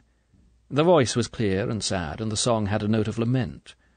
Near the airport a dog barked excitedly at an unknown human smell. Bond suddenly realized that he had come into the east, where the guard dog howls all night. For some reason, the realization sent a pang of pleasure and excitement into his heart. They had only a 90-minute flight to Istanbul, across the dark Aegean and the Sea of Marmara. An excellent dinner, with 2 dry martinis and a half-bottle of Calvé claret, put Bond's reservations about flying on Friday the 13th, and his worries about his assignment, out of his mind, and substituted a mood of pleased anticipation. Then they were there, and the plane's 4 propellers wheeled to a stop outside the fine modern airport of Yeşilköy, an hour's drive from Istanbul. Bond said goodbye and thank you for a good flight to the stewardess, carried the heavy little attaché case through the passport check into the customs, and waited for his suitcase to come off the plane. So these dark, ugly, neat little officials were the modern Turks. He listened to their voices, full of broad vowels and quiet sibilants and modified U sounds, and he watched the dark eyes that belied the soft, polite voices. They were bright, angry, cruel eyes that had only lately come down from the mountains. Bond thought he knew the history of those eyes. They were eyes that had been trained for centuries to watch over sheep and decipher small movements on far horizons. They were eyes that kept the knife-hand in sight without seeming to, that counted the grains of meal and the small fractions of coin and noted the flicker of the merchant's fingers. They were hard, untrusting, jealous eyes. Bond didn't take to them. Outside the customs, a tall, rangy man with drooping black moustaches stepped out of the shadows. He wore a smart dust coat and a chauffeur's cap. He saluted, and, without asking Bond his name, took his suitcase and led the way over to a gleaming aristocrat of a car, an old black basket-work Rolls-Royce Coupé de Ville, that Bond guessed must have been built for some millionaire of the 20s. When the car was gliding out of the airport, the man turned and said politely over his shoulder in excellent English, "Kerim Bey thought you would prefer to rest tonight, sir. I am to call for you at 9 tomorrow morning. What hotel are you staying at, sir?" "The Crystal Palace." "Very good, sir." The car sighed off down the wide, modern road. Behind them, in the dappled shadows of the airport parking place, Bond vaguely heard the crackle of a motor scooter starting up. The sound meant nothing to him, and he settled back to enjoy the drive. Chapter 14. Darko Kerim. James Bond awoke early in his dingy room at the Crystal Palace on the heights of Pera, and absent-mindedly reached down a hand to explore a sharp tickle on the outside of his right thigh. Something had bitten him during the night. Irritably he scratched the spot. He might have expected it. When he had arrived the night before to be greeted by a surly night concierge in trousers and a collarless shirt, and had briefly inspected the entrance hall with the fly-blown palms in copper pots, and the floor and walls of discoloured Moorish tiles, he had known what he was in for. He had half thought of going to another hotel. Inertia and a perverse liking for the sleazy romance that clings to old-fashioned continental hotels had decided him to stay, and he had signed in and followed the man up to the 3rd floor in the old rope-and-gravity lift. His room, with its few sticks of aged furniture and an iron bedstead, was what he had expected. He only looked to see if there were the blood spots of squashed bugs on the wallpaper behind the bedhead before dismissing the concierge. He had been premature. When he went into the bathroom and turned on the hot tap, it gave a deep sigh, then a deprecating cough, and finally ejected a small centipede into the basin. Bond morosely washed the centipede away with a thin stream of brownish water from the cold tap. So much, he had reflected wryly, for choosing an hotel, because its name had amused him, and because he had wanted to get away from the soft life of big hotels. But he had slept well, and now, with the reservation that he must buy some insecticide, he decided to forget about his comforts and get on with the day. Bond got out of bed, drew back the heavy red plush curtains, and leant on the iron balustrade and looked out over one of the most famous views in the world. On his right, the still waters of the Golden Horn; on his left, the dancing waves of the unsheltered Bosphorus; and, in between, the tumbling roofs, soaring minarets, and crouching mosques of Pera. After all, his choice had been good. The view made up for many bedbugs and much discomfort. For 10 minutes Bond stood and gazed out across the sparkling water barrier between Europe and Asia. Then he turned back into the room, now bright with sunshine, and telephoned for his breakfast. His English was not understood, but his French at last got through. He turned on a cold bath and shaved patiently with cold water, and hoped that the exotic breakfast he had ordered would not be a fiasco. He was not disappointed. The yogurt, in a blue china bowl, was deep yellow, and with the consistency of thick cream. The green figs, ready peeled, were bursting with ripeness, and the Turkish coffee was jet black, and with the burned taste that showed it had been freshly ground. Bond ate the delicious meal on a table drawn up beside the open window. He watched the steamers and the cakes criss-crossing the 2 seas spread out before him, and wondered about Kerim, and what fresh news there might be.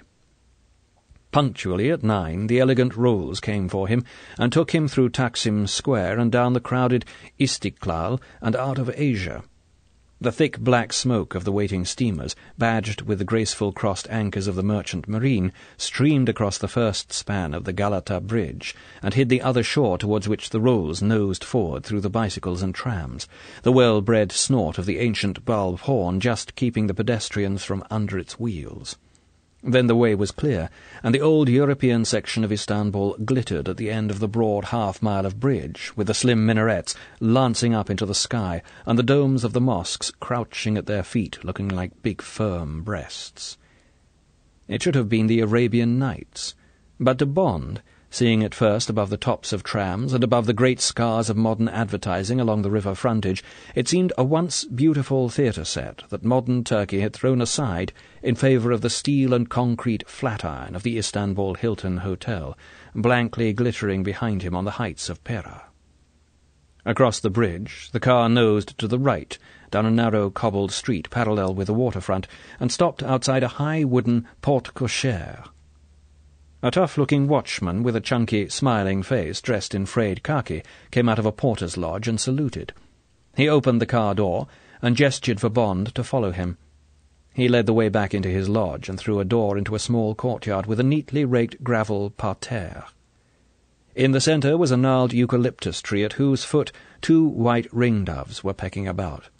The noise of the town was a distant rumble, and it was quiet and peaceful. They walked across the gravel and through another small door, and Bond found himself at one end of a great vaulted go-down, with high circular windows through which dusty bars of sunshine slanted across a vista of bundles and bales of merchandise. There was a cool, musty scent of spices and coffee, and as Bond followed the watchman down the central passageway, a sudden strong wave of mint. At the end of the long warehouse was a raised platform enclosed by a balustrade. On it 6 young men and girls sat on high stools and wrote busily in fat, old-fashioned ledgers. It was like a Dickensian counting-house, and Bond noticed that each high desk had a battered abacus beside the ink-pot. Not one of the clerks looked up as Bond walked between them, but a tall, swarthy man with a lean face and unexpected blue eyes came forward from the furthest desk and took delivery of him from the watchman. He smiled warmly at Bond, showing a set of extremely white teeth, and led him to the back of the platform. He knocked on a fine mahogany door with a Yale lock, and, without waiting for an answer, opened it and let Bond in and closed the door softly behind him. "Ah, my friend, come in, come in." A very large man in a beautifully cut cream tussore suit got up from a mahogany desk and came to meet him, holding out his hand. A hint of authority behind the loud, friendly voice reminded Bond that this was the head of Station T, and that Bond was in another man's territory and juridically under his command. It was no more than a point of etiquette, but a point to remember. Darko Kerim had a wonderfully warm, dry hand-clasp. It was a strong Western handful of operative fingers, not the banana-skin handshake of the East that makes you want to wipe your fingers on your coat-tails. And the big hand had a coiled power that said it could easily squeeze your hand tighter and tighter until finally it cracked your bones. Bond was 6 feet tall, but this man was at least 2 inches taller, and he gave the impression of being twice as broad and twice as thick as Bond. Bond looked up into 2 wide-apart, smiling blue eyes and a large, smooth brown face with a broken nose. The eyes were watery and veined with red, like the eyes of a hound who lies too often too close to the fire. Bond recognized them as the eyes of furious dissipation. The face was vaguely gypsy-like in its fierce pride, and in the heavy, curling black hair and crooked nose, and the effect of a vagabond soldier of fortune was heightened by the small, thin gold ring Kerim wore in the lobe of his right ear. It was a startlingly dramatic face, vital, cruel, and debauched, but what one noticed more than its drama was that it radiated life. Bond thought he had never seen so much vitality and warmth in a human face. It was like being close to the sun, and Bond let go the strong, dry hand and smiled back at Kerim with a friendliness he rarely felt for a stranger. "Thanks for sending the car to meet me last night." "Ha!" Kerim was delighted. "You must thank our friends, too. You were met by both sides. They always follow my car when it goes to the airport." "Was it a Vespa or a Lambretta?" "You noticed? A Lambretta. They have a whole fleet of them for their little men, the men I call the faceless ones. They look so alike, we have never managed to sort them out. Little gangsters, mostly stinking Bulgars who do their dirty work for them. But I expect this one kept well back. They don't get up close to the rolls any more since the day my chauffeur stopped suddenly and then reversed back as hard as he could. Messed up the paintwork and bloodied the bottom of the chassis, but it taught the rest of them manners." Kerim went to his chair and waved to an identical one across the desk. He pushed over a flat white box of cigarettes, and Bond sat down and took a cigarette and lit it. It was the most wonderful cigarette he had ever tasted, the mildest and sweetest of Turkish tobacco, in a slim, long oval tube with an elegant gold crescent. While Kerim was fitting one into a long, nicotine-stained ivory holder, Bond took the opportunity to glance round the room, which smelled strongly of paint and varnish, as if it had just been redecorated. It was big and square and panelled in polished mahogany, except behind Kerim's chair, where a length of oriental tapestry hung down from the ceiling and gently moved in the breeze, as if there was an open window behind it. But this seemed unlikely, as light came from 3 circular windows high up in the walls. Perhaps behind the tapestry was a balcony looking out over the Golden Horn, whose waves Bond could hear lapping at the walls below. In the centre of the right-hand wall hung a gold-framed reproduction of Anagone's portrait of the Queen. Opposite, also imposingly framed, was Cecil Beaton's wartime photograph of Winston Churchill, looking up from his desk in the cabinet offices like a contemptuous bulldog. A broad bookcase stood against one wall, and, opposite, a comfortably padded leather settee. In the centre of the room the big desk winked with polished brass handles. On the littered desk were 3 silver photograph frames, and Bond caught a sideways view of the copperplate script of 2 mentions in dispatches and the military division of the OBE. Kerim lit his cigarette. He jerked his head back at the piece of tapestry. "Our friends paid me a visit yesterday," he said casually.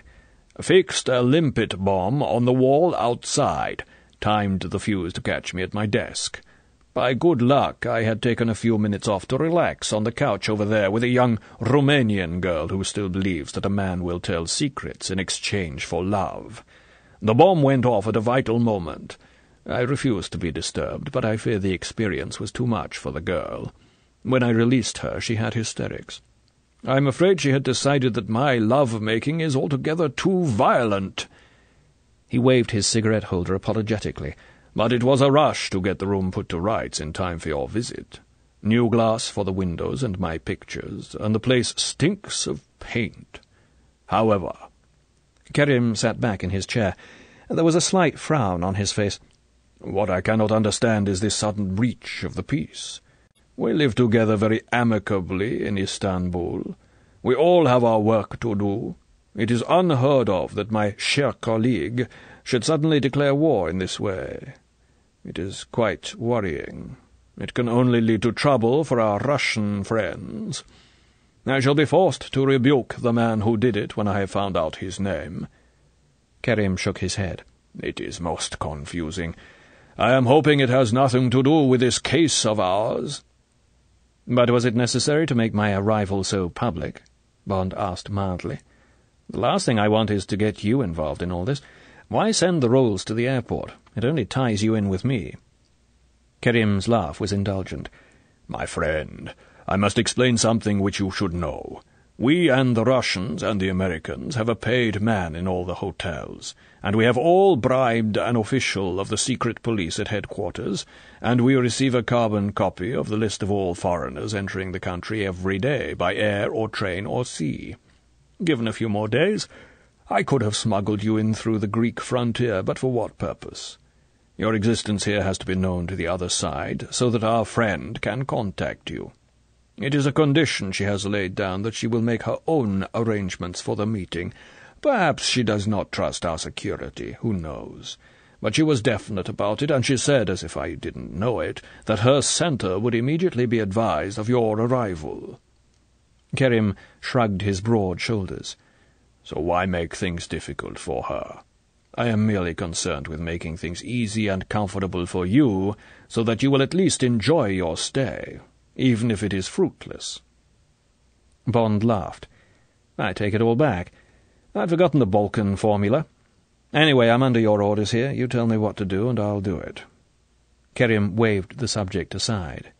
"And now, since we are talking of your comfort, how is your hotel? I was surprised you chose the palace. It is little better than a disorderly house, what the French call a baiser-drum, and it's quite a haunt of the Russians. Not that that matters." "It's not too bad. I just didn't want to stay at the Istanbul Hilton or one of the other smart places." "Money?" Kerim reached into a drawer and took out a flat packet of new green notes. "Here's 1,000 Turkish pounds. Their real value and their rate on the black market is about 20 to the pound.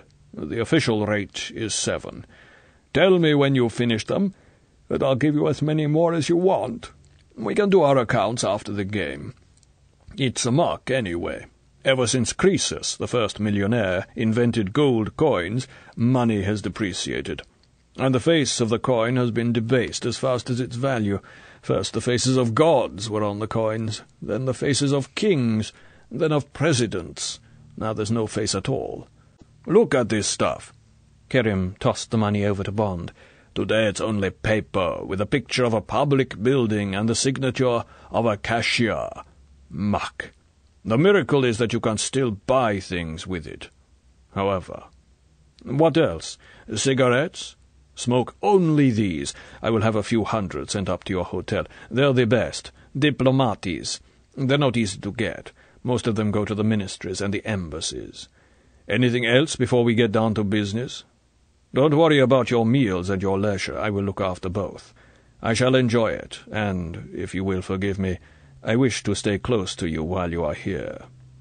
"Nothing else," said Bond, "except that you must come over to London one day." "Never," said Kerim definitely. "The weather and the women are far too cold, and I am proud to have you here. It reminds me of the war.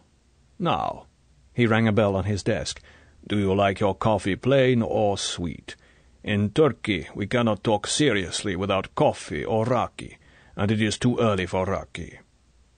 "Plain." The door behind Bond opened. Kerim barked an order. When the door was shut, Kerim unlocked a drawer and took out a file and put it in front of him. He smacked his hand down on it.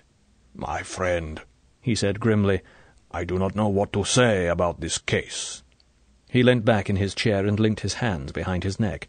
"Has it ever occurred to you that our kind of work is rather like shooting a film?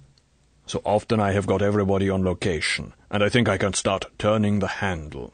And then it's the weather, and then it's the actors, and then it's the accidents, and there is something else that also happens in the making of a film. Love appears in some shape or form, at the very worst, as it is now, between the two stars. To me that is the most confusing factor in this case, and the most inscrutable one. Does this girl really love her idea of you? Will she love you when she sees you? Will you be able to love her enough to make her come over?" Bond made no comment. There was a knock on the door, and the head clerk put a china eggshell, enclosed in gold filigree, in front of each of them and went out. Bond sipped his coffee and put it down. It was good, but thick with grains. Kerim swallowed his at a gulp and fitted a cigarette into his holder and lit it. "But there is nothing we can do about this love matter," Kerim continued, speaking half to himself. "We can only wait and see. In the meantime there are other things." He leant forward against the desk and looked across at Bond, his eyes suddenly very hard and shrewd. "There is something going on in the enemy camp, my friend. It is not only this attempt to get rid of me. There are comings and goings. I have a few facts." He reached up a big index finger and laid it alongside his nose. "But I have this." He tapped the side of his nose as if he was patting a dog. "But this is a good friend of mine, and I trust him." He brought his hand slowly and significantly down onto the desk, and added softly, "And if the stakes were not so big, I would say to you, go home, my friend. Go home. There is something here to get away from." Kerim sat back. The tension went out of his voice. He barked out a harsh laugh. "But we are not old women, and this is our work, so let us forget my nose and get on with the job. First of all, is there anything I can tell you that you do not know? The girl has made no sign of life since my signal, and I have no other information. But perhaps you would like to ask me some questions about the meeting." "There's only one thing I want to know," said Bond flatly. "What do you think of this girl? Do you believe her story or not? Her story about me? Nothing else matters. If she hasn't got some sort of a hysterical crush on me, the whole business falls to the ground, and it's some complicated MGB plot we can't understand. Now, did you believe the girl?" Bond's voice was urgent, and his eyes searched the other man's face. "Ah, my friend." Kerim shook his head. He spread his arms wide. "That is what I asked myself then, and it is what I ask myself the whole time since. But who can tell if a woman is lying about these things? Her eyes were bright, those beautiful, innocent eyes. Her lips were moist and parted in that heavenly mouth.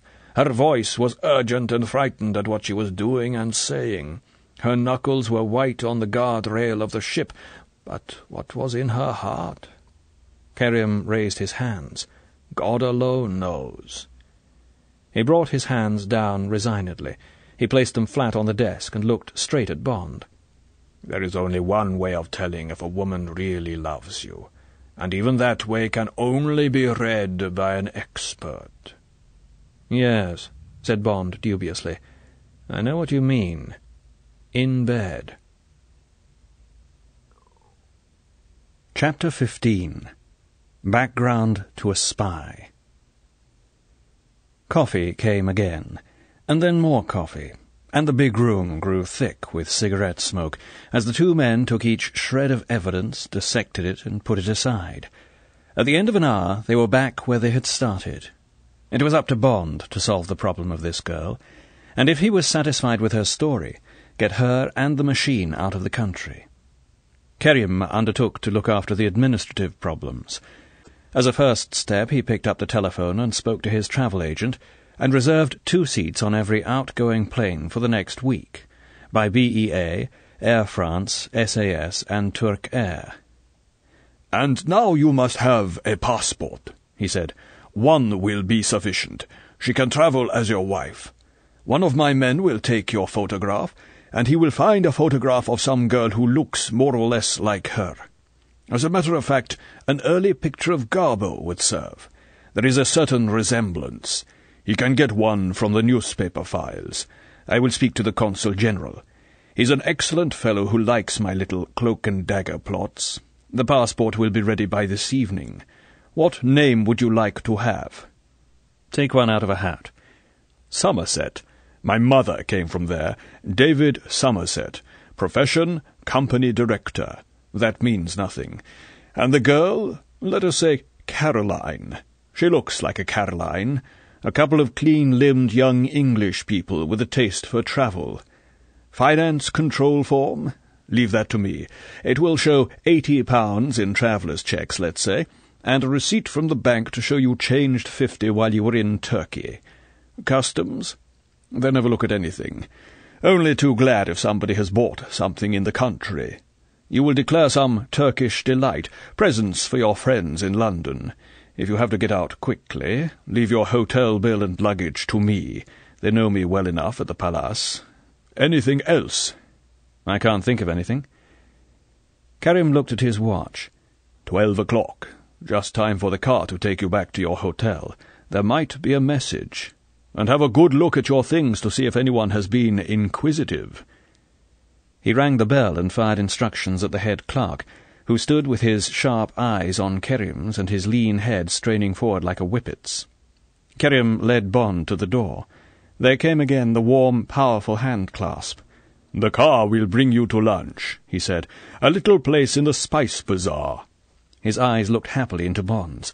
"And I am glad to be working with you. We will do well together." He let go of Bond's hand. "And now I have a lot of things to do very quickly. They may be the wrong things, but at any rate," he grinned broadly, "jouons mal, mais jouons vite." The head clerk, who seemed to be some sort of chief of staff to Kerim, led Bond through another door in the wall of the raised platform. The heads were still bowed over the ledgers. There was a short passage with rooms on either side. The man led the way into one of these, and Bond found himself in an extremely well-equipped dark-room and laboratory. In 10 minutes he was out again on the street. The Rolls edged out of the narrow alley and back again onto the Galata Bridge. A new concierge was on duty at the Crystal Palace. A small, obsequious man with guilty eyes and a yellow face. He came out from behind the desk, his hands spread in apology. "Effendi, I greatly regret. My colleague showed you to an inadequate room. It was not realized that you are a friend of Kerim Bey. Your things have been moved to number 12. It is the best room in the hotel. In fact," the concierge leered, "it is the room reserved for honeymoon couples. Every comfort. My apologies, Effendi. The other room is not intended for visitors of distinction." The man executed an oily bow, washing his hands. If there was one thing Bond couldn't stand, it was the sound of his boots being licked. He looked the concierge in the eyes and said, "Oh." The eyes slid away. "Let me see this room. I may not like it. I was quite comfortable where I was." "Certainly, Effendi." The man bowed Bond to the lift. "But, alas, the plumbers are in your former room. The water supply—" The voice trailed away. The lift rose about 10 feet and stopped at the first floor. Well, the story of the plumbers makes sense, reflected Bond, and after all there was no harm in having the best room in the hotel. The concierge unlocked a high door and stood back. Bond had to approve. The sun streamed in through wide double windows that gave onto a small balcony. The motif was pink and grey, and the style was mock French Empire, battered by the years, but still with all the elegance of the turn of the century. There were fine Bokhara rugs on the parquet floor. A glittering chandelier hung from the ornate ceiling. The bed against the right-hand wall was huge. A large mirror in a gold frame covered most of the wall behind it. Bond was amused. The honeymoon room. Surely there should be a mirror on the ceiling as well. The adjoining bathroom was tiled and fitted with everything, including a bidet and a shower. Bond's shaving things were neatly laid out. The concierge followed Bond back into the bedroom, and when Bond said he would take the room, bowed himself gratefully out. Why not? Bond again walked round the room. This time he carefully inspected the walls and the neighbourhood of the bed and the telephone. Why not take the room? Why would there be microphones or secret doors? What would be the point of them? His suitcase was on a bench near the chest of drawers. He knelt down. No scratches round the lock. The bit of fluff he had trapped in the clasp was still there. He unlocked the suitcase and took out the little attaché case. Again, no signs of interference. Bond locked the case and got to his feet. He washed and went out of the room and down the stairs. No, there had been no messages for the Effendi. The concierge bowed as he opened the door of the Rolls. Was there a hint of conspiracy behind the permanent guilt in those eyes? Bond decided not to care if there was. The game, whatever it was, had to be played out. If the change of rooms had been the opening gambit, so much the better. The game had to begin somewhere. As the car sped back down the hill, Bond's thoughts turned to Darko Kerim. What a man for head of Station T. His size alone in this country of furtive, stunted little men would give him authority, and his giant vitality and love of life would make everyone his friend. Where had this exuberant, shrewd pirate come from, and how had he come to work for the service? He was the rare type of man that Bond loved, and Bond already felt prepared to add Kerim to the half-dozen of those real friends whom Bond, who had no acquaintances, would be ready to take to his heart. The car went back over the Galata Bridge and drew up outside the vaulted arcades of the Spice Bazaar. The chauffeur led the way up the shallow, worn steps and into the fog of exotic scents, shouting curses at the beggars and sack-laden porters. Inside the entrance the chauffeur turned left out of the stream of shuffling, jabbering humanity and showed Bond a small arch in the thick wall. Turret-like stone steps curled upwards. "Effendi, you will find Kerim Bey in the far room on the left. You have only to ask. He is known to all." Bond climbed the cool stairs to a small anteroom, where a waiter, without asking his name, took charge and led him through a maze of small, colourfully tiled, vaulted rooms, to where Kerim was sitting at a corner table over the entrance to the bazaar.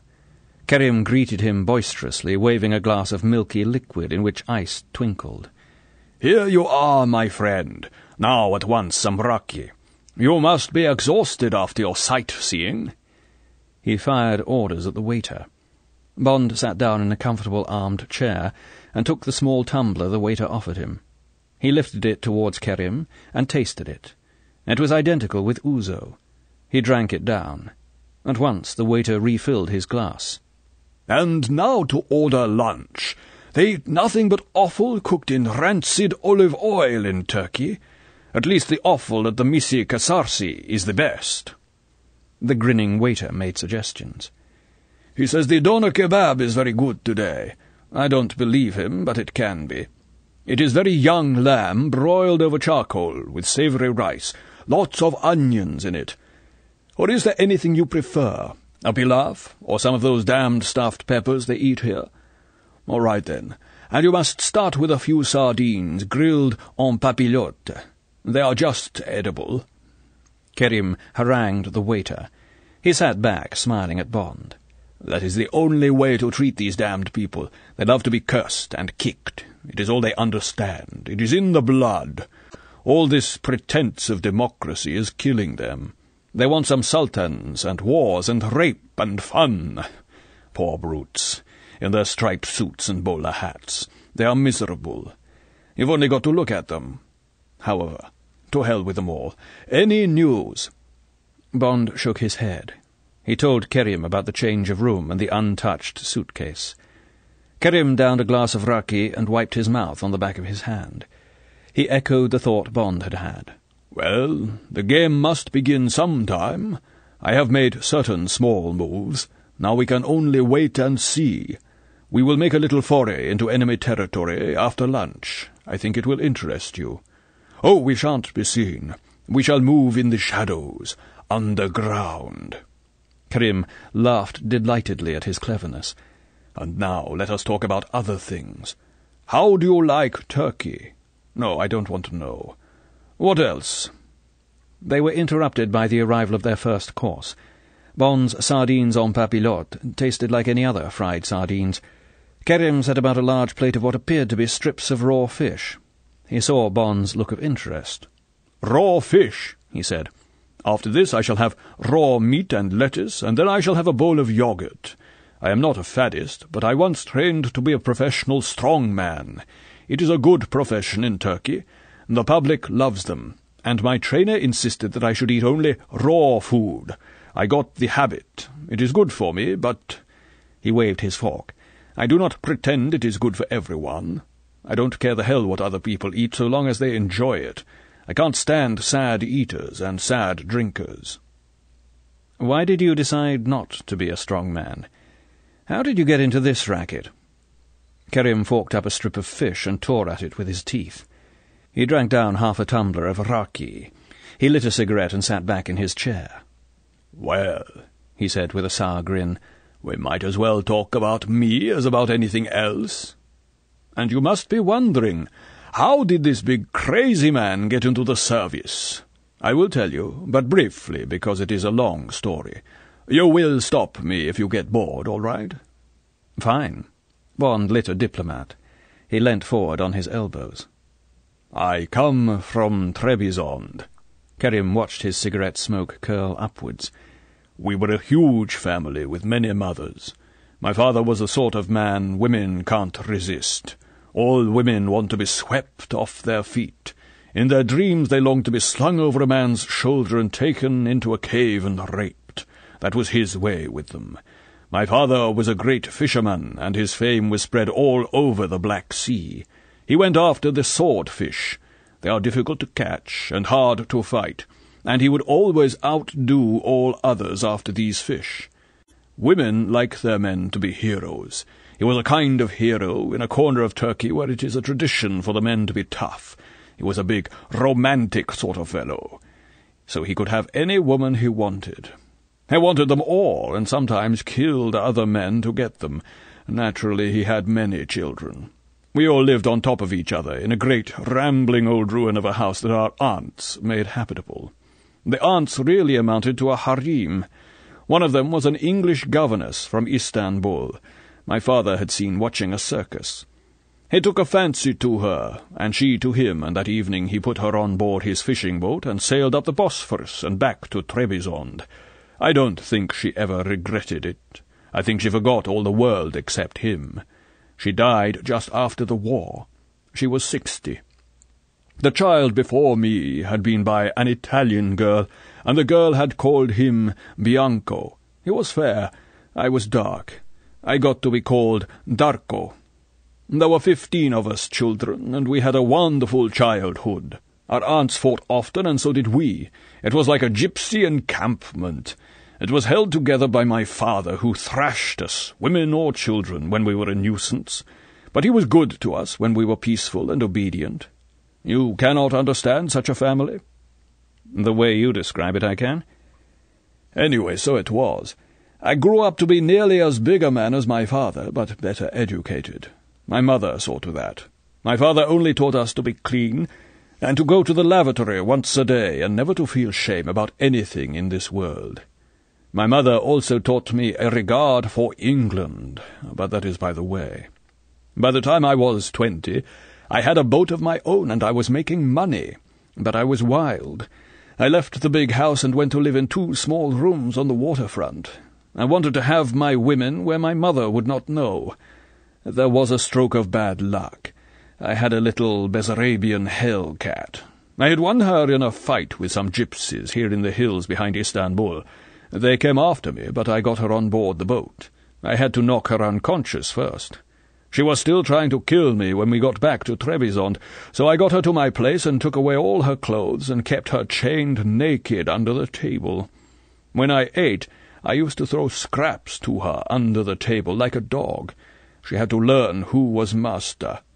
Before that could happen, my mother did an unheard-of thing. She visited my place without warning. She came to tell me that my father wanted to see me immediately. She found the girl. My mother was really angry with me for the first time in my life. Angry? She was beside herself. I was a cruel ne'er-do-well, and she was ashamed to call me son. The girl must immediately be taken back to her people. My mother brought her some of her own clothes from the house. The girl put them on, but when the time came, she refused to leave me. Darko Kerim laughed hugely. An interesting lesson in female psychology, my dear friend. However, the problem of the girl is another story. While my mother was fussing over her and getting nothing but gypsy curses for her pains, I was having an interview with my father, who had heard nothing of all this and who never did hear. My mother was like that. There was another man with my father, a tall, quiet English man with a black patch over one eye. They were talking about the Russians. The Englishman wanted to know what they were doing along their frontier, about what was going on at Batum, the big oil and naval base only 50 miles away from Trebizond. He would pay good money for information. I knew English, and I knew Russian. I had good eyes and ears. I had a boat. My father had decided that I would work for the Englishman, and that Englishman, my dear friend, was Major Dancy, my predecessor as head of this station. And the rest—" Kerim made a wide gesture with his cigarette-holder. "You can imagine." "But what about this training to be a professional strongman?" "Ah," said Kerim slyly, "that was only a sideline. Our travelling circuses were almost the only Turks allowed through the frontier. The Russians cannot live without circuses. It is as simple as that. I was the man who broke chains and lifted weights by a rope between my teeth. I wrestled against the local strongmen in the Russian villages, and some of those Georgians are giants. Fortunately, they are stupid giants, and I nearly always won. Afterwards, at the drinking, there was always much talk and gossip. I would look foolish and pretend not to understand. Every now and then I would ask an innocent question, and they would laugh at my stupidity and tell me the answer." The second course came, and with it a bottle of Cavaclidieri, a rich, coarse Burgundy, like any other Balkan wine. The kebab was good, and tasted of smoked bacon fat and onions. Kerim ate a kind of steak tartare, a large, flat hamburger of finely minced raw meat, laced with peppers and chives and bound together with yolk of egg. He made Bond try a forkful. It was delicious. Bond said so. "You ought to eat it every day," said Kerim earnestly. "It is good for those who wish to make much love. There are certain exercises you should do for the same purpose. These things are important to men, or at least they are to me. Like my father, I consume a large quantity of women, but unlike him I also drink and smoke too much, and these things do not go well with making love. Nor does this work I do, too many tensions and too much thinking. It takes the blood to the head instead of to where it should be for making love. But I am greedy for life. I do too much of everything all the time. Suddenly one day my heart will fail. The iron crab will get me as it got my father. But I am not afraid of the crab. At least I shall have died from an honourable disease. Perhaps they will put on my tombstone, 'This man died from living too much.'" Bond laughed. "Don't go too soon, Darko," he said. "M would be very displeased. He thinks the world of you." "He does?" Kerim searched Bond's face to see if he was telling the truth. He laughed delightedly. "In that case I will not let the crab have my body yet." He looked at his watch.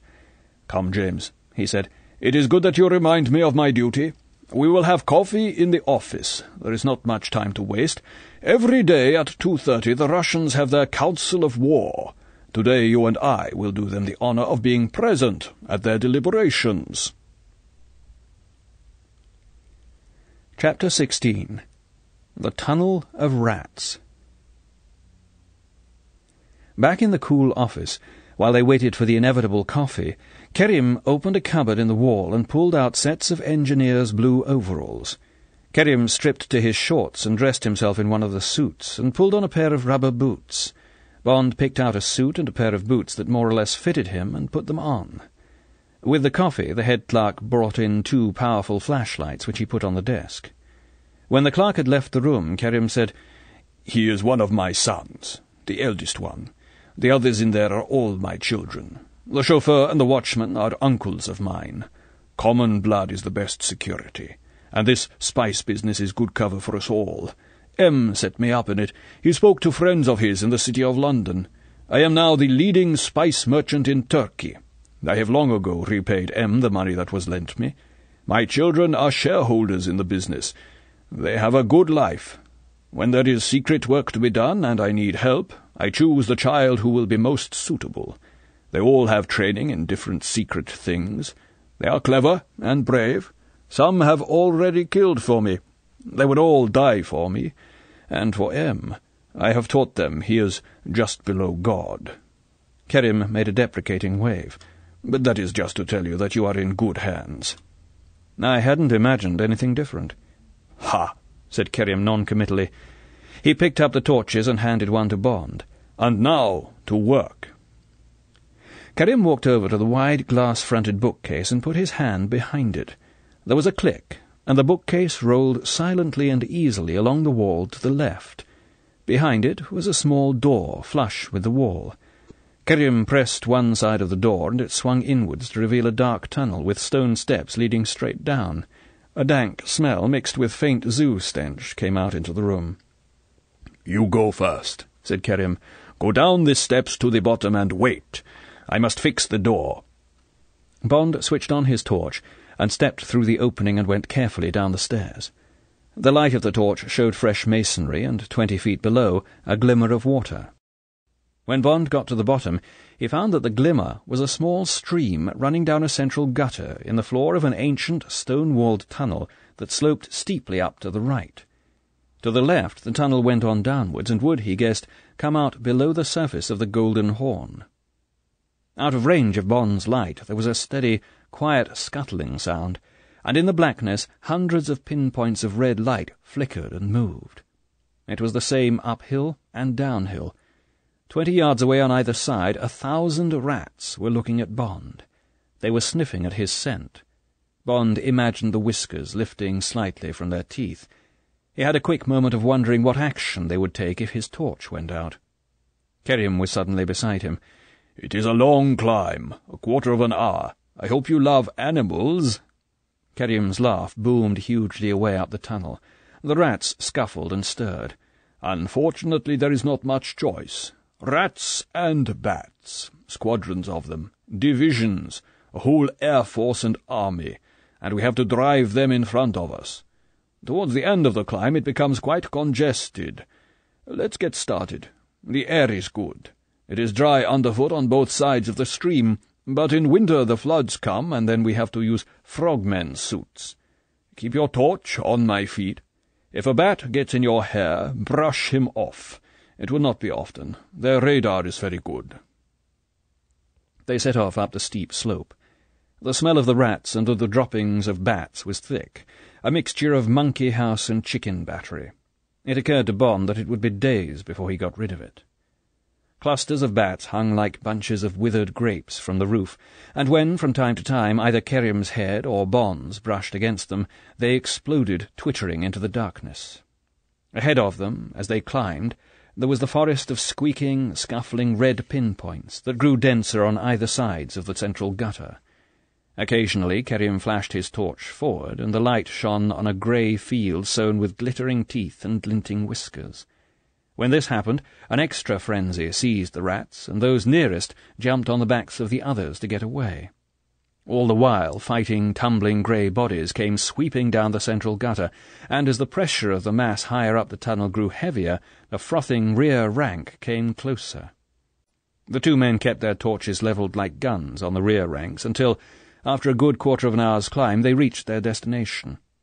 It was a deep alcove of newly faced brick in the side wall of the tunnel. There were 2 benches on each side of a thick, tarpaulin-wrapped object that came down from the ceiling of the alcove. They stepped inside. Another few yards climb, Bond thought, and mass hysteria must have seized the distant thousands of rats further up the tunnel. The horde would have turned. Out of sheer pressure for space, the rats would have braved the lights and hurled themselves down onto the 2 intruders, in spite of the 2 glaring eyes and the threatening scent. "Watch," said Kerim. There was a moment of silence. Further up the tunnel, the squeaking had stopped, as if at a word of command. Then suddenly the tunnel was a foot deep in a great wave of hurtling, scrambling grey bodies as, with a continuous high-pitched squeal, the rats turned and pelted back down the slope. For minutes the sleek grey river foamed by outside the alcove, until at last the numbers thinned, and only a trickle of sick or wounded rats came limping and probing their way down the tunnel floor. The scream of the horde slowly vanished down towards the river, until there was silence, except for the occasional twitter of a fleeing bat. Kerim gave a non-committal grunt. "One of these days those rats will start dying. Then we shall have the plague in Istanbul again. Sometimes I feel guilty for not telling the authorities of this tunnel so that they can clean the place up. But I can't so long as the Russians are up here." He jerked his head at the roof. He looked at his watch. 5 minutes to go. They will be pulling up their chairs and fiddling with their papers. There will be the 3 permanent men, MGB, or one of them may be from Army Intelligence, GRU, and there will probably be 3 others. 2 came in a fortnight ago, one through Greece and another through Persia. Another one arrived on Monday. God knows who they are or what they are here for. And sometimes the girl Tatiana comes in with a signal and goes out again. Let us hope she will be here today. You will be impressed. She is something." Kerim reached up and untied the tarpaulin cover and pulled it downwards. Bond understood. The cover protected the shining butt of a submarine periscope, fully withdrawn. The moisture glistened on the thick grease of the exposed bottom joint. Bond chuckled. "Where the hell did you get that from, Darko?" "Turkish Navy. War surplus." Kerim's voice did not invite further questions. "Now, Q branch in London is trying to fix some way of wiring the damn thing for sound. It's not going to be easy. The lens at the top of this is no bigger than a cigarette lighter, end on. When I raise it, it comes up to floor level in their room. In the corner of the room where it comes up, we cut a small mouse hole. We did it well. Once, when I came to have a look, the first thing I saw was a big mouse trap with a piece of cheese on it. At least it looked big through the lens." Kerim laughed briefly.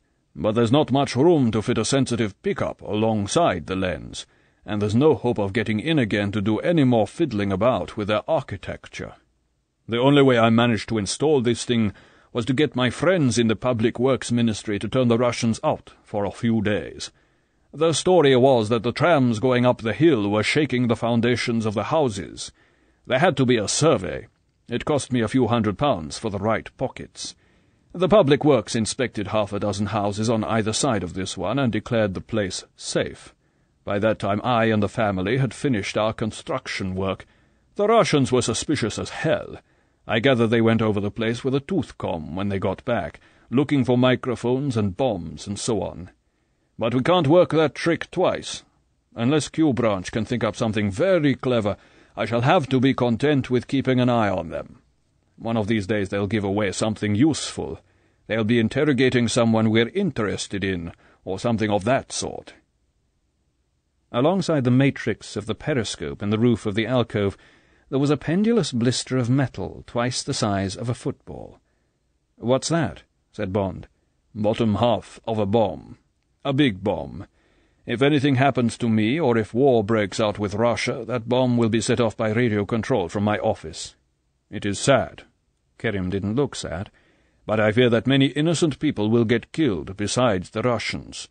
When the blood is on the boil, man is as unselective as nature." Kerim had been polishing away at the hooded eyepieces between the 2 handlebars that stuck out on both sides of the base of the periscope. Now he glanced at his watch and bent down and gripped the 2 handles and slowly brought them up level with his chin. There was a hiss of hydraulics as the glistening stem of the periscope slid up into its steel sheath in the roof of the alcove. Kerim bent his head and gazed into the eyepieces and slowly inched up the handles until he could stand upright. He twisted gently. He centered the lens and beckoned to Bond. "Just the 6 of them." Bond moved over and took the handles. "Have a good look at them," said Kerim. "I know them, but you'd better get their faces in your mind.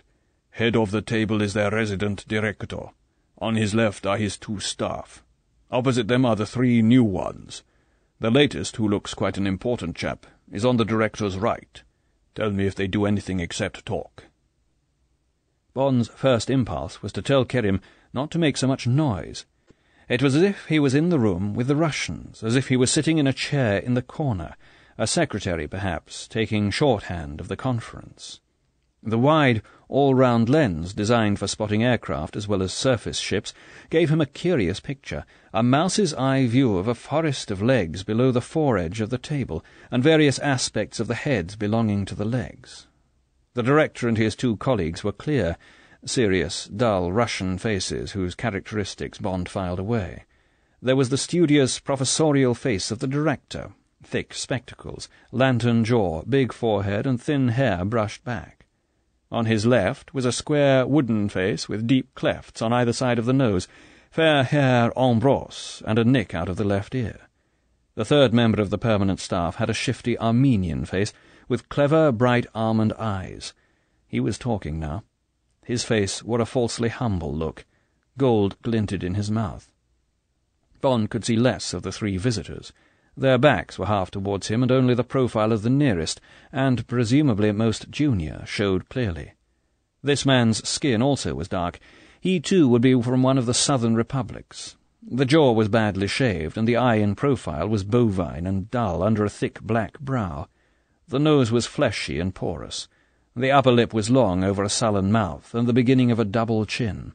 The tough black hair was cut very short, so that most of the back of the neck looked blue to the level of the tips of the ears. It was a military haircut, done with mechanical clippers. The only clues to the next man were an angry boil on the back of a fat, bald neck, a shiny blue suit, and rather bright brown shoes. The man was motionless during the whole period that Bond kept watch, and apparently never spoke. Now the senior visitor, on the right of the resident director, sat back and began talking. It was a strong, crag-like profile, with big bones and a jutting chin under a heavy brown moustache of Stalin cut. Bond could see one cold grey eye under a bushy eyebrow, and a low forehead topped by wiry grey-brown hair. This man was the only one who was smoking. He puffed busily at a tiny wooden pipe in the bowl of which stood half a cigarette. Every now and then he shook the pipe sideways so that the ash fell on the floor. His profile had more authority than any of the other faces, and Bond guessed that he was a senior man sent down from Moscow. Bond's eyes were getting tired. He twisted the handles gently and looked round the office as far as the blurring, jagged edges of the mouse-hole would allow. He saw nothing of interest. 2 olive-green filing cabinets, a hat-stand by the door, on which he counted 6 more or less identical grey Homburgs, and a sideboard with a heavy carafe of water and some glasses. Bond stood away from the eyepiece, rubbing his eyes. "If only we could hear," Kerim said, shaking his head sadly. "It would be worth diamonds." "It would solve a lot of problems," agreed Bond. Then, "By the way, Darko, how did you come on this tunnel? What was it built for?" Kerim bent and gave a quick glance into the eyepieces and straightened up. "It is a lost drain from the Hall of Pillars," he said. "The Hall of Pillars is now a thing for tourists. It's up above us on the heights of Istanbul, near St. Sophia. 1,000 years ago it was built as a reservoir in case of siege. It's a huge underground palace, 100 yards long and about half as broad. It was made to hold millions of gallons of water. It was discovered again about 400 years ago by a man called Gilius. One day I was reading his account of finding it. He said it was filled in winter from a great pipe with a mighty noise. It occurred to me that there might be another great pipe to empty it quickly if the city fell to the enemy. I went up to the Hall of Pillars, and bribed the watchman, and rode about among the pillars all one night in a rubber dinghy with one of my boys. We went over the walls with a hammer and an echo sounder. At one end, in the most likely spot, there was a hollow sound. I handed out more money to the Minister of Public Works, and he closed the place for a week for cleaning. My little team got busy." Kerim ducked down again for a look through the eyepieces and went on. "We dug into the wall above water level and came on the top of an arch. The arch was the beginning of a tunnel. We got into the tunnel and went down it. Quite exciting, not knowing where we were going to come out. And, of course, it went straight down the hill, under the Street of Books, where the Russians have their place, and out into the Golden Horn by the Galata Bridge, 20 yards away from my warehouse. So we filled in our hole in the Hall of Pillars, and started digging from my end. That was 2 years ago. It took us a year and a lot of survey work to get directly under the Russians." Kerim laughed. "And now I suppose one of these days the Russians will decide to change their offices. By then I hope someone else will be head of T." Kerim bent down to the rubber eyepieces. Bond saw him stiffen. Kerim said urgently, "The door's opening. Quick, take over. Here she comes." Chapter 17. Killing Time. It was 7 o'clock on the same evening, and James Bond was back in his hotel. He had had a hot bath and a cold shower. He thought that he had at last scoured the zoo smell out of his skin. He was sitting, naked except for his shorts, at one of the windows of his room, sipping a vodka and tonic, and looking out into the heart of the great tragic sunset over the Golden Horn. But his eyes didn't see the torn cloth of gold and blood that hung behind the minareted stage beneath which he had caught his first glimpse of Tatiana Romanova.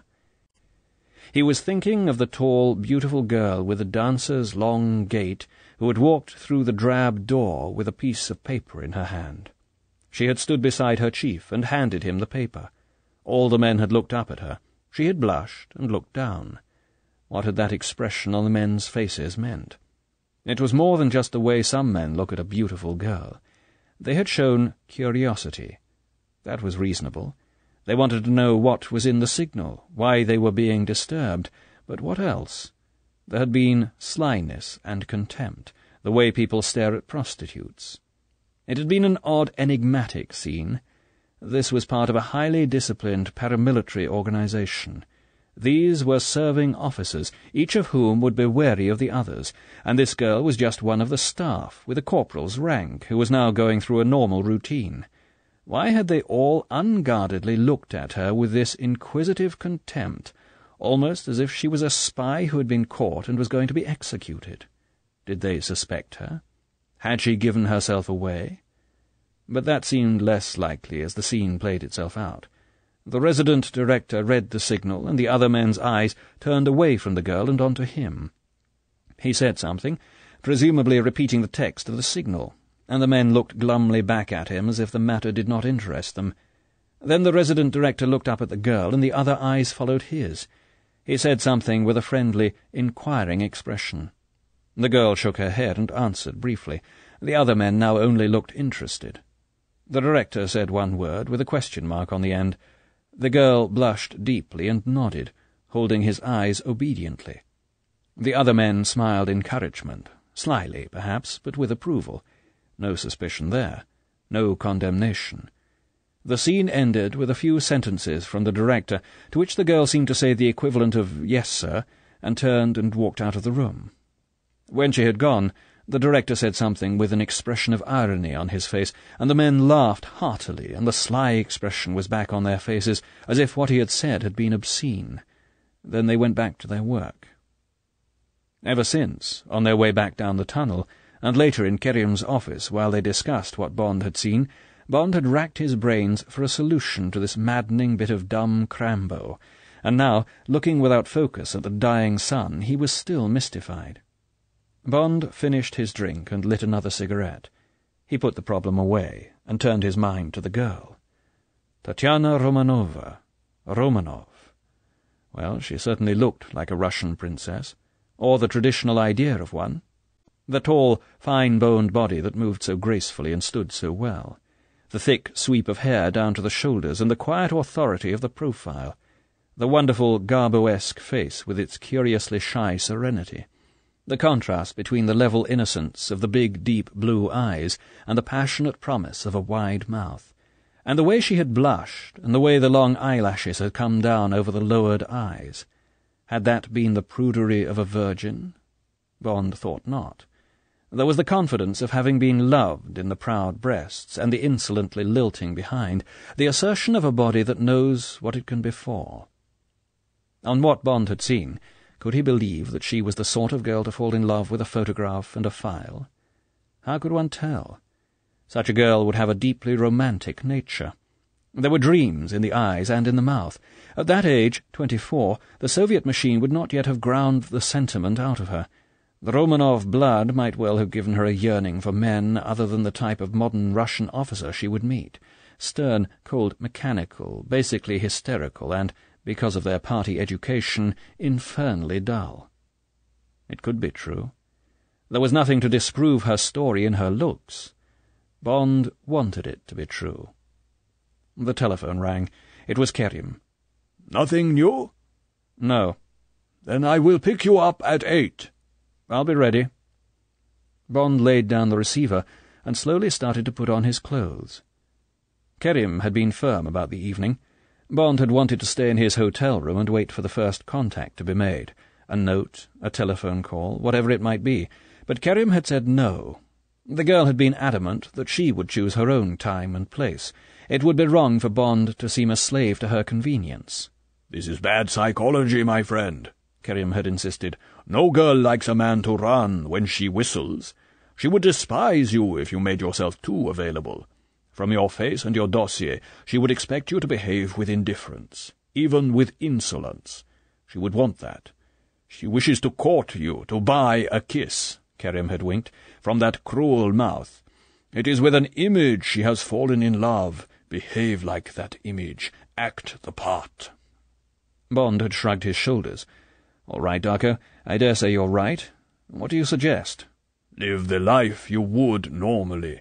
Go home now and have a bath and a drink. The local vodka is all right if you drown it with tonic water. If nothing happens, I will pick you up at 8.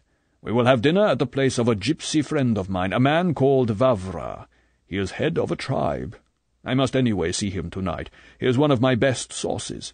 He is finding out who tried to blow up my office. Some of his girls will dance for you. I will not suggest that they should entertain you more intimately. You must keep your sword sharp. There is a saying, 'Once a king, always a king, but once a knight is enough.'" Bond was smiling at the memory of Kerim's dictum when the telephone rang again. He picked up the receiver. It was only the car. As he went down the stairs and out to Kerim in the waiting rolls, Bond admitted to himself that he was disappointed. They were climbing up the far hill, through the poorer quarters above the Golden Horn, when the chauffeur half turned his head and said something in a non-committal voice. Kerim answered with a monosyllable. "He says a lambretta is on our tail, a faceless one. It is of no importance. When I wish, I can make a secret of my movements. Often they have trailed this car for miles when there has been only a dummy in the back. A conspicuous car has its uses. They know this gypsy is a friend of mine, but I think they do not understand why. It will do no harm for them to know that we are having a night of relaxation. On a Saturday night with a friend from England, anything else would be unusual." Bond looked back through the rear window and watched the crowded streets. From behind a stopped tram a motor scooter showed for a minute, and then was hidden by a taxi. Bond turned away. He reflected briefly on the way the Russians ran their centres, with all the money and equipment in the world, while the Secret Service put against them a handful of adventurous, underpaid men like this one, with his second-hand rolls and his children to help him. Yet Kerim had the run of Turkey. Perhaps, after all, the right man was better than the right machine. At 8:30 they stopped halfway up a long hill on the outskirts of Istanbul at a dingy-looking open-air café with a few empty tables on the pavement. Behind it were the tops of trees over a high stone wall. They got out, and the car drove off. They waited for the lambretta, but its wasp-like bars had stopped, and at once it was on its way back, down the hill. All they saw of the driver was a glimpse of a short, squat man wearing goggles. Kerim led the way through the tables and into the café. It seemed empty, but a man rose up quickly from behind the till. He kept one hand below the counter. When he saw who it was, he gave Kerim a nervous, white smile. Something clanged to the floor. He stepped from behind the counter and led them out through the back and across a stretch of gravel to a door in the high wall and, after knocking once, unlocked it and waved them through. There was an orchard with plank tables dotted about under the trees. In the centre was a circle of terrazzo dancing floor. Round it were strung fairy lights, now dead, on poles planted in the ground. On the far side, at a long table, about 20 people of all ages had been sitting eating, but they had put down their knives and now looked towards the door. Some children had been playing in the grass behind the table. They also were now quiet and watching. The 3/4 moon showed everything up brightly and made pools of membraned shadow under the trees. Kerim and Bond walked forward. The man at the head of the table said something to the others. He got up and came to meet them. The rest returned to their dinner, and the children to their games. The man greeted Kerim with reserve. He stood for a few moments making a long explanation, to which Kerim listened attentively, occasionally asking a question.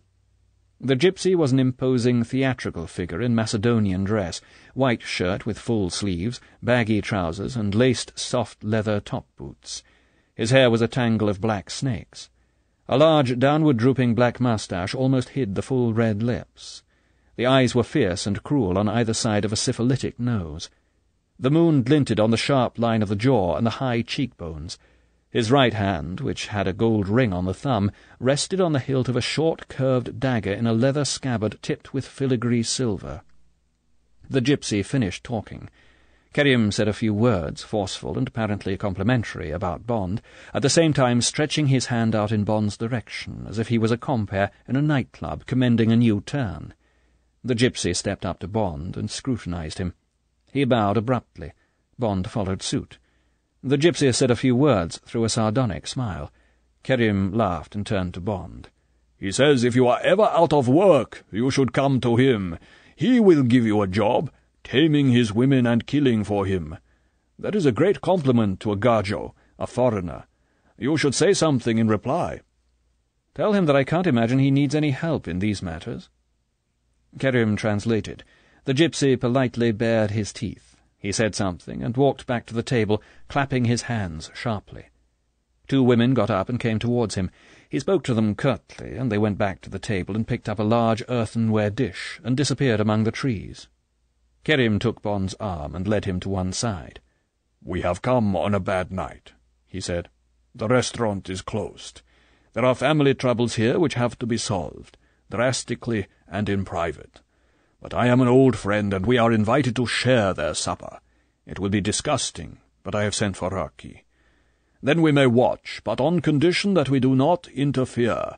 I hope you understand, my friend." Kerim gave Bond's arm an additional pressure.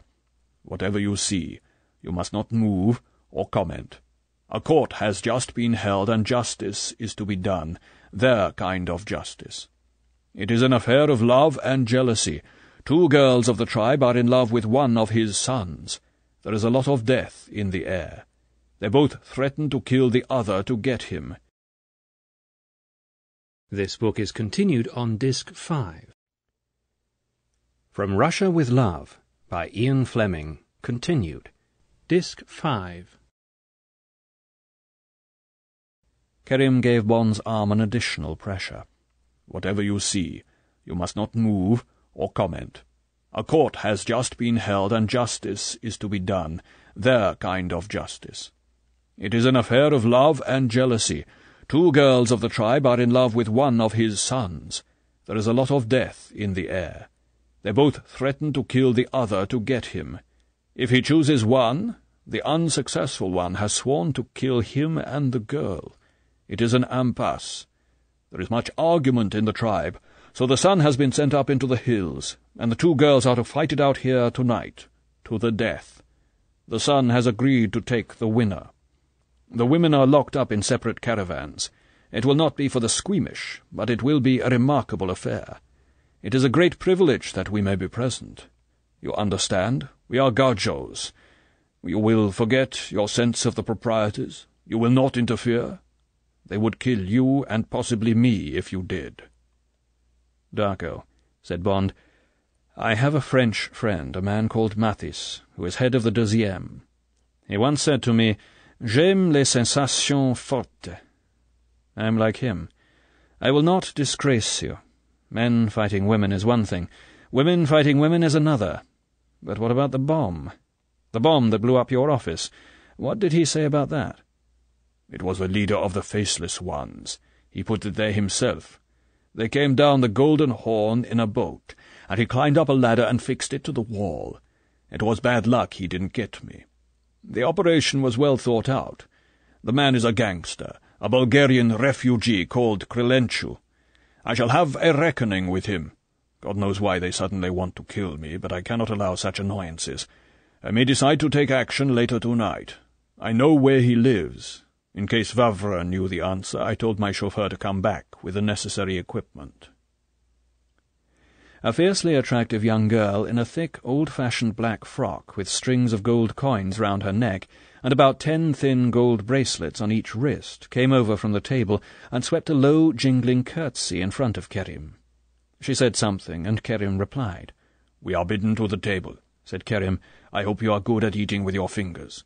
I see they are all wearing their smartest clothes tonight. That girl would be worth marrying. She has a lot of gold on her. It is her dowry.' They walked over to the table. 2 places had been cleared on either side of the head gypsy. Kerim gave what sounded like a polite greeting to the table. There was a curt nod of acknowledgment. They sat down.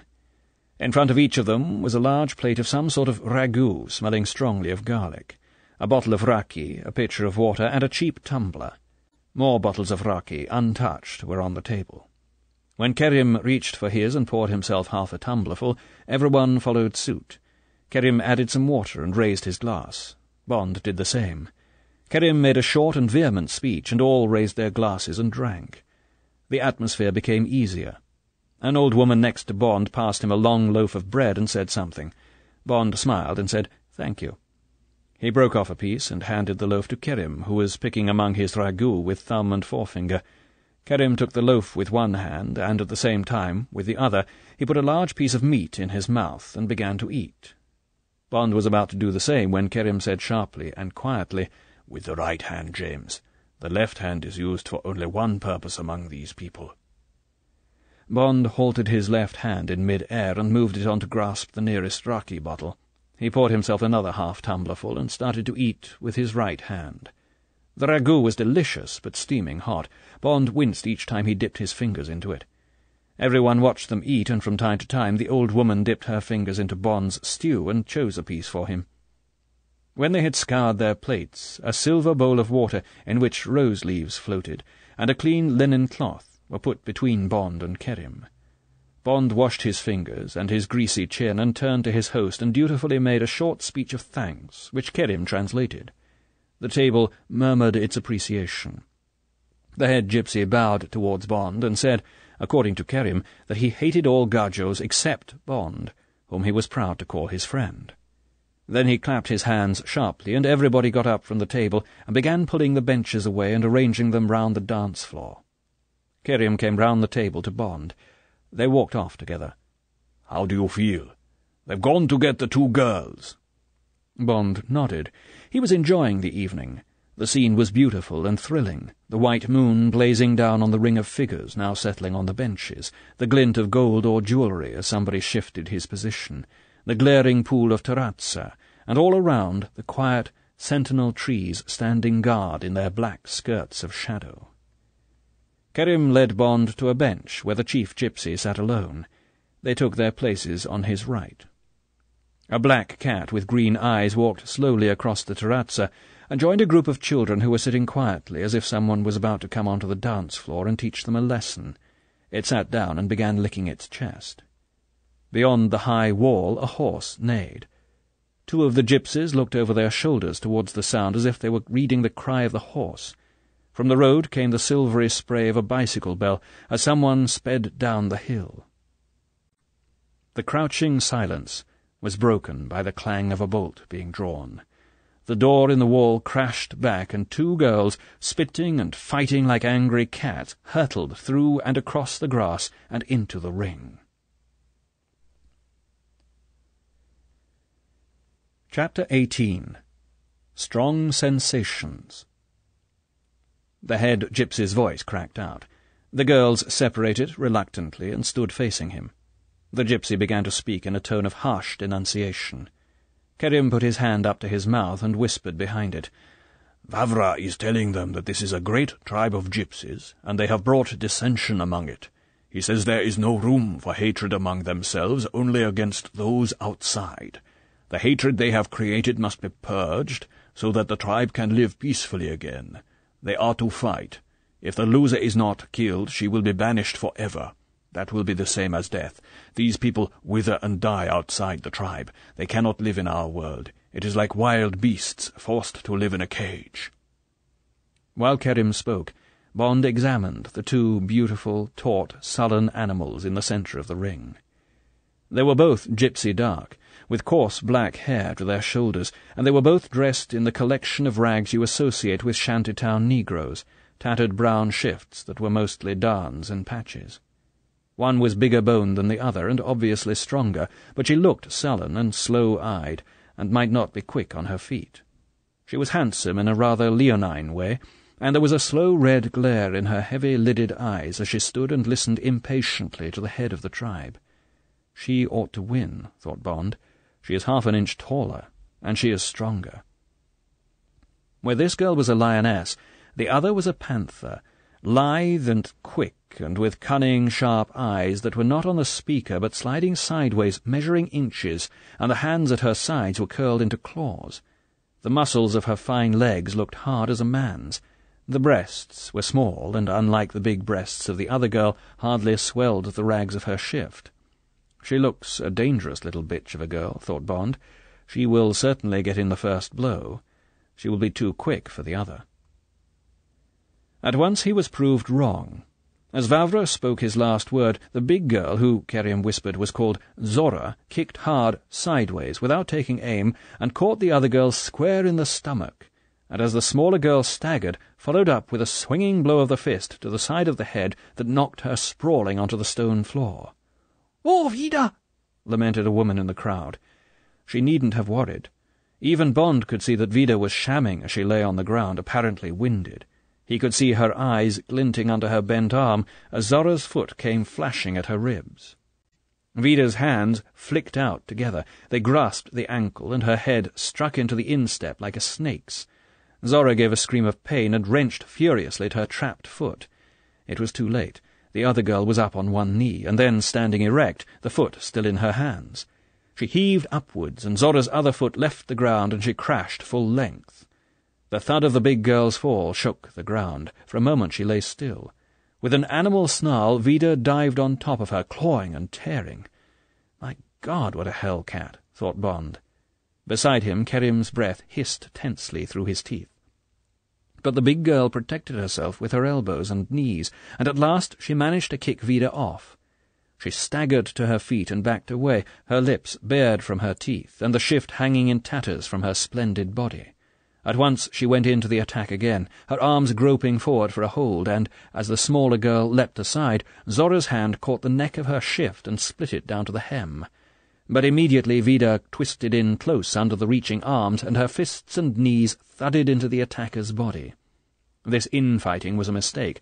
The strong arms clamped shut round the smaller girl, trapping Vida's hands low down so that they could not reach up for Zora's eyes, and slowly Zora began to squeeze, while Vida's legs and knees thrashed ineffectually below.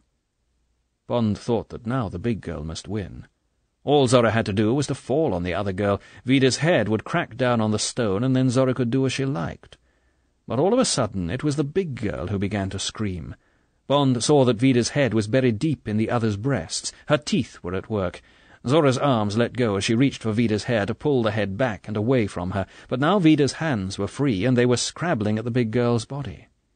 The girls tore apart and backed away like cats, their shining bodies glinting through the last rags of their shifts, and blood showing on the exposed breasts of the big girl.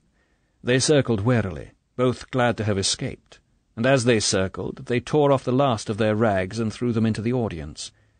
Bond held his breath at the sight of the two glistening, naked bodies, and he could feel Kerim's body tense beside him. The ring of gypsies seemed to have come closer to the two fighters. The moon shone on glittering eyes, and there was the whisper of hot, panting breath. Still the two girls circled slowly, their teeth bared and their breath coming harshly. The light glinted off their heaving breasts and stomachs, and off their hard, boyish flanks. Their feet left dark sweat marks on the white stones. Again it was the big girl, Zora, who made the first move, with a sudden forward leap and arms held out like a wrestler's, but Vida stood her ground. Her right foot lashed out in a furious coup de savate that made a slap like a pistol shot. The big girl gave a wounded cry and clutched at herself.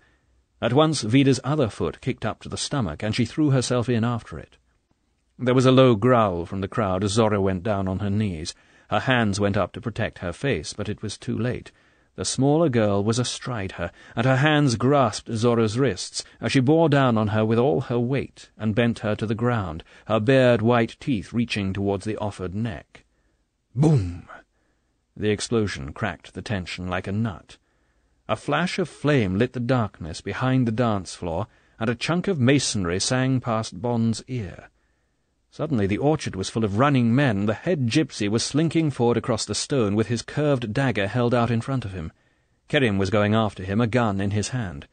As the gypsy passed the two girls, now standing wild-eyed and trembling, he shouted a word at them, and they took to their heels and disappeared among the trees, where the last of the women and children were already vanishing among the shadows. Bond, the beretta held uncertainly in his hand, followed slowly in the wake of Kerim towards the wide breach that had been blown out of the garden wall, and wondered what the hell was going on. The stretch of grass between the hole in the wall and the dance-floor was a turmoil of fighting, running figures. It was only as Bond came up with the fight that he distinguished the squat, conventionally dressed Bulgars from the swirling finery of the gypsies. There seemed to be more of the faceless ones than of the gypsies, almost 2 to 1. As Bond peered into the struggling mass, a gypsy youth was ejected from it, clutching his stomach. He groped towards Bond, coughing terribly. 2 small dark men came after him, their knives held low. Instinctively Bond stepped to one side so that the crowd was not behind the 2 men. He aimed at their legs above the knees, and the gun in his hand cracked twice. The 2 men fell soundlessly, face downwards in the grass. 2 bullets gone, only 6 left. Bond edged closer to the fight. A knife hissed past his head and clanged onto the dance-floor. It had been aimed at Kerim, who came running out of the shadows with 2 men on his heels. The second man stopped and raised his knife to throw, and Bond shot from the hip, blindly, and saw him fall. The other man turned and fled among the trees, and Kerim dropped to one knee beside Bond, wrestling with his gun. "Cover me," he shouted. "Jammed on the first shot. It's those bloody Bulgars. God knows what they think they're doing." A hand caught Bond round the mouth and yanked him backwards. On his way to the ground he smelled carbolic soap and nicotine. He felt a boot thud into the back of his neck. As he whirled over sideways in the grass, he expected to feel the searing flame of a knife, but the men, and there were 3 of them, were after Kerim, and as Bond scrambled to one knee he saw the squat black figures pile down on the crouching man, who gave one lash upwards with his useless gun and then went down under them. At the same moment as Bond leapt forward and brought his gun butt down on the round, shaven head, something flashed past his eyes, and the curved dagger of the head gypsy was growing out of a heaving back. Then Kerim was on his feet, and the 3rd man was running, and a man was standing in the breach in the wall, shouting one word again and again. And one by one the attackers broke off their fights, and doubled over to the man and past him and out onto the road. "Shoot, James, shoot!" roared Kerim. "That's Krilencho!" He started to run forward. Bond's gun spat once, but the man had dodged round the wall, and 30 yards is too far for night shooting with an automatic. As Bond lowered his hot gun, there came the staccato firing of a squadron of Lambrettas, and Bond stood and listened to the swarm of wasps flying down the hill. There was silence, except for the groans of the wounded. Bond listlessly watched Kerim and Vavra come back through the breach in the wall and walk among the bodies, occasionally turning one over with a foot. The other gypsies seeped back from the road, and the older women came hurrying out of the shadows to tend their men. Bond shook himself. What the hell had it all been about? 10 or a dozen men had been killed. What for? Whom had they been trying to get? Not him, Bond. When he was down and ready for the killing, they had passed him by and made for Kerim. This was the 2nd attempt on Kerim's life. Was it anything to do with the Romanova business? How could it possibly tie in? Bond tensed. His gun spoke twice from the hip. The knife clattered harmlessly off Kerim's back. The figure that had risen from the dead twirled slowly round like a ballet dancer and toppled forward on his face. Bond ran forward. He had been just in time. The moon had caught the blade, and he had had a clear field of fire. Kerim looked down at the twitching body. He turned to meet Bond. Bond stopped in his tracks. "You bloody fool," he said angrily. "Why the hell can't you take more care? You ought to have a nurse." Most of Bond's anger came from knowing that it was he who had brought a cloud of death around Kerim. Darko Kerim grinned shamefacedly. "Now it is not good, James. You have saved my life too often. We might have been friends. Now the distance between us is too great. Forgive me, for I can never pay you back." He held out his hand. Bond brushed it aside. "Don't be a damn fool, Darko," he said roughly. "My gun worked, that's all. Yours didn't. You'd better get one that does. For Christ's sake, tell me what the hell this is all about. There's been too much blood splashing about tonight. I'm sick of it. I want a drink. Come and finish that raki." He took the big man's arm. As they reached the table, littered with the remains of the supper, a piercing, terrible scream came out of the depths of the orchard. Bond put his hand on his gun. Kerim shook his head. "We shall soon know what the faceless ones were after," he said gloomily. "My friends are finding out. I can guess what they will discover. I think they will never forgive me for having been here tonight. 5 of their men are dead." "There might have been a dead woman, too," said Bond unsympathetically. "At least you've saved her life. Don't be stupid, Darko. These gypsies knew the risks when they started spying for you against the Bulgars. It was gang warfare." He added a dash of water to 2 tumblers of raki. They both emptied the glasses at one swallow. The head gypsy came up, wiping the tip of his curved dagger on a handful of grass. He sat down and accepted a glass of raki from Bond. He seemed quite cheerful. Bond had the impression that the fight had been too short for him. The gypsy said something slyly. Kerim chuckled. "He said that his judgment was right. You killed well. Now he wants you to take on those 2 women. Tell him even one of them would be too much for me, but tell him I think they're fine women. I would be glad if he would do me a favour and call the fight a draw. Enough of his people have been killed tonight. He will need these 2 girls to bear children for the tribe." Kerim translated. The gypsy looked sourly at Bond and said a few bitter words. "He says that you should not have asked him such a difficult favour. He says that your heart is too soft for a good fighter. But he says he will do what you ask." The gypsy ignored Bond's smile of thanks. He started talking fast to Kerim, who listened attentively, occasionally interrupting the flow with a question.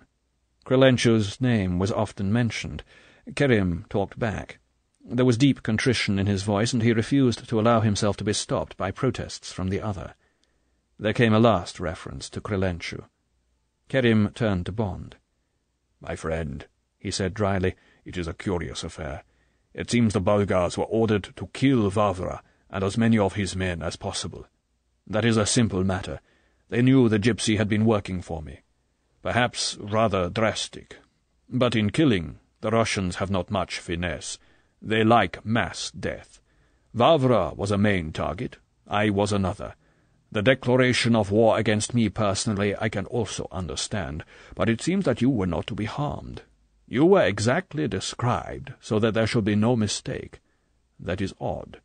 Perhaps it was desired that there should be no diplomatic repercussions. Who can tell?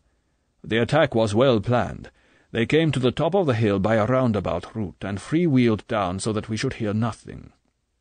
This is a lonely place, and there is not a policeman for miles. I blame myself for having treated these people too lightly." Kerim looked puzzled and unhappy. He seemed to make up his mind. He said, "But now it is midnight. The rolls will be here. There remains a small piece of work to be done before we go home to bed, and it is time we left these people. They have much to do before it is light. There are many bodies to go into the Bosphorus, and there is a wall to be repaired. By daylight there will be no trace of these troubles. Our friend wishes you very well. He says you must return, and that Zora and Vida are yours until their breasts fall. He refuses to blame me for what has happened. He says that I am to continue sending him Bulgars. 10 were killed tonight. He would like some more. And now we will shake him by the hand and go. That is all he asks of us. We are good friends, but we are Gajos, and I expect he does not want us to see his women weeping over their dead." Kerim stretched out his huge hand. Vavra took it and held it and looked into Kerim's eyes. For a moment his own fierce eyes seemed to go opaque. Then the gypsy let the hand drop and turned to Bond. The hand was dry and rough and padded like the paw of a big animal. Again the eyes went opaque. He let go of Bond's hand. He spoke rapidly and urgently to Kerim, and turned his back on them, and walked away towards the trees. Nobody looked up from his work as Kerim and Bond climbed through the breach in the wall. The rolls stood, glittering in the moonlight, a few yards down the road opposite the cafe entrance. A young man was sitting beside the chauffeur. Kerim gestured with his hand. "That is my 10th son. He is called Boris. I thought I might need him. I shall." The youth turned and said, "Good evening, sir." Bond recognized him as one of the clerks in the warehouse. He was as dark and lean as the head clerk, and his eyes also were blue. The car moved down the hill. Kerim spoke to the chauffeur in English. "It is a small street off the Hippodrome Square. When we get there we will proceed softly. I will tell you when to stop. Have you got the uniforms and the equipment?" "Yes, Kerim Bey." "All right. Make good speed. It is time we were all in bed." Kerim sank back in his seat. He took out a cigarette. They sat and smoked. Bond gazed out at the drab streets and reflected that sparse street lighting is the sure sign of a poor town. It was some time before Kerim spoke. Then he said, "The gypsy said we both have the wings of death over us. He said that I am to beware of a son of the snows, and you must beware of a man who is owned by the moon." He laughed harshly. "That is the sort of rigmarole they talk. But he says that Krylencho isn't either of these men. That is good." "Why?" "Because I cannot sleep until I have killed that man. I do not know if what happened tonight has any connection with you and your assignment. I do not care. For some reason war has been declared on me. If I do not kill Krylencho at the third attempt, he will certainly kill me. So we are now on our way to keep an appointment with him in Samara."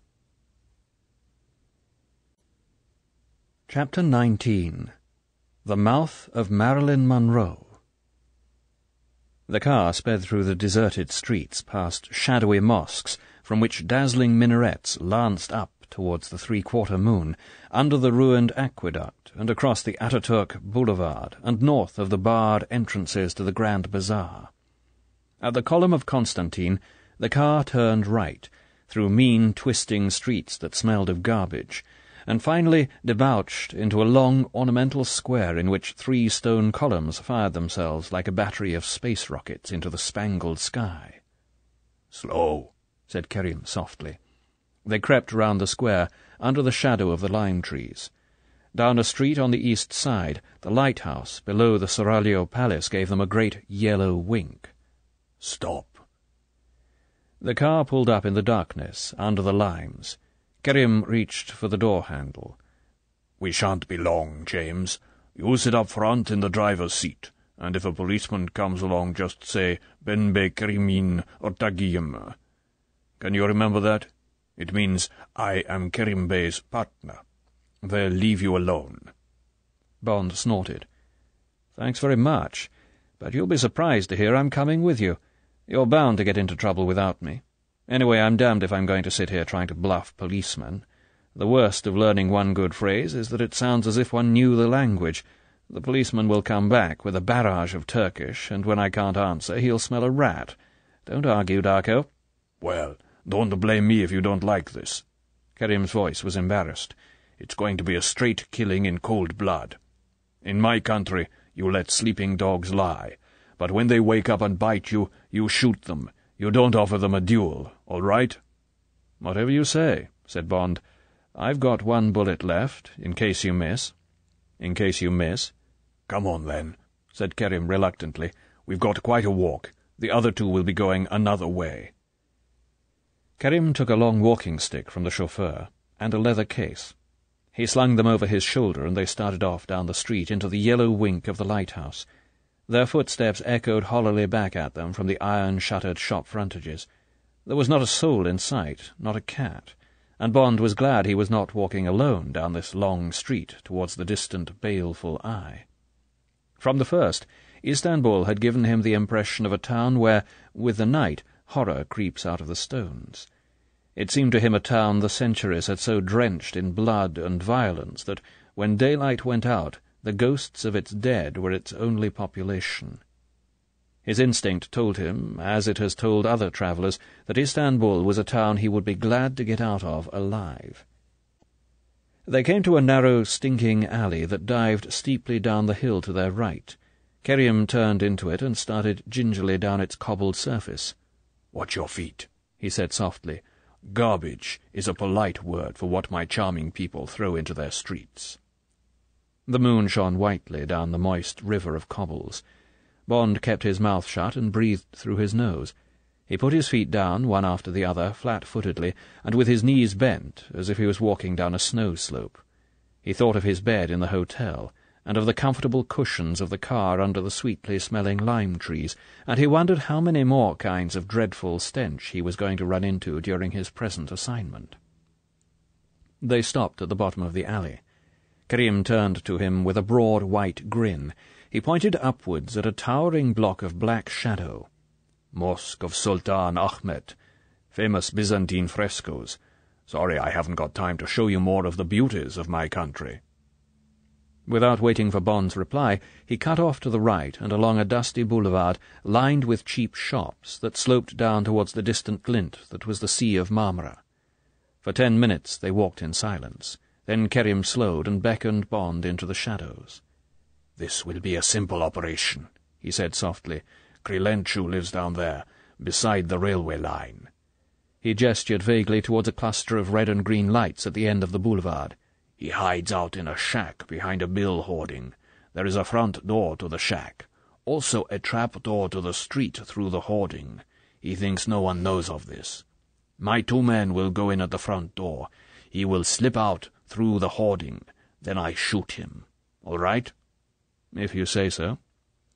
They walked on down the boulevard, keeping close to the wall.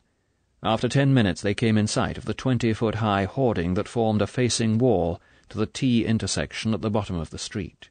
The moon was behind the hoarding and its face in the shadow. Now Kerim walked even more carefully, putting each foot softly in front of him. About 100 yards from the hoarding the shadows ended, and the room blazed whitely down on the intersection.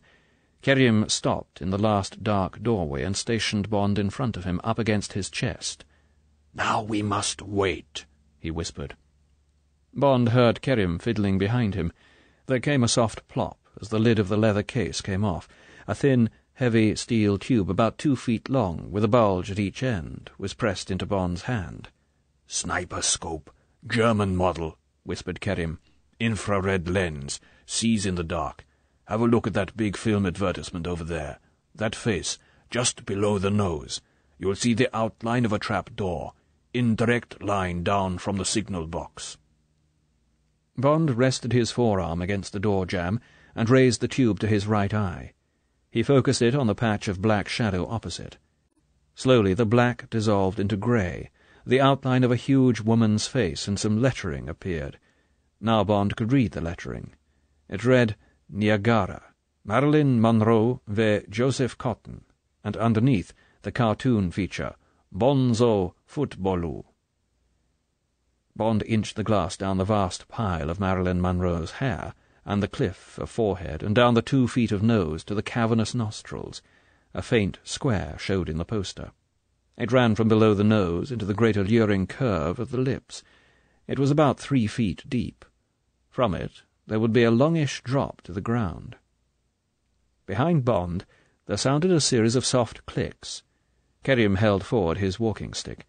As Bond had supposed, it was a gun, a rifle with a skeleton butt which was also a twist breech. The squat bulge of a silencer had taken the place of the rubber tip. "Barrel from the new 88 Winchester," whispered Kerim proudly. "Put together for me by a man in Ankara. Takes the 308 cartridge, the short one. 3 of them. Give me the glass. I want to get that trapdoor lined up before my men go in at the front. Mind if I use your shoulder as a rest?" "All right." Bond handed Kerim the sniper scope. Kerim clipped it to the top of the barrel and slid the gun along Bond's shoulder. "Got it," whispered Kerim. "Where Vavra said. He's a good man, that." He lowered his gun just as 2 policemen appeared at the right-hand corner of the intersection. Bond stiffened. "It's all right," whispered Kerim. "That's my boy and the chauffeur." He put 2 fingers in his mouth. A very quick, very low-pitched whistle sounded for a fraction of a second. One of the policemen lifted his hand to the back of his neck. The 2 policemen turned and walked away, their boots ringing loudly on the paving stones. "Few minutes more," whispered Kerim. "They've got to get round the back of that hoarding." Bond felt the heavy barrel of the gun slip into place along his right shoulder. The moon-struck silence was broken by a loud iron clang from the signal box behind the hoarding. One of the signal arms dropped. A green pinpoint of light showed among the cluster of reds. There was a soft, slow rumble in the distance, away to the left by Seraglio Point. It came closer and sorted itself into the heavy pant of an engine and the grinding clangor of a string of badly coupled goods trucks. A faint yellow glimmer shone through the embankment to the left. The engine came labouring into view above the hoarding. The train slowly clanked by on its 100-mile journey to the Greek frontier, a broken black silhouette against the silver sea, and the heavy cloud of smoke from its cheap fuel drifted towards them on the still air. As the red light on the brake van glimmered briefly and disappeared, there came the deeper rumble as the engine entered a cutting, and then 2 harsh, mournful whoops as it whistled its approach to the little station of Buyuk, a mile further down the line. The rumble of the train died away. Bond felt the gun press deeper into his shoulder. He strained his eyes into the target of shadow. In the centre of it, a deeper square of blackness showed. Bond cautiously lifted his left hand to shade his eyes from the moon. There came a hiss of breath from behind his right ear. "He's coming!" Out of the mouth of the huge, shadowed poster, between the great violet lips, half open in ecstasy, the dark shape of a man emerged and hung down like a worm from the mouth of a corpse. The man dropped. A ship going up towards the Bosphorus growled in the night like a sleepless animal in a zoo. Bond felt a prickle of sweat on his forehead, the barrel of the rifle depressed as the man stepped softly off the pavement towards them. When he's at the edge of the shadow, he'll start to run, thought Bond. You damn fool. Get the sights further down. Now. The man bent for a quick sprint across the dazzling white street. He was coming out of the shadow. His right leg was bent forward, and his shoulder was twisted to give him momentum. At Bond's ear there was the clunk of an axe hitting into a tree trunk. The man dived forward, his arms outstretched. There was a sharp tock as his chin or his forehead hit the ground. An empty cartridge tinkled down at Bond's feet. He heard the click of the next round going into the chamber. The man's fingers scrabbled briefly at the cobbles, his shoes knocked on the road. Then he lay absolutely still. Kerim grunted. The rifle came down off Bond's shoulder.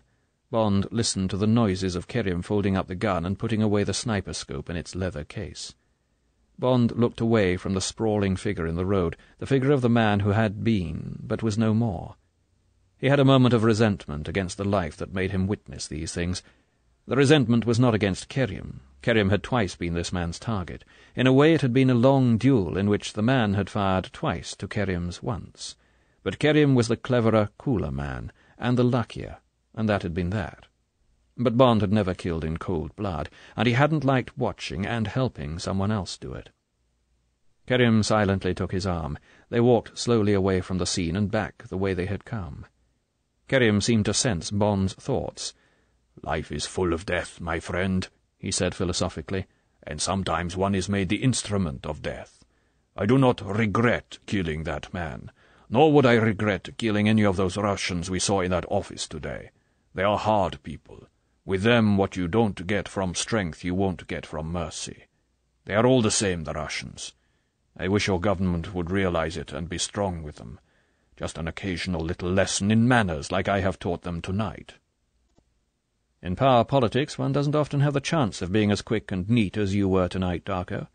And don't forget it's only one of their satellites you've punished, one of the men they always find to do their dirty work.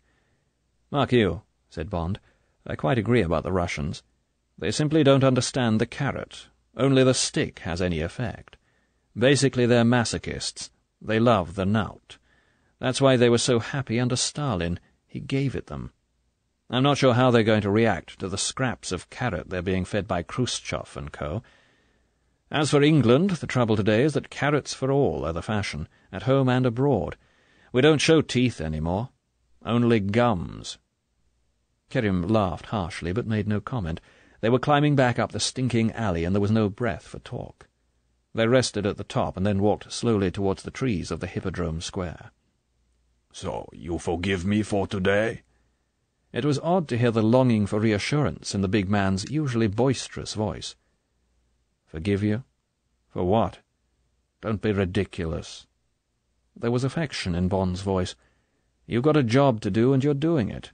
I've been very impressed. You've got a wonderful set-up here. I'm the one who ought to apologize. I seem to have brought a great deal of trouble down on your head, and you've dealt with it. I've just tagged along behind, and I've got absolutely nowhere with my main job. Em will be getting pretty impatient. Perhaps there'll be some sort of message at the hotel." But when Kerim took Bond back to the hotel and went with him to the desk, there was nothing for Bond. Kerim clapped him on the back. "Don't worry, my friend," he said cheerfully. "Hope makes a good breakfast. Eat plenty of it. I will send the car in the morning, and if nothing has happened, I will think of some more little adventures to pass the time. Clean your gun and sleep on it. You both deserve a rest." Bond climbed the few stairs and unlocked his door and locked and bolted it behind him. Moonlight filtered through the curtains. He walked across and turned on the pink-shaded lights on the dressing-table. He stripped off his clothes and went into the bathroom and stood for a few minutes under the shower. He thought how much more eventful Saturday the 14th had been than Friday the 13th. He cleaned his teeth and gargled with a sharp mouthwash to get rid of the taste of the day, and turned off the bathroom light and went back into the bedroom. Bond drew aside one curtain and opened wide the tall windows, and stood holding the curtains open and looking out across the great boomerang curve of water under the riding moon. The night breeze felt wonderfully cool on his naked body. He looked at his watch. It said 2 o'clock. Bond gave a shuddering yawn. He let the curtains drop back into place. He bent to switch off the lights on the dressing-table. Suddenly he stiffened, and his heart missed a beat. There had been a nervous giggle from the shadows at the back of the room. A girl's voice said, "Poor Mr. Bond, you must be tired. Come to bed." Chapter 20. Black on Pink. Bond whirled round. He looked over to the bed, but his eyes were blind from gazing at the moon. He crossed the room and turned on the pink-shaded light by the bed. There was a long body under the single sheet. Brown hair was spread out on the pillow. The tips of fingers showed, holding the sheet up over the face. Lower down the breasts stood up like hills under snow. Bond laughed shortly. He leaned forward and gave the hair a soft tug. There was a squeak of protest from under the sheet. Bond sat down on the edge of the bed. After a moment's silence, a corner of the sheet was cautiously lowered, and one large blue eye inspected him. "You look very improper." The voice was muffled by the sheet. "What about you? And how did you get here?" "I walked down 2 floors. I live here too." The voice was deep and provocative. There was very little accent. "Well, I'm going to get into bed." The sheet came quickly down to the chin, and the girl pulled herself up on the pillows. She was blushing. "Oh, no, you mustn't." "But it's my bed, and anyway, you told me to." The face was incredibly beautiful. Bond examined it coolly. The blush deepened. "That was only a phrase, to introduce myself." "Well, I'm very glad to meet you. My name's James Bond." "Mine's Tatiana Romanova." She sounded the second A of Tatiana and the first A of Romanova very long. "My friends call me Tanya." There was a pause while they looked at each other. The girl with curiosity, and with what might have been relief. Bond with cool surmise. She was the first to break the silence. "You look just like your photographs." She blushed again. "But you must put something on. It upsets me." "You upset me just as much. That's called sex. If I got into bed with you, it wouldn't matter. Anyway, what have you got on?" She pulled the sheet a fraction lower to show a 1/4-inch black velvet ribbon round her neck. "This." Bond looked down into the teasing blue eyes, now wide, as if asking if the ribbon was inadequate. He felt his body getting out of control. "Damn you, Tanya. Where are the rest of your things, or did you come down in the lift like that?" "Oh, no, that would not have been Coturni. They are under the bed." "Well, if you think you are going to get out of this room without—" Bond left the sentence unfinished. He got up from the bed and went to put on one of the dark blue silk pyjama coats he wore instead of pyjamas. "What you are suggesting is not Coturni." "Oh, isn't it?" said Bond sarcastically. He came back to the bed and pulled up a chair beside it. He smiled down at her. "Well, I'll tell you something, Coturni. You're one of the most beautiful women in the world."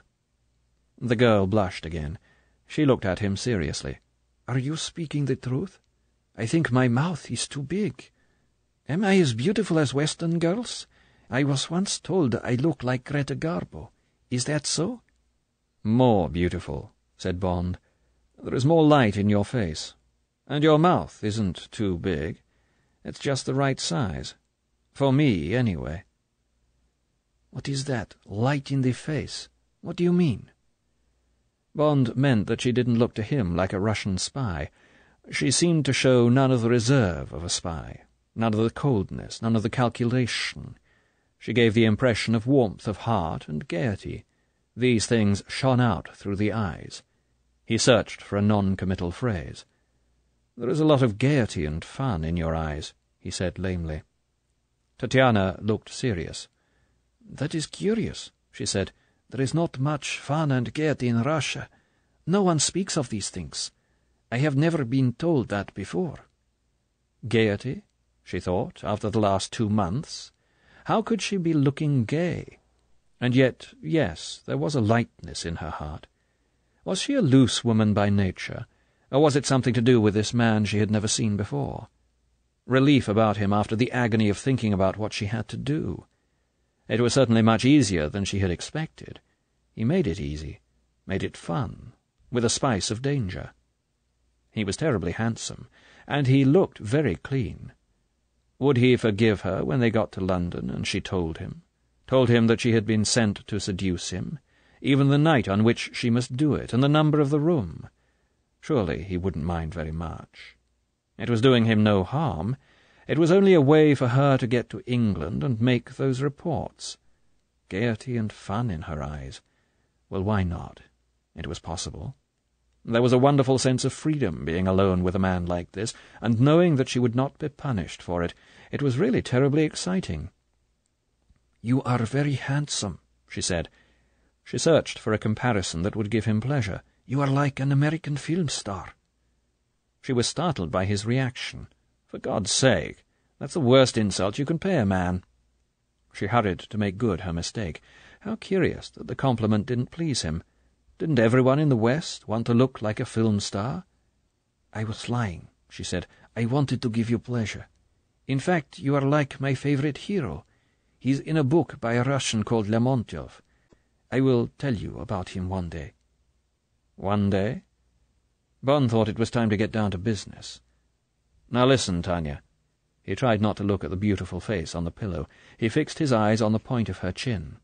"We've got to stop fooling and be serious. What is all this about? Are you really going to come back to England with me?" He raised his eyes to hers. It was fatal. She had opened them wide again in that damnable guilelessness. "But of course." "Oh." Bond was taken aback by the directness of her answer. He looked at her suspiciously. "You're sure?" "Yes." Her eyes were truthful now.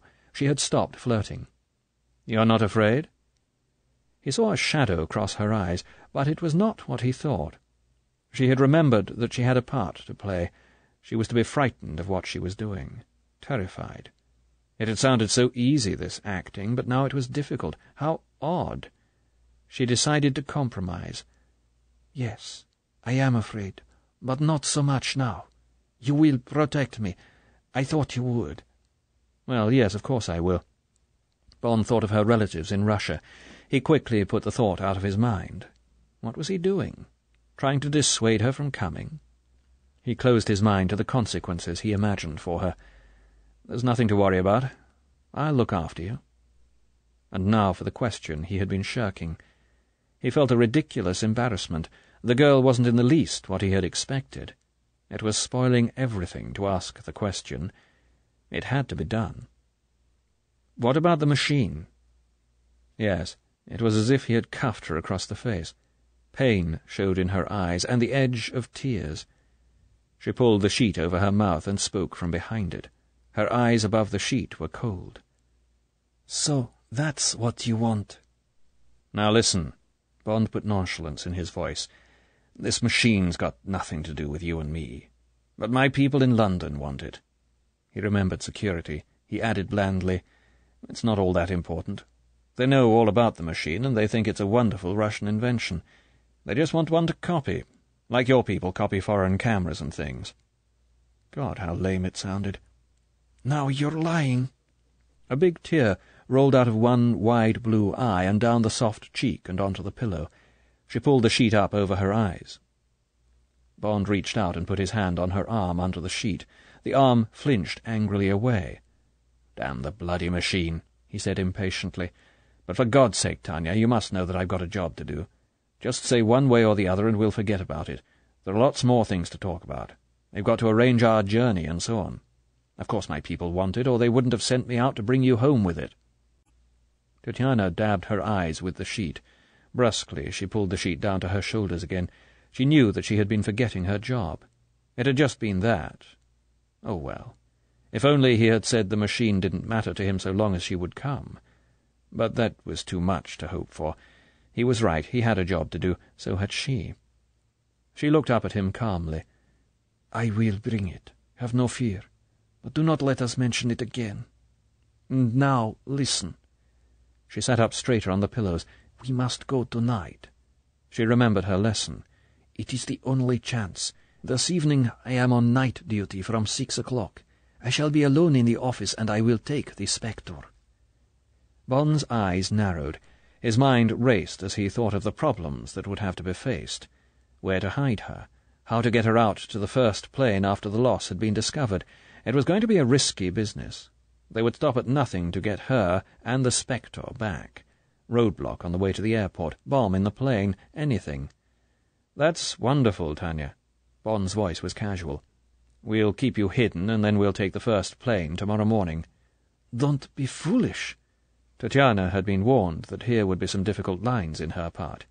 "We will take the train, this Orient Express. It leaves at 9 tonight. Do you think I haven't been thinking this out? I won't stay a minute longer in Istanbul than I have to. We will be over the frontier at dawn. You must get the tickets and a passport. I will travel with you as your wife." She looked happily up at him. "I shall like that. In one of those coupés I have read about. They must be very comfortable, like a tiny house on wheels. During the day we will talk and read, and at night you will stand in the corridor outside our house and guard it." "Like hell I will," said Bond. "But look here, Tanya, that's crazy. They're bound to catch up with us somewhere. It's 4 days and 5 nights to London on that train. We've got to think of something else." "I won't," said the girl flatly. "That's the only way I'll go. If you are clever, how can they find out?" Oh, God, she thought. Why had they insisted on this train? But they had been definite. It was a good place for love, they had said. She would have 4 days to get him to love her. Then, when they got to London, life would be easy for her. He would protect her. Otherwise, if they flew to London, she would be put straight into prison. The 4 days were essential. And they had warned her, "We will have men on the train to see you don't get off. So be careful and obey your orders." Oh, God. Oh, God. Yet now she longed for those 4 days with him in that little house on wheels. How curious. It had been her duty to force him. Now it was her passionate desire. She watched Bond's thoughtful face. She longed to stretch out a hand to him and reassure him that it would be all right, that this was a harmless conspiratio to get her to England, that no harm could come to either of them, because that was not the object of the plot. "Well, I still think it's crazy," said Bond, wondering what M's reaction would be. "But I suppose it may work. I've got the passport. It will need a Yugoslav visa." He looked at her sternly. "Don't think I'm going to take you on the part of the train that goes through Bulgaria, or I shall think you want to kidnap me." "I do," Tatiana giggled. "That's exactly what I want to do." "Now shut up, Tanya. We've got to work this out. I'll get the tickets, and I'll have one of our men come along, just in case. He's a good man. You'll like him. Your name's Caroline Somerset. Don't forget it. How are you going to get to the train?" "Caroline Somerset." The girl turned the name over in her mind. "It is a pretty name, and you are Mr. Somerset." She laughed happily. "That is fun. Do not worry about me. I will come to the train just before it leaves. It is the Seketchi station. I know where it is. So that is all. And we do not worry any more. Yes?" "Suppose you lose your nerve. Suppose they catch you."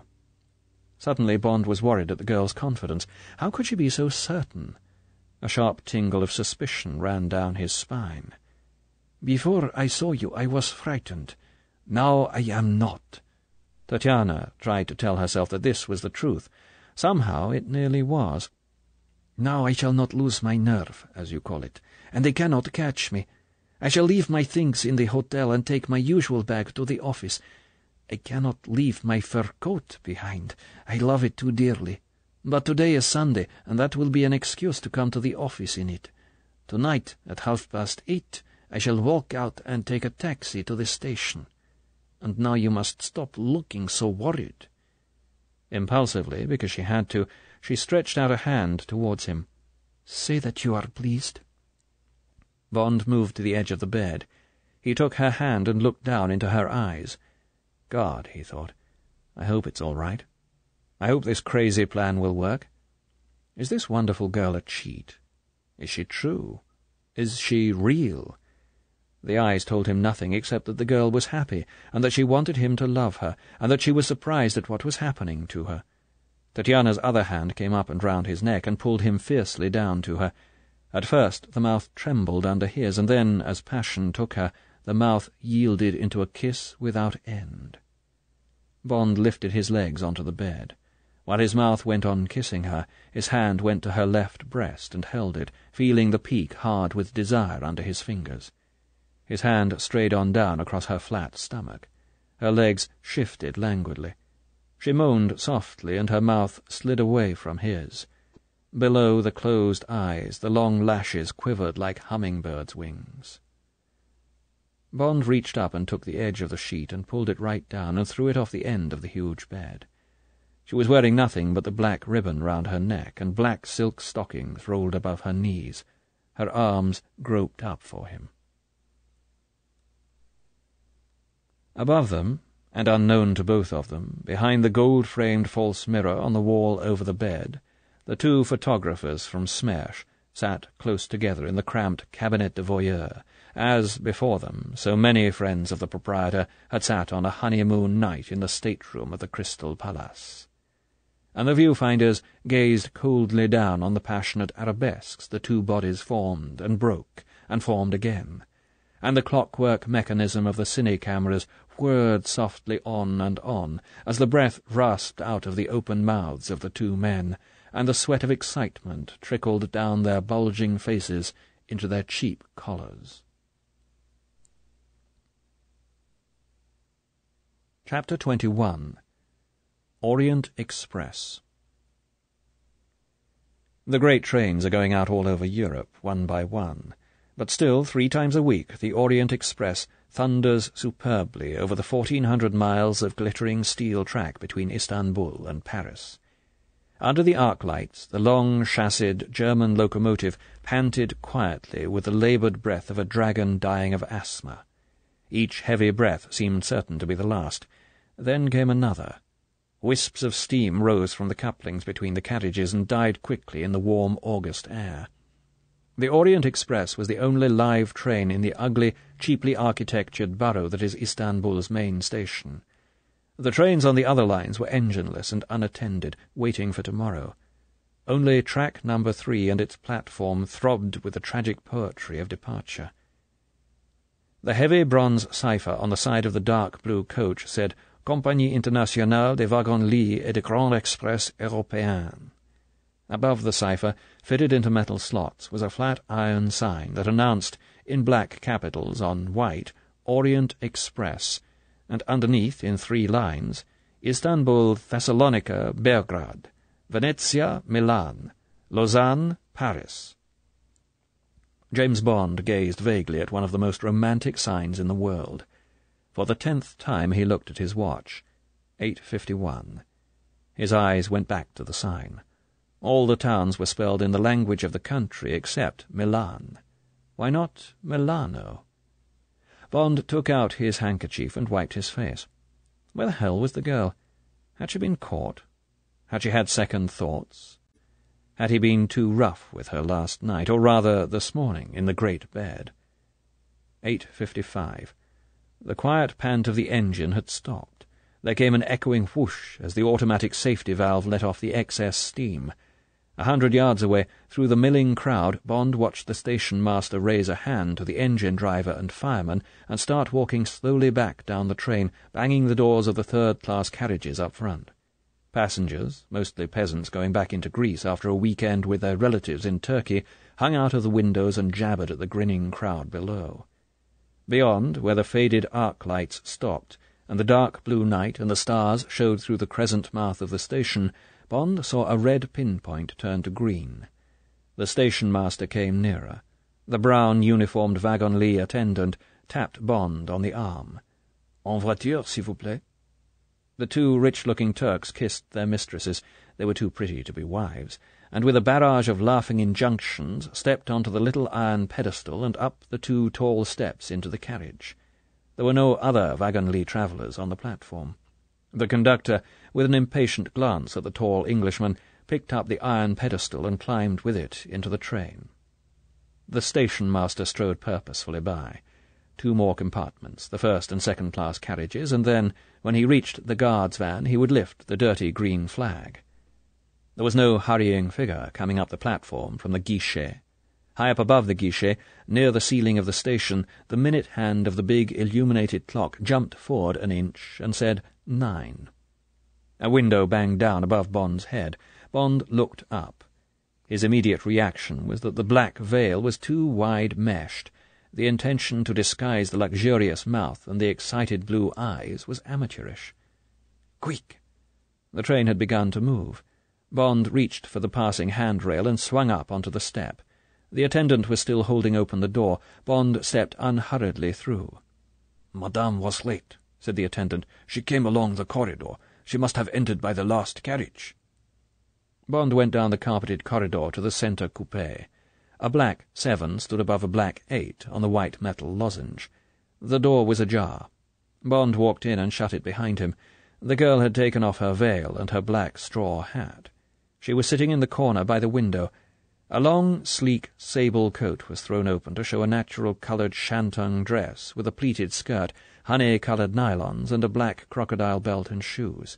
She looked composed. "You have no faith, James." Bond sat down beside her.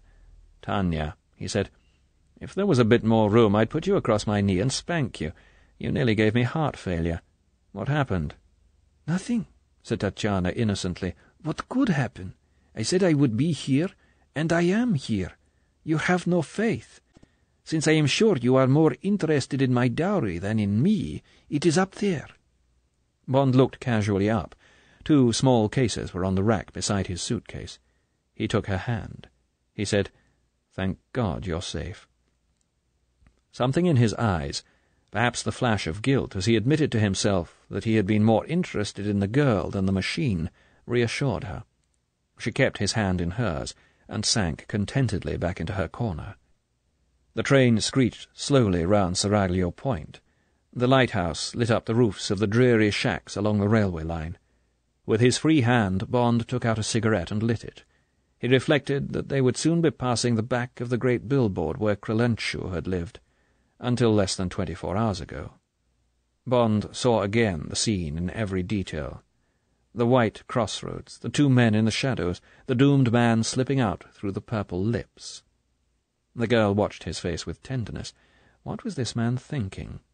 What was going on behind those cold, level, grey-blue eyes that sometimes turned soft and sometimes, as they had done last night before his passion had burned out in her arms, blazed like diamonds? Now they were veiled in thought. Was he worrying about them both? Worrying about their safety? If only she could tell him that there was nothing to fear, that he was only her passport to England, him and the heavy case the resident director had given her that evening in the office. The director had said the same thing. "Here is your passport to England, Corporal," he had said cheerfully. "Look." He had unzipped the bag. "A brand-new Spectre. Be certain not to open the bag again, or let it out of your compartment until you get to the other end, or this Englishman will take it away from you and throw you on the dust heap. It is this machine they want. Do not let them take it from you, or you will have failed in your duty. Understood?" A signal box loomed up in the blue dusk outside the window.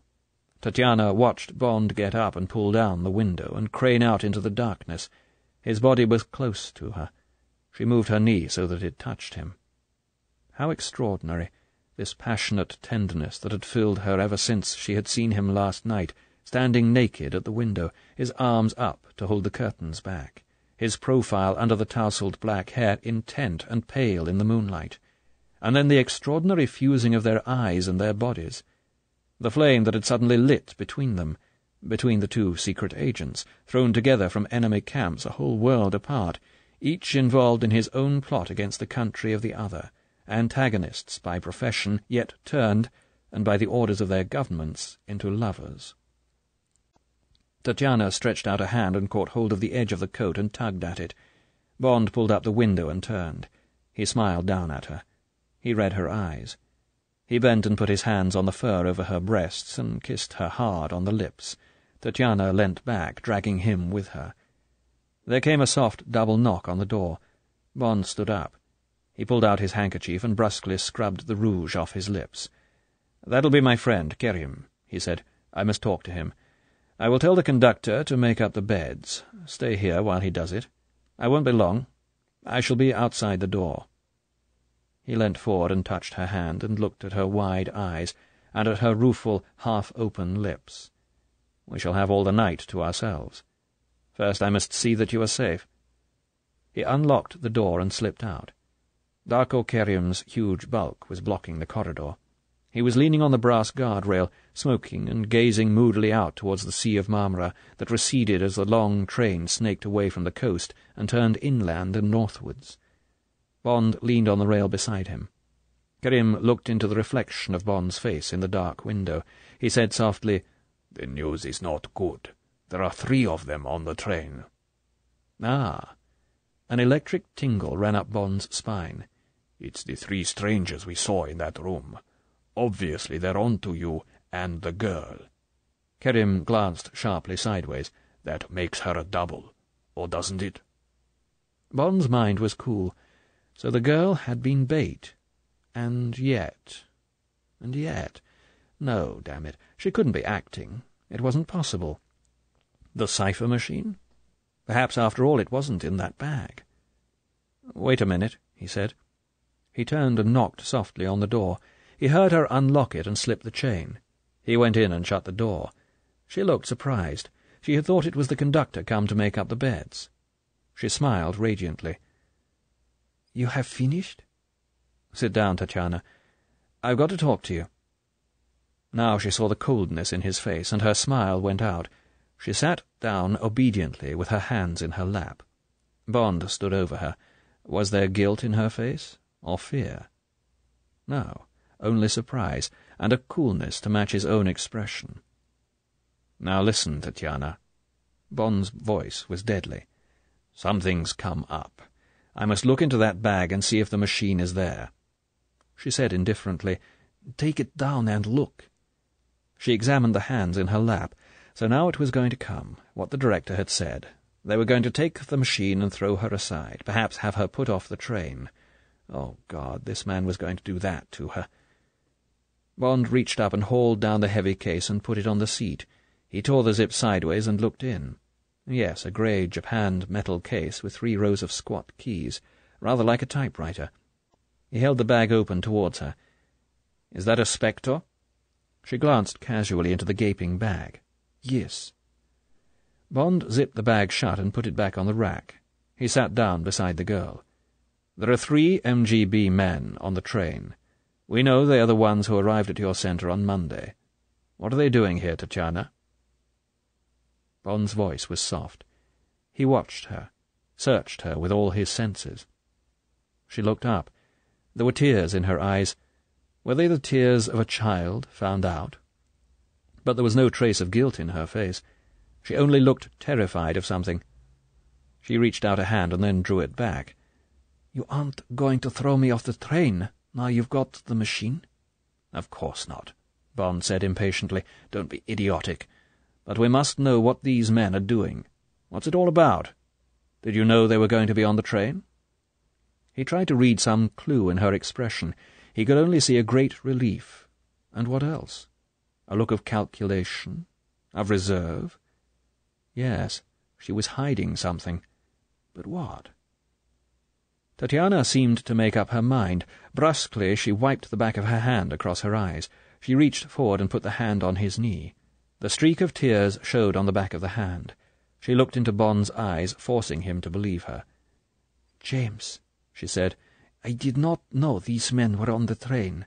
I was told they were leaving today, for Germany. I assumed they would fly. That is all I can tell you. Until we arrive in England, out of reach of my people, you must not ask me more. I have done what I said I would. I am here with the machine. Have faith in me. Do not be afraid for us. I am certain these men do not mean us harm.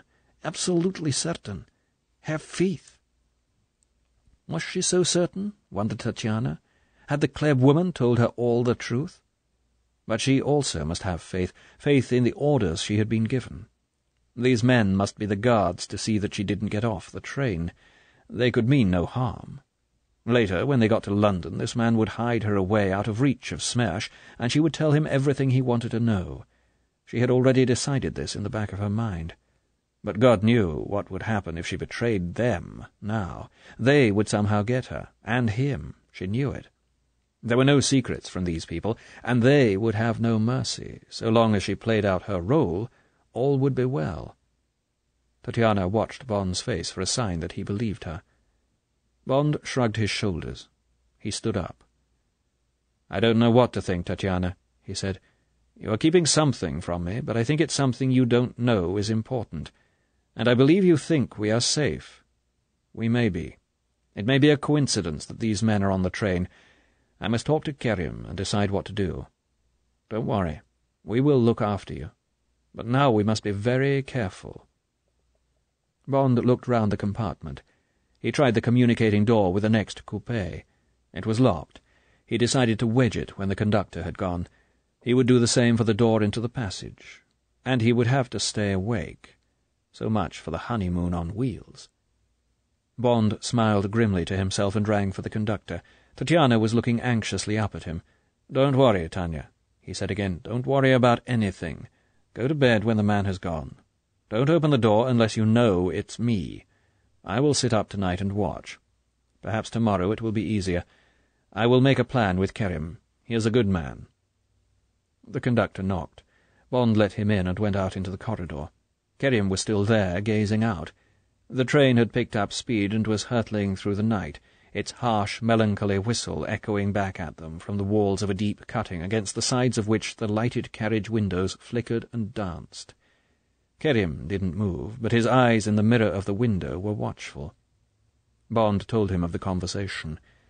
It was not easy to explain to Kerim why he trusted the girl as he did. He watched the mouth in the window curl ironically as he tried to describe what he had read in her eyes and what his intuition told him. Kerim sighed resignedly. "James," he said, "you are now in charge. This is your part of the operation. We have already argued most of this out today. The danger of the train, the possibility of getting the machine home in the diplomatic bag, the integrity, or otherwise, of this girl. It certainly appears that she has surrendered unconditionally to you. At the same time, you admit that you have surrendered to her. Perhaps only partially, but you have decided to trust her. In this morning's telephone call with M, he said that he would back your decision. He left it to you. So be it. But he didn't know we were to have an escort of 3 MGB men. Nor did we. And I think that would have changed all our views. Yes?" "Yes." "Then the only thing to do is eliminate these 3 men. Get them off the train. God knows what they're here for. I don't believe in coincidences any more than you, but one thing is certain. We are not going to share the train with these men. Right?" "Of course." "Then leave it to me, at least for tonight. This is still my country, and I have certain powers in it, and plenty of money." This book is continued on Disc 6. From Russia with Love, by Ian Fleming, continued. Disc 6. I don't believe in coincidences any more than you, but one thing is certain. We are not going to share the train with these men. Right?" "Of course." then leave it to me, at least for tonight. This is still my country, and I have certain powers in it, and plenty of money. I cannot afford to kill them. The train would be delayed. You and the girl might get involved, but I shall arrange something. 2 of them have sleeping berths. The senior man with the mustache and the little pipe is next door to you, here in number 6. He gestured backwards with his head. He is travelling on a German passport under the name of Melchior Benz, salesman. The dark one, the Armenian, is in number 12. He too has a German passport. Kurt Goldfarb, construction engineer. They have through tickets to Paris. I have seen their documents. I have a police card. The conductor made no trouble. He has all the tickets and passports in his cabin. The third man, the man with a boil on the back of his neck, turns out also to have boils on his face. A stupid, ugly-looking brute. I have not seen his passport. He is travelling sitting up in the first class, in the next compartment to me. He does not have to surrender his passport until the frontier, but he has surrendered his ticket. Like a conjurer, Kerim flicked a yellow first-class ticket out of his coat pocket. He slipped it back. He grinned proudly at Bond. How the hell— Kerim chuckled. Before he settled down for the night, this damn ox went to the lavatory. I was standing in the corridor, and I suddenly remembered how we used to steal rides on the train when I was a boy. I gave him a minute, then I walked up and rattled the lavatory door. I hung onto the handle very tight. "Ticket collector," I said in a loud voice. "Tickets, please." I said it in French and again in German. There was a mumble from inside. I felt him try to open the door. I hung on tight, so that he would think the door had stuck. "Do not derange yourself, monsieur," I said politely. "Push the ticket under the door." There was more fiddling with the door handle, and I could hear heavy breathing. Then there was a pause and a rustle under the door.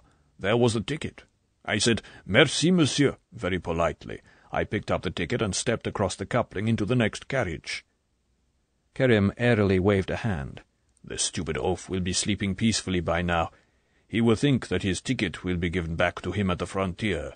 He is mistaken. The ticket will be in ashes, and the ashes will be on the 4 winds.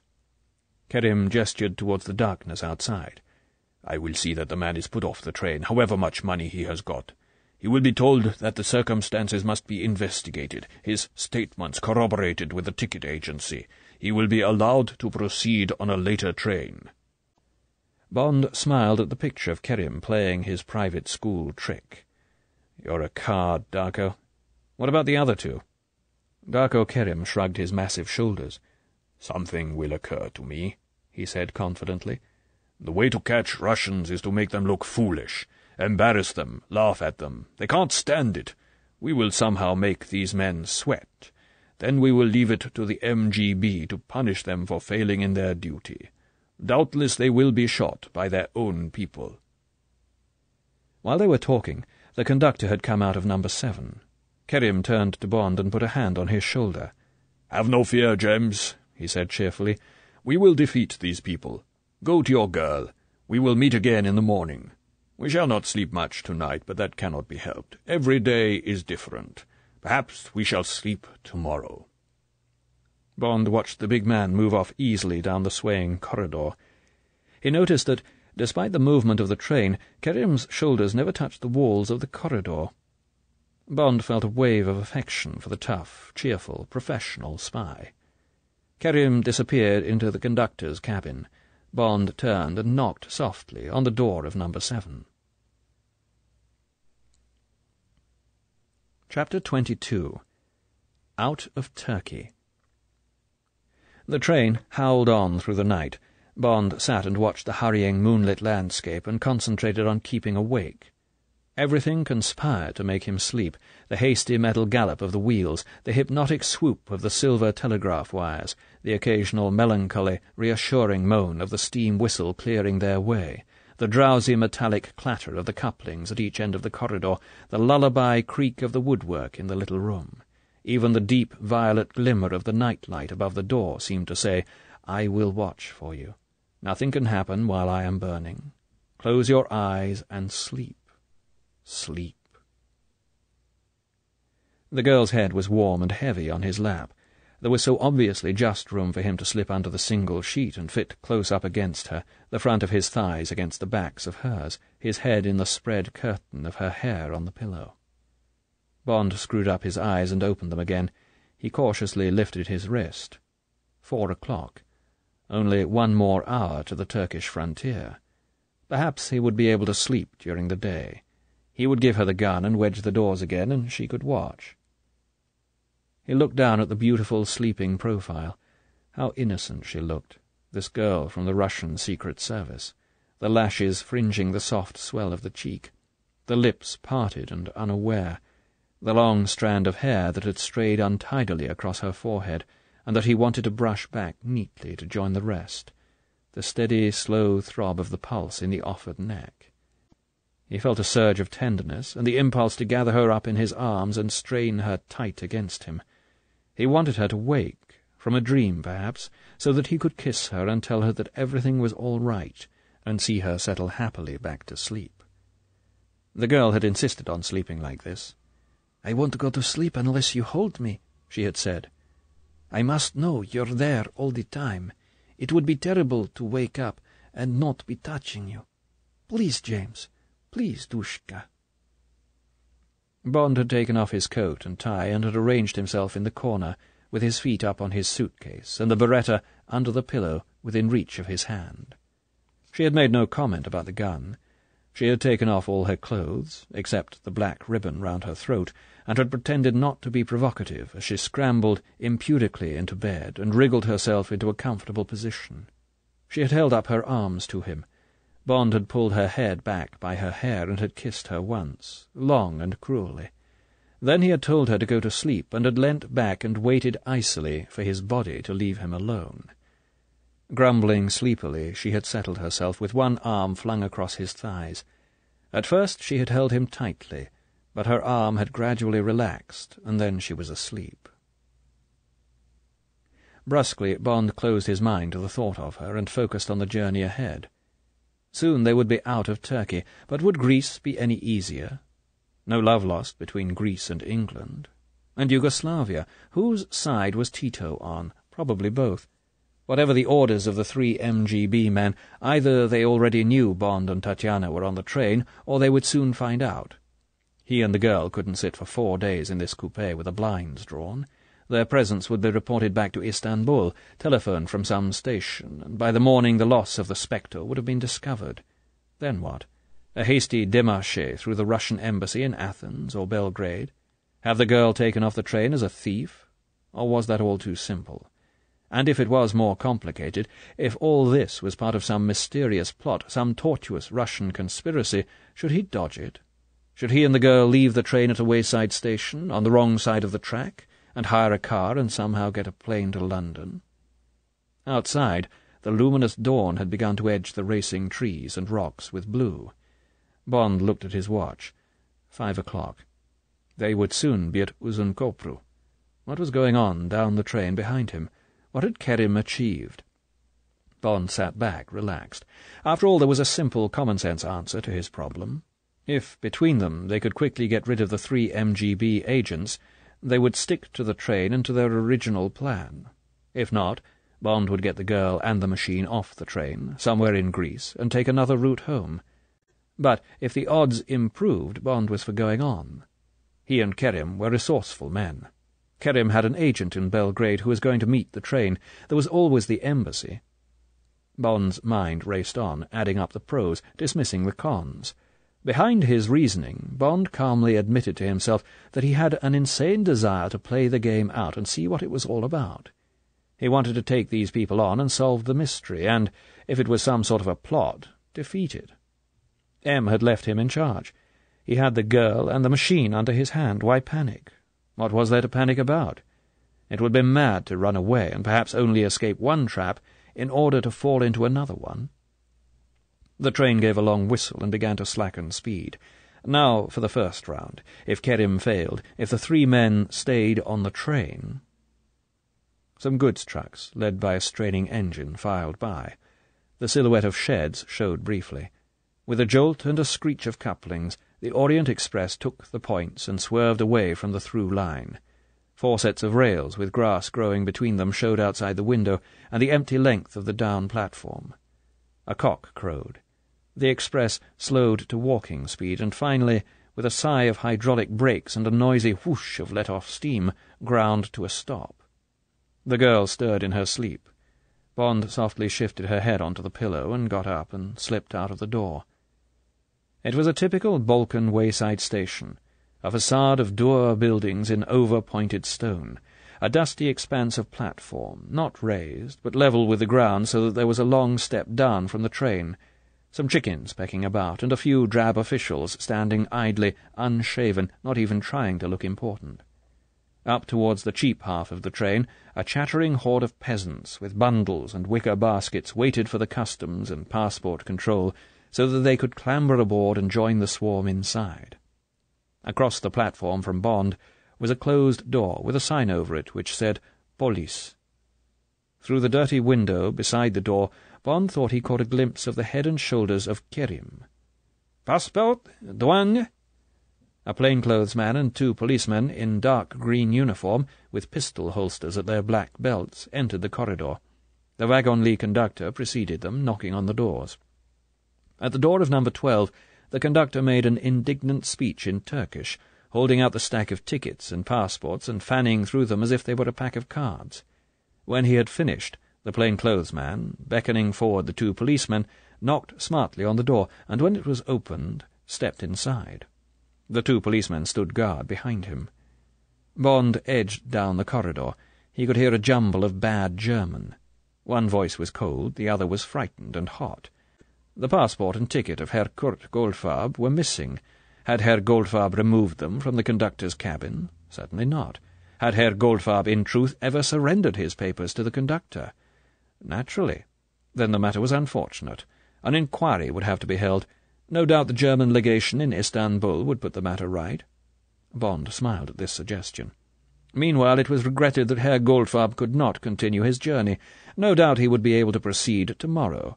Herr Goldfarb would get dressed. His luggage would be transported to the waiting-room. The MGB man who erupted into the corridor was the dark Caucasian-type man, the junior of the visitors. His sallow face was grey with fear. His hair was awry, and he was dressed only in the bottom half of his pyjamas.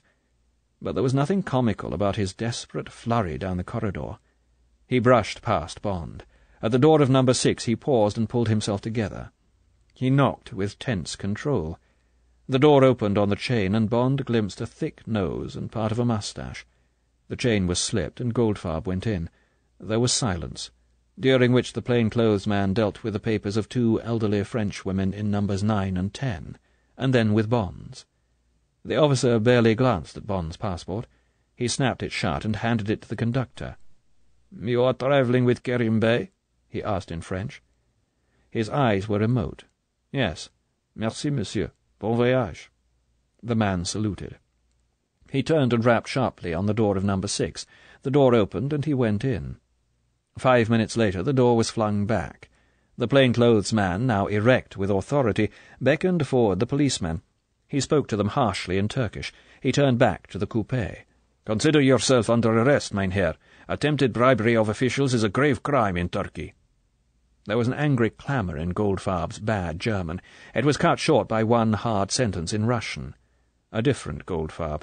A Goldfarb with madman's eyes emerged and walked blindly down the corridor and went into number 12. A policeman stood outside the door and waited. "And your papers, mein Herr. Please step forward. I must verify this photograph." The plain-clothes man held the green-backed German passport up to the light. "Forward, please." Reluctantly, his heavy face pale with anger, the MGB man who called himself Benz stepped out into the corridor in a brilliant blue silk dressing-gown. The hard brown eyes looked straight into Bond's, ignoring him. The plain-clothes man slapped the passport shut and handed it to the conductor. "Your papers are in order, mein Herr. And now, if you please, the baggage." He went in, followed by the second policeman. The MGB man turned his blue back on Bond and watched the search. Bond noticed a bulge under the left arm of the dressing-gown and the ridge of a belt round the waist. He wondered if he should tip off the plain-clothes man. He decided it would be better to keep quiet. He might be hauled in as a witness. The search was over. The plainclothes man saluted coldly and moved on down the corridor. The MGB man went back into number 6 and slammed the door behind him. Pity, thought Bond. One had got away. Bond turned back to the window. A bulky man, wearing a grey Homburg and with an angry boil on the back of his neck, was being escorted through the door marked Police. Down the corridor a door slammed. Goldfarb, escorted by the policeman, stepped down off the train. With bent head he walked through the dusty platform and disappeared through the same door. The engine whistled. A new kind of whistle, the brave, shrill blast of a Greek engine-driver. The door of the Wagon-Lee carriage clanged shut. The plainclothes man and the second policeman appeared walking over to the station. The guard at the back of the train looked at his watch and held out his flag. There was a jerk, and a diminishing crescendo of explosive puffs from the engine, and the front section of the Orient Express began to move. The section that would be taking the northern route through the Iron Curtain, through Dragoman on the Bulgarian frontier only 50 miles away, was left beside the dusty platform waiting. Bond pulled down the window and took a last look back at the Turkish frontier, where 2 men would be sitting in a bare room under what amounted to sentence of death. 2 birds down, he thought. 2 out of 3. The odds looked more respectable. He watched the dead, dusty platform with its chickens and the small black figure of the guard until the long train took the points and jerked harshly onto the single main line. He looked away across the ugly, parched countryside towards the golden Guinea sun climbing out of the Turkish plain. It was going to be a beautiful day. Bond drew his head in out of the cool, sweet morning air. He pulled up the window with a bang. He had made up his mind. He would stay on the train and see the thing through.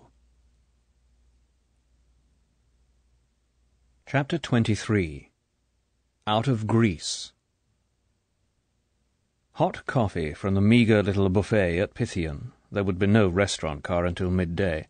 A painless visit from the Greek customs and passport control, and then the berths were folded away as the train hurried south towards the Gulf of Enez at the head of the Aegean.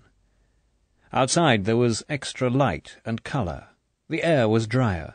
The men at the little stations and in the fields were handsome. Sunflowers, maize, vines, and racks of tobacco were ripening in the sun. It was, as Darko had said, another day. Bond washed and shaved under the amused eyes of Tatiana. She approved of the fact that he put no oil on his hair. "It is a dirty habit," she said. "I was told that many Europeans have it. We would not think of doing it in Russia. It dirties the pillows. But it is odd that you in the West do not use perfume. All our men do." "We wash," said Bond dryly. In the heat of her protests there came a knock on the door. It was Kerim. Bond let him in. Kerim bowed towards the girl. "What a charming domestic scene," he commented cheerfully, lowering his bulk into the corner near the door. "I have rarely seen a handsomer pair of spies." Tatiana glowered at him. "I am not accustomed to Western jokes," she said coldly. Kerim's laugh was disarming. "You'll learn, my dear. In England they are great people for jokes. There it is considered proper to make a joke of everything.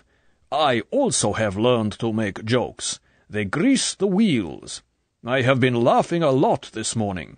These poor fellows at Uzun-Kopru. I wish I could be there when the police telephoned the German consulate in Istanbul. That is the worst of forged passports. They are not difficult to make, but it is almost impossible to forge also their birth certificate, the files of the country which is supposed to have issued them. I fear the careers of your 2 comrades have come to a sad end, Mrs. Somerset." "How did you do it?" Bond knotted his tie. "Money and influence. $500 to the conductor. Some big talk to the police. It was lucky our friend tried a bribe. A pity that crafty Benz next door," he gestured at the wall, "didn't get involved. I couldn't do the passport trick twice. We will have to get him some other way. The man with the boils was easy. He knew no German, and travelling without a ticket is a serious matter. Ah, well, the day has started favourably. We have won the first round, but our friend next door will now be very careful. He knows what he has to reckon with. Perhaps that is for the best. It would have been a nuisance having to keep you both under cover all day. Now we can move about, even have lunch together, as long as you bring the family jewels with you. We must watch to see if he makes a telephone call at one of the stations. But I doubt if he could tackle the Greek telephone exchange. He will probably wait until we are in Yugoslavia. But there I have my machine. We can get reinforcements if we need them. It should be a most interesting journey. There is always excitement on the Orient Express." Kerim got to his feet. He opened the door. "And romance." He smiled across the compartment. "I will call for you at lunchtime. Greek food is worse than Turkish, but even my stomach is in the service of the Queen." Bond got up and locked the door. Tatiana snapped. "Your friend is not Kulturny. It is disloyal to refer to your queen in that manner." Bond sat down beside her. "Tanya," he said patiently, "that is a wonderful man. He is also a good friend. As far as I'm concerned, he can say anything he likes. He is jealous of me. He would like to have a girl like you. So he teases you. It is a form of flirting. You should take it as a compliment." "You think so?" She turned her large blue eyes on his. "But what he said about his stomach and the head of your state, that was being rude to your queen. It would be considered very bad manners to say such a thing in Russia." They were still arguing when the train ground to a halt in the sun-baked, fly-swarming station of Alexandropolis. Bond opened the door into the corridor, and the sun poured in across a pale, mirrored sea that married, almost without horizon, into a sky the colour of the Greek flag. They had lunch, with the heavy bag under the table between Bond's feet. Kerim quickly made friends with the girl. The MGB man called Benz avoided the restaurant car. They saw him on the platform buying sandwiches and beer from a buffet on wheels. Kerim suggested they ask him to make a 4 at bridge. Bond suddenly felt very tired, and his tiredness made him feel that they were turning this dangerous journey into a picnic. Tatiana noticed his silence. She got up and said that she must rest. As they went out of the wagon restaurant, they heard Kerim calling gaily for brandy and cigars. Back in the compartment, Tatiana said firmly, "Now it is you who will sleep."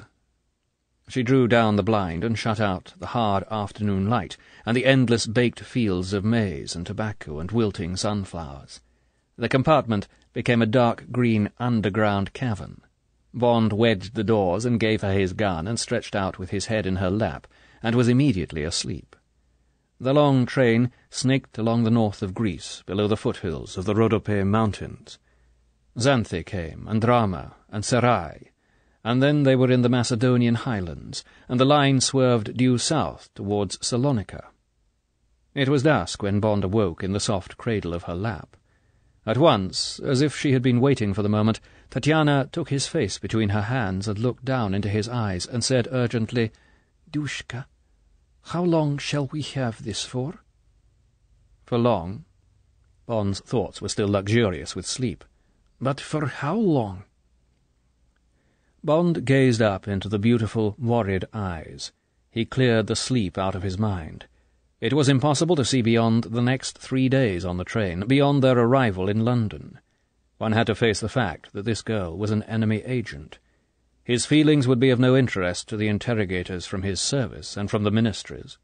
Other intelligence services would also want to know what this girl had to tell them about the machine she had worked for.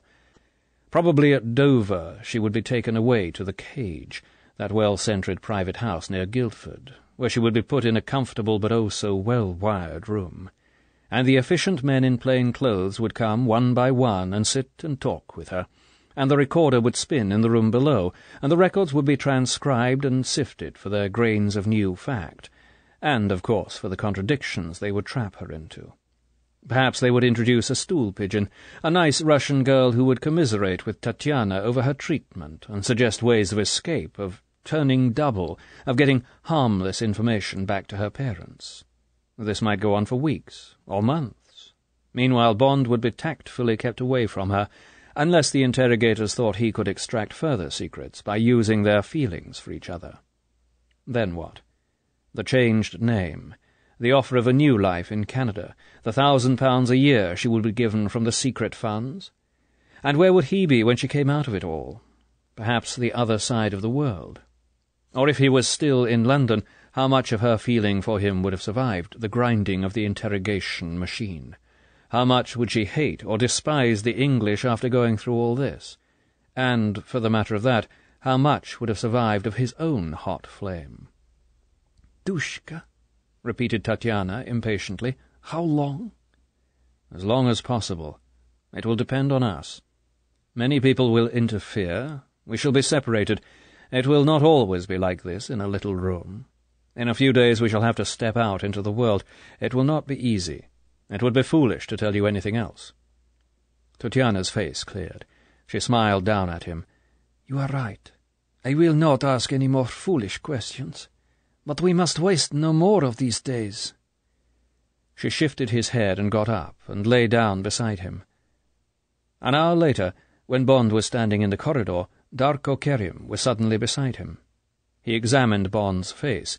He said slyly, "You should not sleep so long. You have been missing the historic landscape of northern Greece, and it is time for the premier service."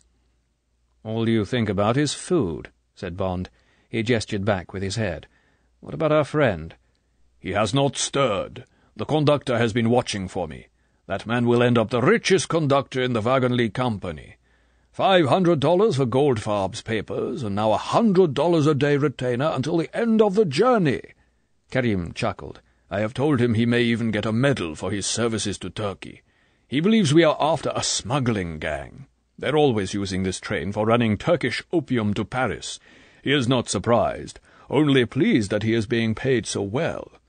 And now, have you found out anything more from this Russian princess you have in there? I still feel disquiet. Everything is too peaceful. Those 2 men we left behind may have been quite innocently bound for Berlin, as the girl says. This Benz may be keeping to his room because he is frightened of us. All is going well with our journey, and yet... Kerim shook his head. These Russians are great chess players. When they wish to execute a plot, they execute it brilliantly. The game is planned minutely. The gambits of the enemy are provided for. They are foreseen and countered. At the back of my mind," Kerim's face in the window was gloomy, "I have a feeling that you and I and this girl are pawns on a very big board, that we are being allowed our moves because they do not interfere with the Russian game." "But what is the object of the plot?" Bond looked out into the darkness. He spoke to his reflection in the window. "What can they want to achieve? We always get back to that. Of course, we have all smelt a conspiracy of some sort, and the girl may not even know that she's involved in it. I know she's hiding something, but I think it's only some small secret she thinks is unimportant. She says she'll tell me everything when we get to London." "Everything? What does she mean?" "She only says that I must have faith, that there is no danger. You must admit, Darko," Bond looked up for confirmation into the slow, crafty eyes, "that she's lived up to her story." There was no enthusiasm in Kerim's eyes. He said nothing. Bond shrugged. "I admit I've fallen for her.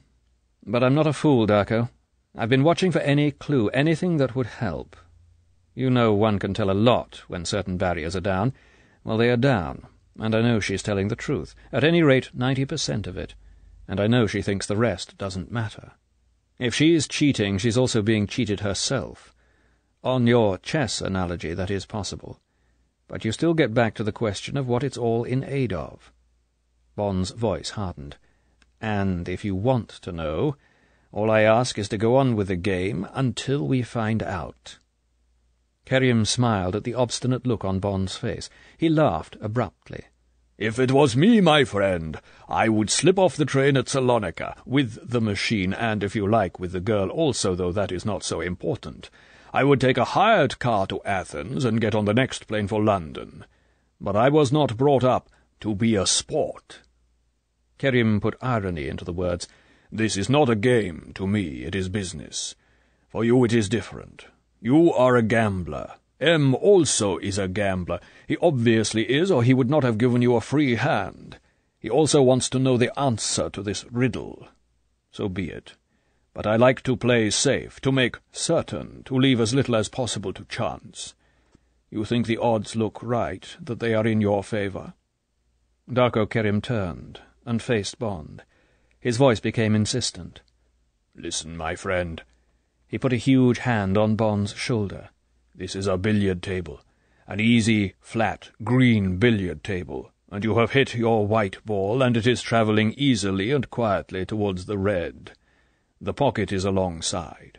Fatally, inevitably, you are going to hit the red, and the red is going into that pocket. It is the law of the billiard table, the law of the billiard room. But outside the orbit of these things, a jet pilot has fainted, and his plane is diving straight at that billiard room, or a gas main is about to explode, or lightning is about to strike, and the building collapses on top of you and on top of the billiard table. Then what has happened to that white ball that could not miss the red ball, and to the red ball that could not miss the pocket? The white ball could not miss according to the laws of the billiard table. But the laws of the billiard table are not the only laws, and the laws governing the progress of this train and of you to your destination are also not the only laws in this particular game." Kerim paused. He dismissed his harangue with a shrug of the shoulders. "You already know these things, my friend," he said apologetically, "and I have made myself thirsty talking platitudes. Hurry the girl up and we will go and eat. But watch for surprises, I beg of you." He made a cross with his finger over the centre of his coat. "I do not cross my heart, that is being too serious, but I cross my stomach, which is an important oath for me. There are surprises on the way for both of us. The gypsy said to watch out. Now I say the same.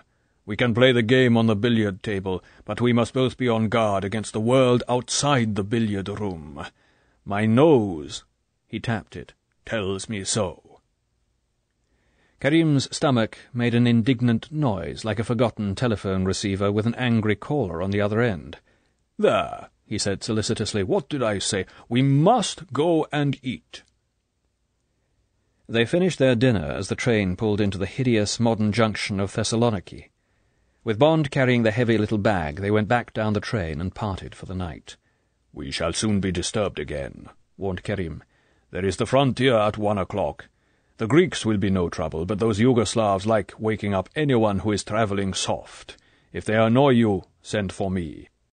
Even in their country there are some names I can mention. I am in the second compartment in the next carriage. I have it to myself. Tomorrow I will move into our friend Goldfarb's bed in number 12. For the time being, the first class is an adequate stable." Bond dozed wakefully as the train laboured up the moonlit valley of the Vardar towards the instep of Yugoslavia. Tatiana again slept with her head in his lap. He thought of what Darko had said. He wondered if he could not send the big man back to Istanbul when they had got safely through Belgrade. It was not fair to drag him across Europe on an adventure that was outside his territory and with which he had little sympathy. Darko obviously suspected that Bond had become infatuated with the girl, and wasn't seeing the operation straight any more. Well, there was a grain of truth in that. It would certainly be safer to get off the train and take another route home. But, Bond admitted to himself, he couldn't bear the idea of running away from this plot, if it was a plot. If it wasn't, he equally couldn't bear the idea of sacrificing the 3 more days with Tatiana. And M had left the decision to him. As Darko had said, M also was curious to see the game through. Perversely, M too wanted to see what this whole rigmarole was about. Bond dismissed the problem. The journey was going well. Once again, why panic?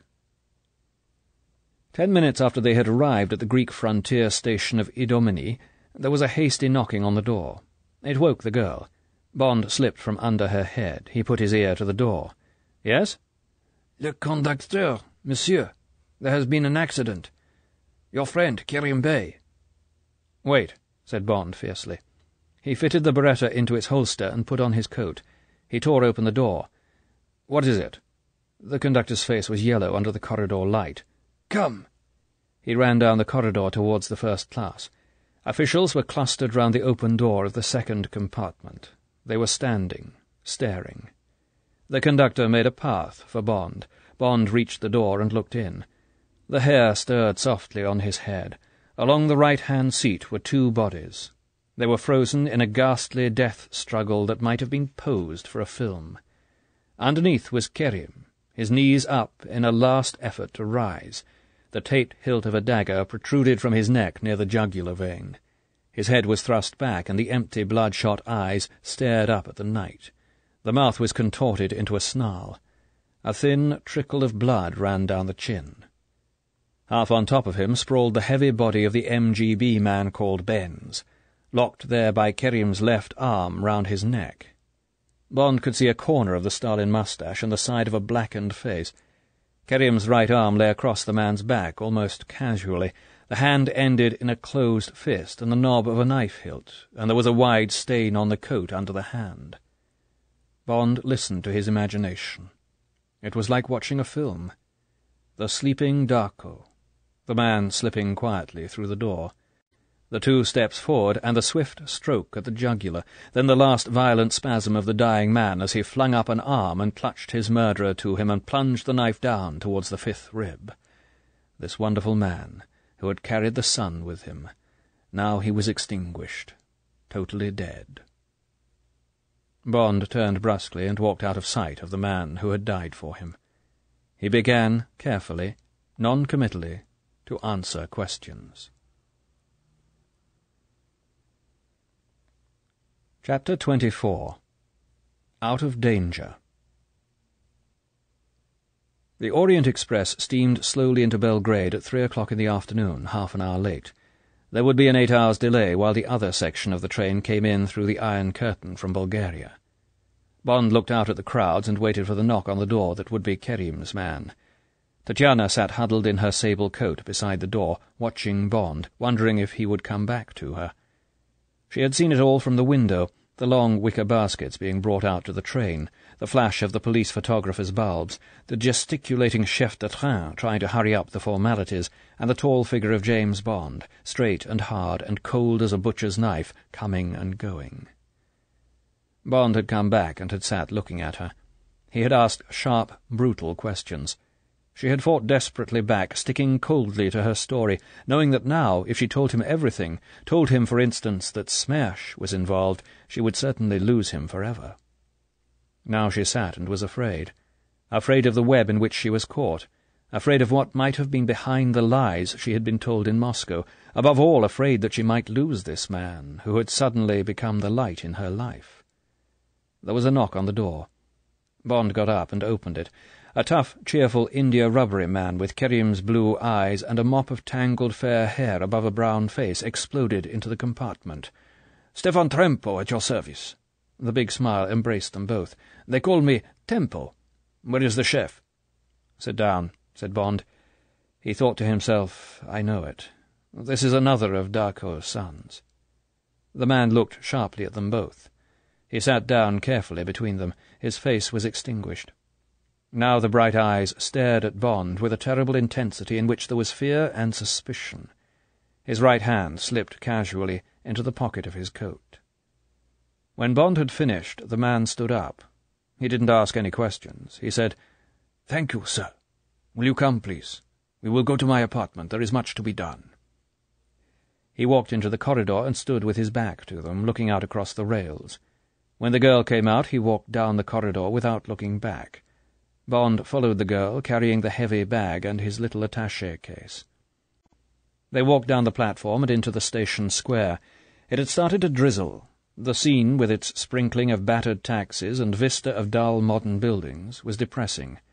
The man opened the rear door of a shabby Morris Oxford saloon. He got in front and took the wheel. They bumped their way over the cobbles and onto a slippery tarmac boulevard, and drove for a quarter of an hour through wide, empty streets. They saw few pedestrians and not more than a handful of other cars. They stopped halfway down a cobbled side street. Tempo led them through a wide apartment-house door and up 2 flights of stairs that had the smell of the Balkans, the smell of very old sweat and cigarette smoke and cabbage. He unlocked a door and showed them into a 2-roomed flat with nondescript furniture and heavy red plush curtains drawn back to show the blank windows on the other side of the street. On a sideboard stood a tray with several unopened bottles, glasses, and plates of fruit and biscuits. the welcome to Darko and to Darko's friends. Tempo waved vaguely towards the drinks. "Please, sir, make yourself and Madame at home. There is a bathroom. No doubt you would both like to have a bath. If you will excuse me, I must telephone." The hard facade of the face was about to crumble. The man went quickly into the bedroom and shut the door behind him. There followed 2 empty hours, during which Bond sat and looked out of the window at the wall opposite. From time to time he got up and paced to and fro, and then sat down again.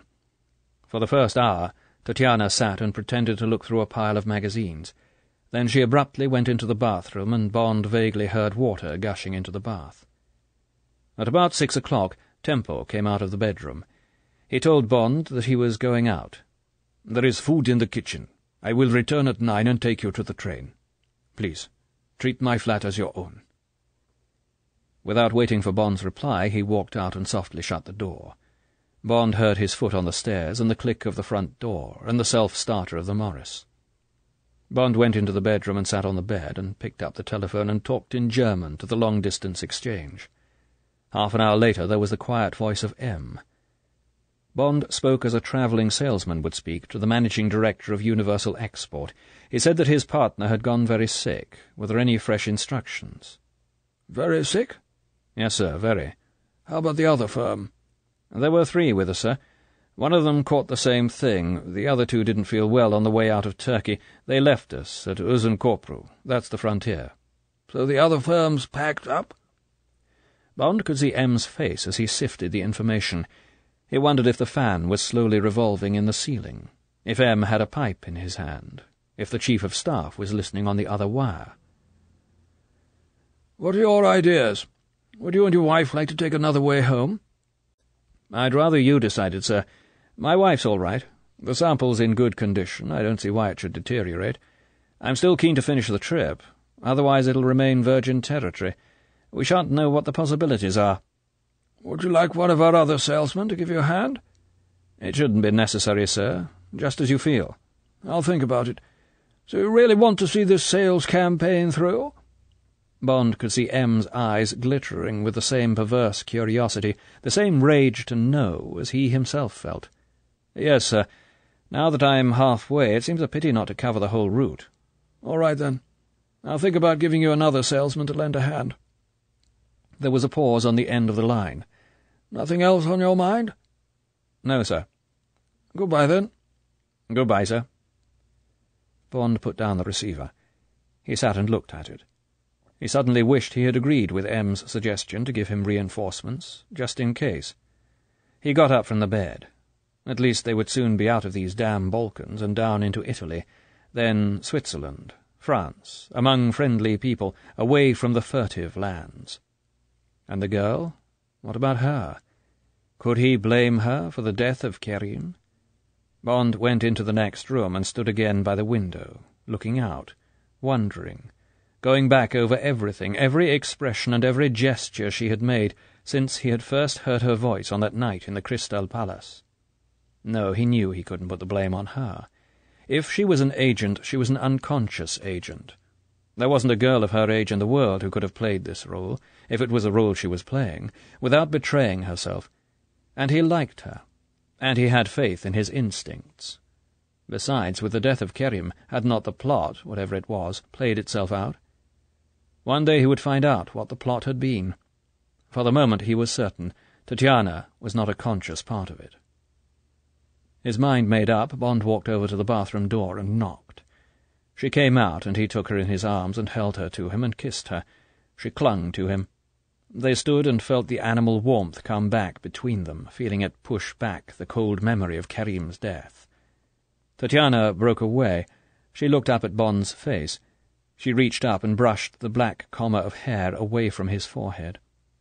His face was alive. "I am glad you have come back, James," she said, and then, matter-of-factly, "and now we must eat and drink and start our lives again." Later, after Slivovitch and smoked ham and peaches, Tempo came and took them to the station and to the waiting express under the hard lights of the arcs. He said good-bye, quickly and coldly, and vanished down the platform and back into his dark existence. Punctually at 9 the new engine gave its new kind of noise, and took the long train out on its all-night run down the valley of the Sava. Bond went along to the conductor's cabin to give him money and look through the passports of the new passengers. Bond knew most of the signs to look for in forged passports: the blurred writing, the too exact imprints of the rubber stamps, the trace of old gum round the edges of the photograph, the slight transparencies on the pages where the fibres of the paper had been tampered with to alter a letter or a number. But the 5 new passports, 3 American and 2 Swiss, seemed innocent. The Swiss papers, favourites with the Russian forgers, belonged to a husband and wife, both over 70, and Bond finally passed them and went back to the compartment and prepared for another night with Tatiana's head on his lap. Vinkovci came, and Brod, and then, against a flaming dawn, the ugly sprawl of Zagreb. The train came to a stop between lines of rusting locomotives, captured from the Germans and still standing forlornly amongst the grass and weeds on the sidings. Bond read the plate on one of them, Berliner Maschinenbau, GmbH, as they slid out through the iron cemetery. Its long black barrel had been raked with machine-gun bullets. Bond heard the scream of the dive-bomber and saw the upflung arms of the driver. For a moment he thought nostalgically and unreasonably of the excitement and turmoil of the hot war, compared with his own underground skirmishings since the war had turned cold. They hammered into the mountains of Slovenia, where the apple trees and the chalets were almost Austrian. The train laboured its way through Ljubljana. The girl awoke. They had breakfast of fried eggs and hard brown bread and coffee that was mostly chicory. The restaurant car was full of cheerful English and American tourists from the Adriatic coast, and Bond thought with a lift of the heart that by the afternoon they would be over the frontier into Western Europe, and that a third dangerous night was gone. He slept until Cezana. The hard-faced Yugoslav plain-clothes men came on board. Then Yugoslavia was gone, and Poggioreale came, and the first smell of the soft life, with the happy, jabbering Italian officials and the carefree upturned faces of the station crowd. The new diesel-electric engine gave a slap-happy whistle, the meadow of brown hands fluttered, and they were loping easily down into Venezia, towards the distant sparkle of Trieste and the gay blue of the Adriatic. "We've made it," thought Bond. "I really think we've made it." He thrust the memory of the last 3 days away from him. Tatiana saw the tense lines in his face relax. She reached over and took his hand. He moved and sat close beside her. They looked out at the gay villas on the Corniche and at the sailing boats and the people water-skiing. The train clanged across some points and slid quietly into the gleaming station of Trieste. Bond got up and pulled down the window, and they stood side by side, looking out. Suddenly Bond felt happy. He put an arm around the girl's waist and held her hard against him. They gazed down at the holiday crowd. The sun shone through the tall, clean windows of the station in golden shafts. The sparkling scene emphasized the dark and dirt of the countries the train had come from. And Bond watched, with an almost sensuous pleasure, the gaily dressed people pass through the patches of sunshine towards the entrance, and the sunburned people, the ones who had had their holidays, hasten up the platform to get their seats on the train. A shaft of sun lit up the head of one man who seemed typical of this happy playtime world. The light flashed briefly on golden hair under a cap and on a young golden moustache. There was plenty of time to catch the train. The man walked unhurriedly. It crossed Bond's mind that he was an Englishman. Perhaps it was the familiar shape of the dark green Kangol cap, or the beige, rather well-used mackintosh, that badge of the English tourist, or it may have been the grey flannelled legs, or the scuffed brown shoes. But Bond's eyes were drawn to him, as if it was someone he knew, as the man approached up the platform. The man was carrying a battered Revelation suitcase, and under the other arm a thick book and some newspapers. He looks like an athlete, thought Bond. He has the wide shoulders and the healthy, good-looking, bronzed face of a professional tennis player going home after a round of foreign tournaments. The man came nearer. Now he was looking straight at Bond. With recognition? Bond searched his mind. Did he know this man? No. He would have remembered those eyes that stared out so coldly under the pale lashes. They were opaque, almost dead, the eyes of a drowned man. But they had some message for him. What was it? Recognition? Warning? Or just the defensive reaction to Bond's own stare? The man came up with the wagon-lit. His eyes were now gazing levelly up the train. He walked past, the crepe-soled shoes making no sound. Bond watched him reach for the rail and swing himself easily up the steps into the first-class carriage. Suddenly Bond knew what the glance had meant, who the man was. Of course, this man was from the service. After all, M had decided to send along an extra hand. That was the message of those queer eyes. Bond would bet anything that the man would soon be along to make contact. How like M to make absolutely sure. Chapter 25. A Tie with a Windsor Knot. To make the contact easy, Bond went out and stood in the corridor. He ran over the details of the code of the day, the few harmless phrases, changed on the first of each month, that served as a simple recognition signal between English agents. The train gave a jerk and moved slowly out into the sunshine. At the end of the corridor the communicating door slammed. There was no sound of steps, but suddenly the red and gold face was mirrored in the window. "Excuse me, could I borrow a match?" "I use a lighter." Bond produced his battered Ronson and handed it over. "Better still, until they go wrong." Bond looked up into the man's face, expecting a smile at the completion of the childish "who goes there, pass, friend" ritual. The thick lips writhed briefly. There was no light in the very pale blue eyes. The man had taken off his mackintosh. He was wearing an old reddish-brown tweed coat with his flannel trousers, a pale yellow Viella summer shirt, and the dark blue and red zigzagged tie of the Royal Engineers. It was tied with a Windsor knot. Bond mistrusted anyone who tied his tie with a Windsor knot. It showed too much vanity. It was often the mark of a cad. Bond decided to forget his prejudice. A gold signet ring with an indecipherable crest glinted on the little finger of the right hand that gripped the guardrail. The corner of a red bandana handkerchief flopped out of the breast pocket of the man's coat. On his left wrist there was a battered silver wristwatch with an old leather strap. Bond knew the type. A minor public school, and then caught up by the war. Field security, perhaps. No idea what to do afterwards, so he stayed with the occupation troops. At first he would have been with the military police. Then, as the senior men drifted home, there came promotion into one of the security services. Moved to Trieste, where he did well enough. Wanted to stay on and avoid the rigours of England. Probably had a girlfriend, or had married an Italian. The Secret Service had needed a man for the small post that the Trieste had become after the withdrawal. This man was available. They took him on. He would be doing routine jobs, have some low-grade sources in the Italian and Yugoslav police and their intelligence networks. 1,000 a year. A good life without much being expected from him. Then, out of the blue, this had come along. Must have been a shock getting one of those most immediate signals. He'd probably be a bit shy of Bond. Odd face. The eyes looked rather mad. But so they did in most of these men doing secret work abroad. One had to be a bit mad to take it on. Powerful chap, probably on the stupid side, but useful for this kind of guard work. M had just taken the nearest man and told him to join the train. All this went through Bond's mind as he photographed an impression of the man's clothes and general appearance. Now he said, "Glad to see you. How did it happen?" "Got a signal, late last night. Personal from M. Shook me, I can tell you, old man." Curious accent. What was it? A hint of brogue. Cheap brogue. And something else Bond couldn't define. Probably came from living too long abroad and talking foreign languages all the time. And that dreadful old man at the end. Shyness. "Must have," said Bond sympathetically. "What did it say?" "Just told me to get on the Orient this morning and contact a man and a girl in the through carriage. More or less described what you looked like. Then I was to stick by you and see you both through to Gay Paris.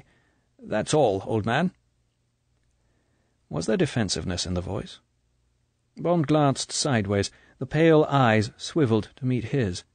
There was a quick red glare in them. It was as if the safety door of a furnace had swung open.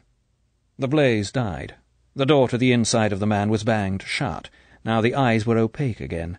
The eyes of an introvert, of a man who rarely looks out into the world, but is forever surveying the scene inside him. There's madness there, all right, thought Bond, startled by the sight of it. Shell shock, perhaps. Or schizophrenia. Poor chap, with that magnificent body. One day he would certainly crack. The madness would take control. Bond had better have a word to personnel, check up on his medical. By the way, what was his name? "Well, I'm very glad to have you along. Probably not much for you to do. We started off with 3 Redland men on our tail. They've been got rid of, but there may be others on the train, or some more may get on. And I've got to get this girl to London without trouble. If you just hang about.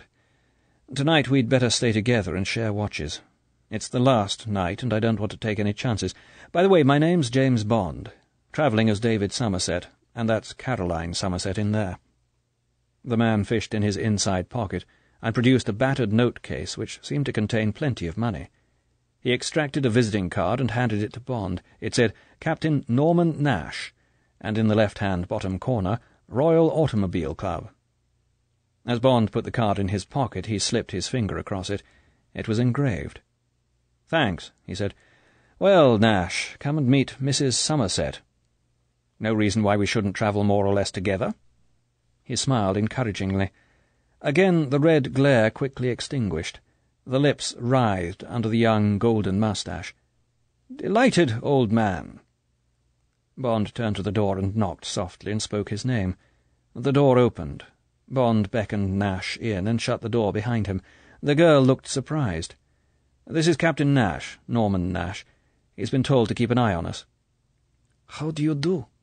The hand came out hesitantly. The man touched it, briefly. His stare was fixed. He said nothing. The girl gave an embarrassed little laugh. "Won't you sit down?"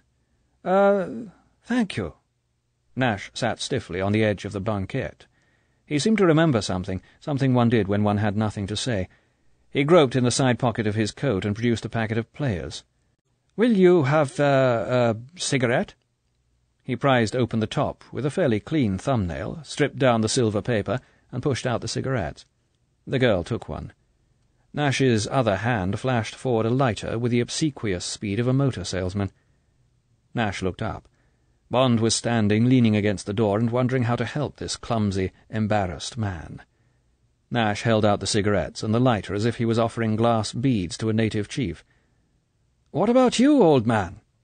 "Thanks," said Bond. He hated Virginia tobacco, but he was prepared to do anything to help put the man at ease. He took a cigarette and lit it. They certainly had to make do with some queer fish in the service nowadays. How the devil did this man manage to get along in the semi-diplomatic society he would have to frequent in Trieste? Bond said lamely, "You look very fit, Nash. Tennis? Swimming? Been long in Trieste?" There came the brief red glare. "About 3 years." "Interesting work?" "Sometimes. You know how it is, old man."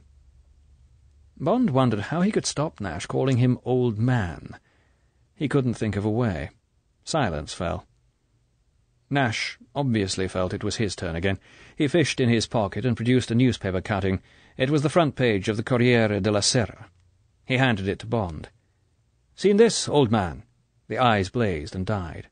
It was the front-page lead. The thick black lettering on the cheap newsprint was still wet. The headline said, "Terribile esplosione in Istanbul. Ufficio sovietico distrutto. Tutti I presenti uccisi." Bond couldn't understand the rest. He folded the cutting and handed it back. How much did this man know? Better treat him as a strong-arm man and nothing else. "Bad show," he said. "Gas main, I suppose." Bond saw again the obscene belly of the bomb hanging down from the roof of the alcove in the tunnel, the wires that started off down the damp wall on the way back to the plunger in the drawer of Kerim's desk. Who had pressed the plunger yesterday afternoon when Tempo had got through? The head clerk? Or had they drawn lots and then stood round and watched as the hand went down and the deep roar had gone up in the street of books on the hill above? They would all have been there in the cool room, with eyes that glittered with hate. The tears would be reserved for the night. Revenge would have come first. And the rats? How many thousand had been blasted down the tunnel? What time would it have been? About 4 o'clock. Had the daily meeting been on? 3 dead in the room. How many more in the rest of the building? Friends of Tatiana, perhaps. He would have to keep the story from her. Had Darko been watching? From a window in Valhalla? Bond could hear the great laugh of triumph echoing round its walls. At any rate, Kerim had taken plenty with him. Nash was looking at him. "Yes, I dare say it was a gas main," he said without interest. A handbell tinkled down the corridor, coming nearer. "Deuxième service? Deuxième service? Prenez vos places, s'il vous plaît." Bond looked across at Tatiana. Her face was pale. In her eyes there was an appeal to be saved from any more of this clumsy, non-Kulturny man. Bond said, "What about lunch?" She got up at once. "What about you, Nash?" Captain Nash was already on his feet. "Had it, thanks, old man, and I'd like to have a look up and down the train. Is the conductor, you know?" He made a gesture of fingering money. "Oh, yes, he'll cooperate all right," said Bond. He reached up and pulled down the heavy little bag. He opened the door for Nash. "See you later." Captain Nash stepped into the corridor. He said, "Yes, I expect so, old man." He turned left and strode off down the corridor, moving easily with the swaying of the train, his hands in his trouser pockets and the light blazing on the tight golden curls at the back of his head. Bond followed Tatiana up the train. The carriages were crowded with holiday-makers going home. In the third-class corridors people sat on their bags, chattering and munching at oranges and at hard-looking rolls with bits of salami sticking out of them. The men carefully examined Tatiana as she squeezed by. The women looked appraisingly at Bond, wondering whether he made love to her well. In the restaurant car, Bond ordered Americanos and a bottle of Chianti Broglio. The wonderful European hors d'oeuvres came. Tatiana began to look more cheerful. "Funny sort of man." Bond watched her pick about among the little dishes. "But I'm glad he's come along. I'll have a chance to get some sleep. I'm going to sleep for a week when we get home." "I do not like him," the girl said indifferently. "He is not Kulturny. I do not trust his eyes." Bond laughed. "Nobody is Kulturny enough for you." "Did you know him before?" "No, but he belongs to my firm." "What did you say his name is?" "Nash. Norman Nash." She spelled it out. "N-A-S-H? Like that?" "Yes." The girl's eyes were puzzled.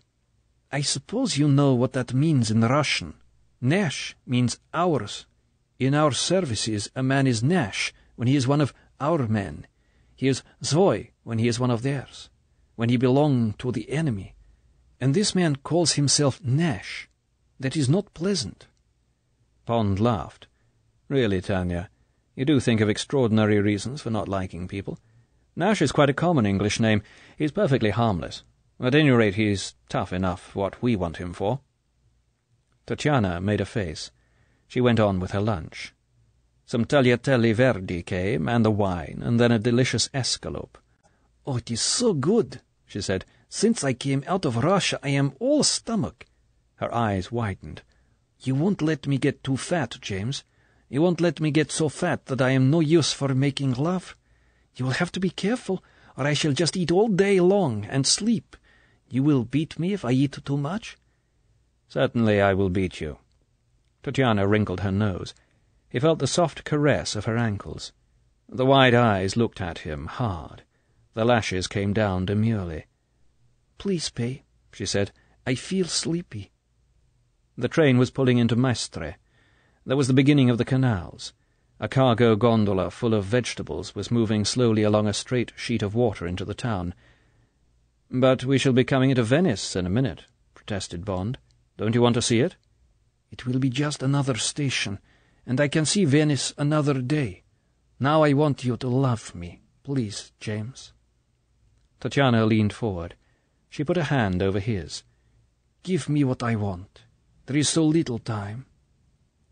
Then it was the little room again, and the smell of the sea coming through the half-open window, and the drawn blind fluttering with the wind of the train. Again there were the 2 piles of clothes on the floor, and the 2 whispering bodies on the banquette, and the slow, searching hands, and the love-knot formed. And as the train jolted over the points into the echoing station of Venice, there came the final, lost, despairing cry. Outside the vacuum of the tiny room there sounded a confusion of echoing calls and metallic clanging and shuffling footsteps that slowly faded into sleep.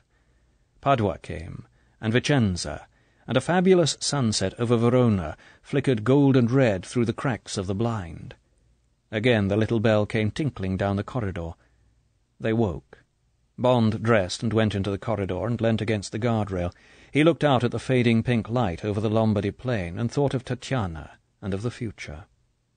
Nash's face slid up alongside his in the dark glass. Nash came very close, so that his elbow touched Bond's.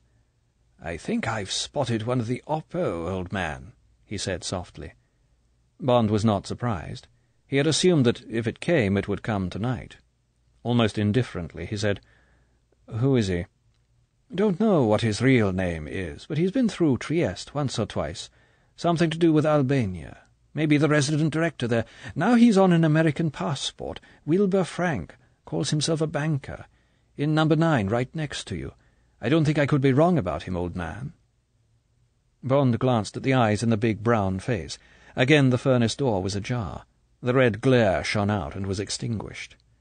"Good thing you spotted him. This may be a tough night. You'd better stick by us from now on. We mustn't leave the girl alone." "That's what I thought, old man." They had dinner. It was a silent meal. Nash sat beside the girl and kept his eyes on his plate. He held his knife like a fountain pen and frequently wiped it on his fork. He was clumsy in his movements. Halfway through the meal he reached for the salt and knocked over Tatiana's glass of Chianti. He apologized profusely. He made a great show of calling for another glass and filling it. Coffee came. Now it was Tatiana who was clumsy. She knocked over her cup. She had gone very pale, and her breath was coming quickly. "Tatiana." Bond half rose to his feet, but it was Captain Nash who jumped up and took charge. "Ladies come over queer," he said shortly. "Allow me." He reached down and put an arm round the girl and lifted her to her feet. "I'll take her back to the compartment. You'd better look after the bag, and there's the bill. I can take care of her till you come." "It's all right," protested Tatiana, with the slack lips of deepening unconsciousness. "Don't worry, James. I lie down." Her head lolled against Nash's shoulder. Nash put one thick arm round her waist and manoeuvred her quickly and efficiently down the crowded aisle and out of the restaurant car. Bond impatiently snapped his fingers for the waiter. Poor darling, she must be dead beat.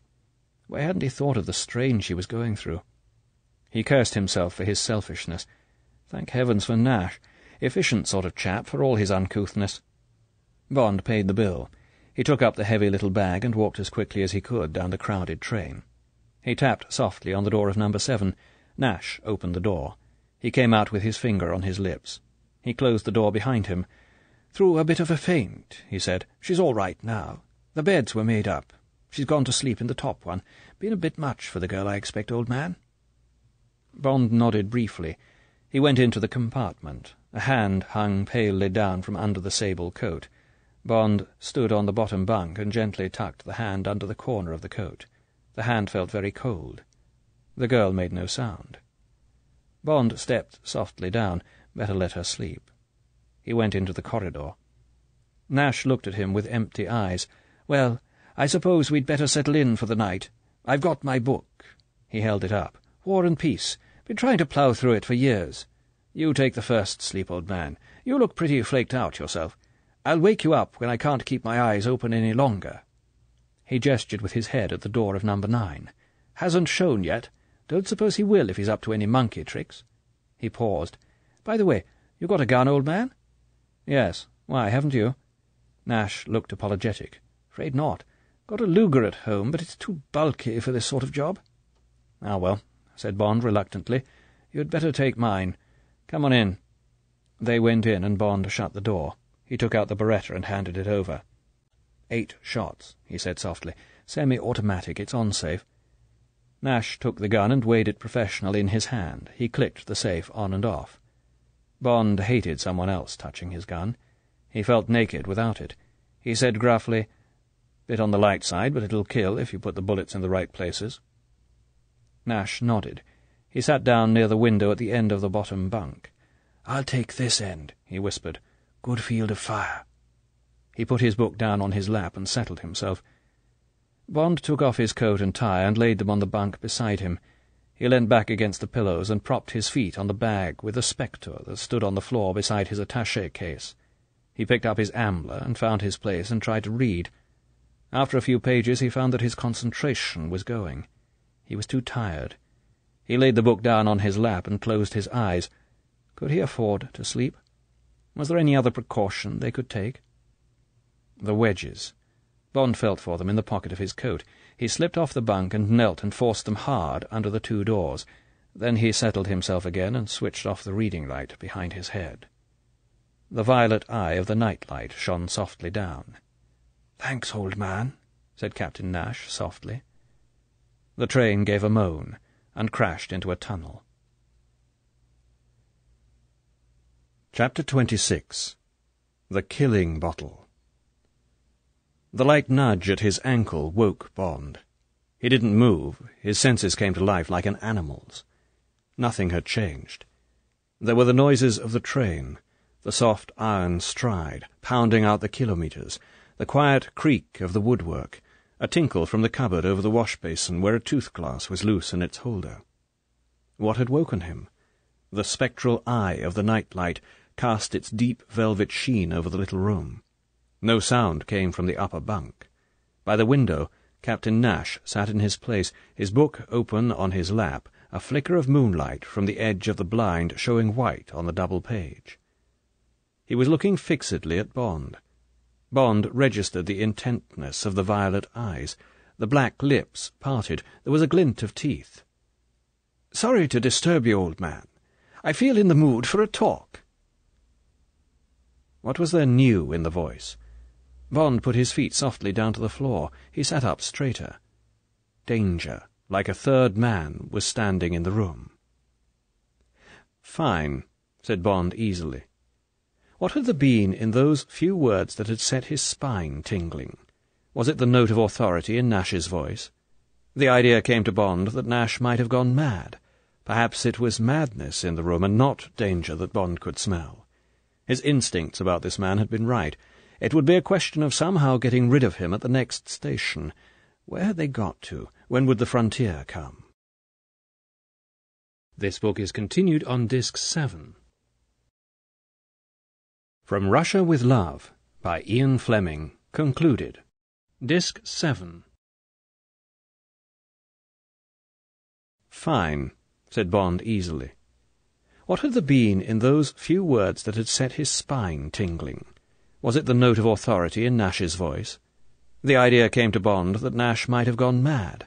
Perhaps it was madness in the room, and not danger that Bond could smell. His instincts about this man had been right. It would be a question of somehow getting rid of him at the next station. Where had they got to? When would the frontier come? Bond lifted his wrist to look at the time. The violet light defeated the phosphorus numerals.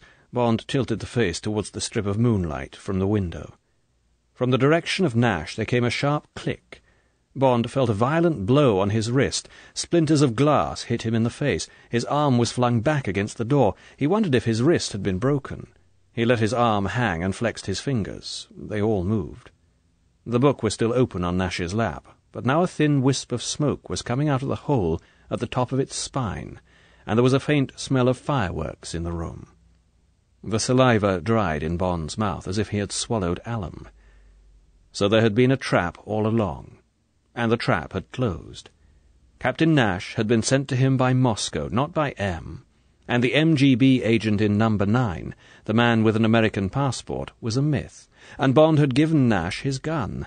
He had even put wedges under the doors so that Nash would feel more secure. Bond shivered. Not with fear, with disgust. Nash spoke. His voice was no longer a whisper, no longer oily. It was loud and confident. "That will save us a great deal of argument, old man. Just a little demonstration. They think I'm pretty good with this little bag of tricks. There are 10 bullets in it, 2 5-dum-dum fired by an electric battery. You must admit the Russians are wonderful chaps for dreaming these things up. Too bad that book of yours is only for reading, old man. For God's sake, stop calling me old man." When there was so much to know, so much to think about, this was Bond's first reaction to utter catastrophe. It was the reaction of someone in a burning house who picks up the most trivial object to save from the flames. "Sorry, old man. It's got to be a habit. Part of trying to be a bloody gentleman. Like these clothes. All from the wardrobe department. They said I'd get by like this, and I did, didn't I, old man? But let's get down to business. I expect you'd like to know what this is all about. Be glad to tell you. We've got about half an hour before you're due to go. It'll give me an extra kick telling the famous Mr. Bond of the Secret Service what a bloody fool he is. You see, old man, you're not so good as you think. You're just a stuffed dummy, and I've been given the job of letting the sawdust out of you." The voice was even and flat, the sentences trailing away on a dead note. It was as if Nash was bored by the act of speaking. "Yes," said Bond. "I'd like to know what it's all about. I can spare you half an hour." Desperately he wondered. Was there any way of putting this man off his stride, upsetting his balance? "Don't kid yourself, old man." The voice was uninterested in Bond, or in the threat of Bond. Bond didn't exist, except as a target. "You're going to die in half an hour. No mistake about it. I've never made a mistake, or I wouldn't have my job." "What is your job?" "Chief Executioner of Smash." There was a hint of life in the voice, a hint of pride. The voice went flat again. "You know the name, I believe, old man." Smash. So that was the answer. The worst answer of all, and this was their chief killer. Bond remembered the red glare that flickered in the opaque eyes. A killer, a psychopath, manic-depressive, probably. A man who really enjoyed it. What a useful man for Smash to have found. Bond suddenly remembered what Vavra had said. He tried a long shot. "Does the moon have any effect on you, Nash?" The black lips writhed. "Clever, aren't you, Mr. Secret Service? Think I'm balmy? Don't worry. I wouldn't be where I am if I was balmy." The angry sneer in the man's voice told Bond that he had touched a nerve. But what could he achieve by getting the man out of control? Better humour him and gain some time. Perhaps Tatiana. "Where does the girl come into all this?" "Part of the bait." The voice was bored again. "Don't worry. She won't butt in on our talk. Fed her a pinch of chloral hydrate when I poured her that glass of wine. She'll be out for the night, and then for every other night. She's to go with you." "Oh, really?" Bond slowly lifted his aching hand onto his lap, flexing the fingers to get the blood moving. "Well, let's hear the story." "Careful, old man. No tricks. No bulldog Drummond stuff will get you out of this one. If I don't like even the smell of a move, it'll be just one bullet through the heart. Nothing more. That's what you'll be getting in the end. One through the centre of the heart. If you move, it'll come a bit quicker. And don't forget who I am. Remember your wristwatch? I don't miss. Not ever." "Good show," said Bond carelessly. "But don't be frightened. You've got my gun, remember? Get on with your story." "All right, old man. Only don't scratch your ear while I'm talking, or I'll shoot it off, see?" "Well, Smash decided to kill you. At least I gather it was decided even higher up, right at the top. Seems they want to take one good hard poke at the Secret Service, bring them down a peg or two, follow me?" "Why choose me?" "Don't ask me, old man. They say you've got quite a reputation in your outfit. The way you're going to be killed is going to bust up the whole show. It's been 3 months cooking, this plan, and it's a beaut. Got to be. Smash has made 1 or 2 mistakes lately.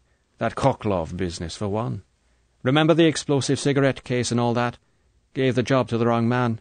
Should have given it to me. They wouldn't have gone over to the Yanks. However, to get back. You see, old man, we've got quite a planner in Smash. Man called Kronstein. Great chess player. He said vanity would get you, and greed, and a bit of craziness in the plot. He said you'd all fall for the craziness in London. And you did, didn't you, old man?" Had they? Bond remembered just how much the eccentric angles of the story had aroused their curiosity. And vanity? Yes, he had to admit that the idea of this Russian girl being in love with him had helped.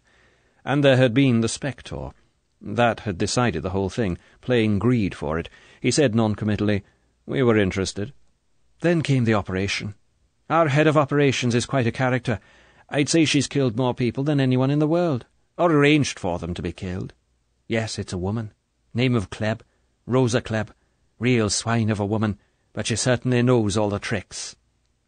Rosa Klebb. So at the top of Smash there was a woman. If he could somehow survive this and get after her... The fingers of Bond's right hand curled softly. The flat voice in the corner went on.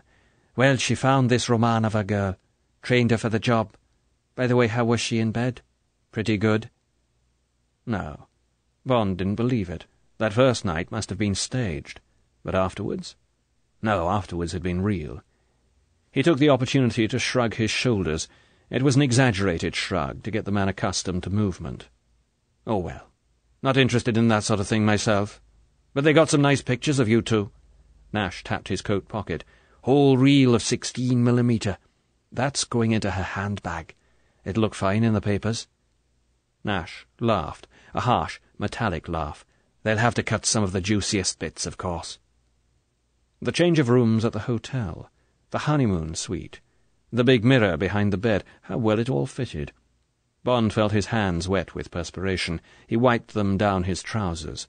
Steady, old man. You nearly got it then.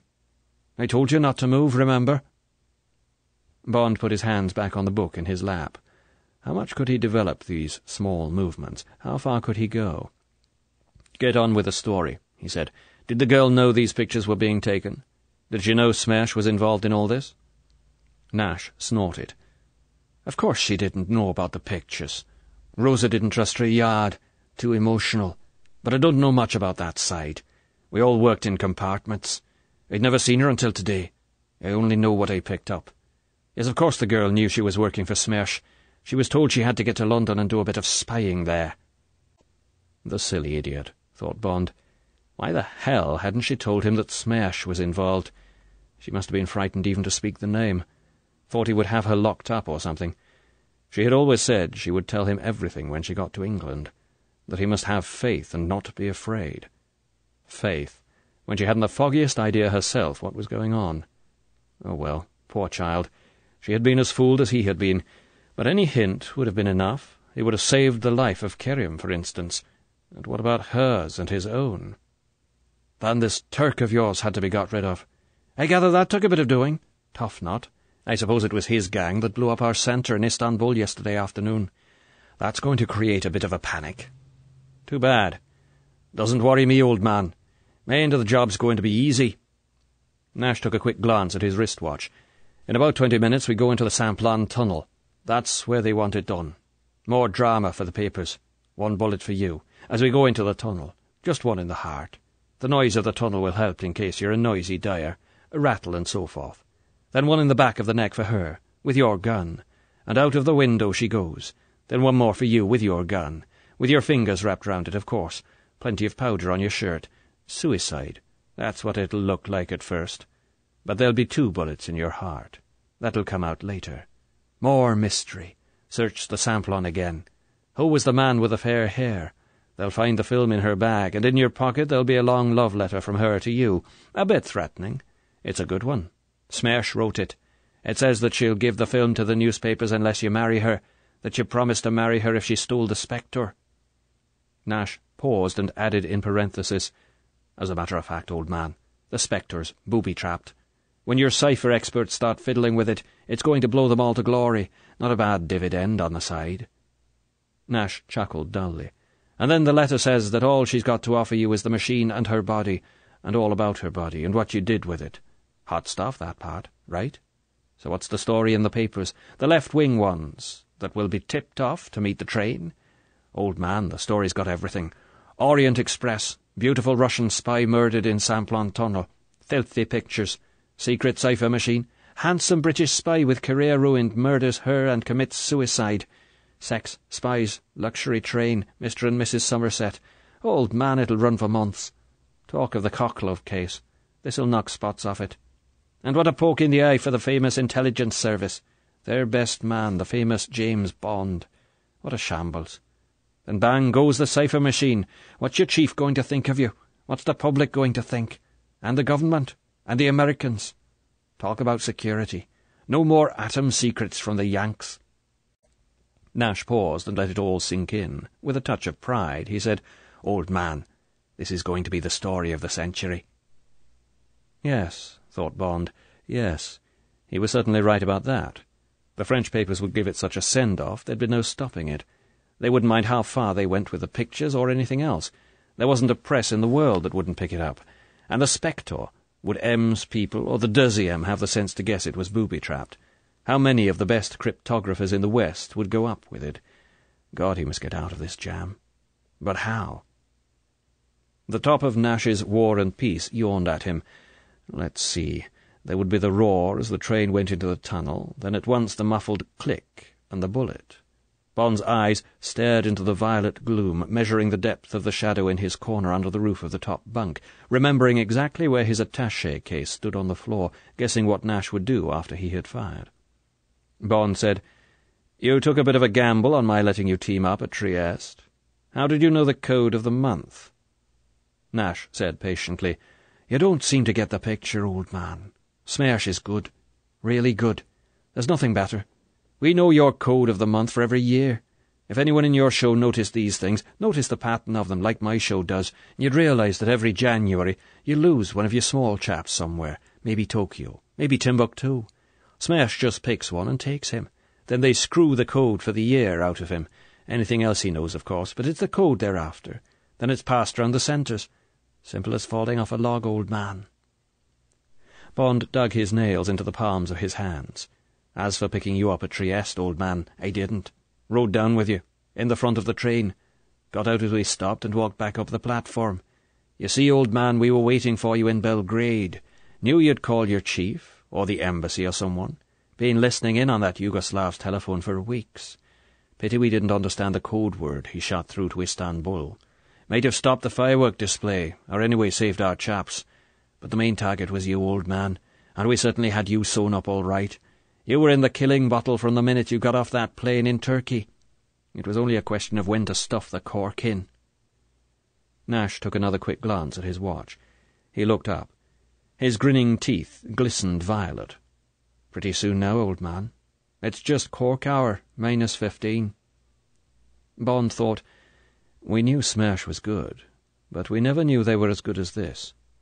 The knowledge was vital. Somehow he must get it back. He must. Bond's mind raced round the details of his pitifully thin, pitifully desperate plan. He said, "Smash seems to have thought things out pretty well. It must have taken a lot of trouble.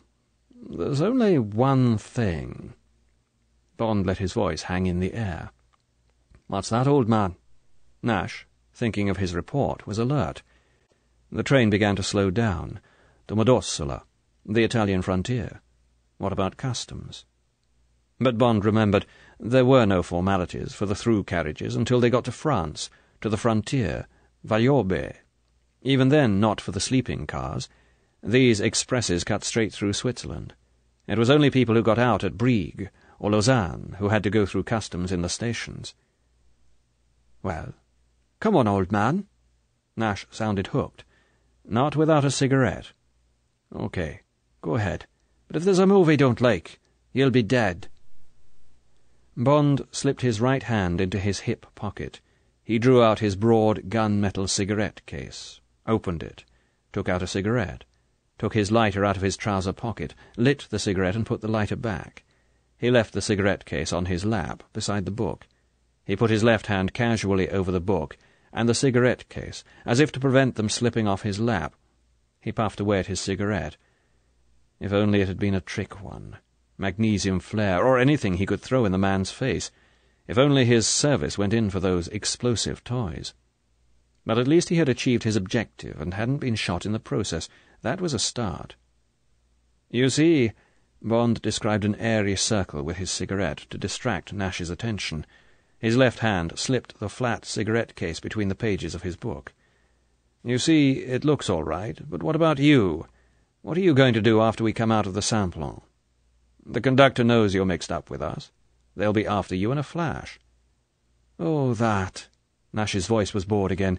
"You don't seem to have hoisted in that the Russians think these things out. I get off at Dijon and take a car to Paris. I get lost there. A bit of third-man stuff won't do the story any harm. Anyway, it'll come out later when they dig the second bullet out of you and can't find the second gun. They won't catch up with me. Matter of fact, I've got a date at noon tomorrow. Room 204 at the Ritz Hotel, making my report to Rosa. She wants to get the kudos for this job. Then I turn into her chauffeur and we drive to Berlin." "Come to think of it, old man." The flat voice showed emotion, became greedy. "I think she may have the Order of Lenin for me in her bag. Lovely grub, as they say." The train began to move. Bond tensed. In a few minutes it would come.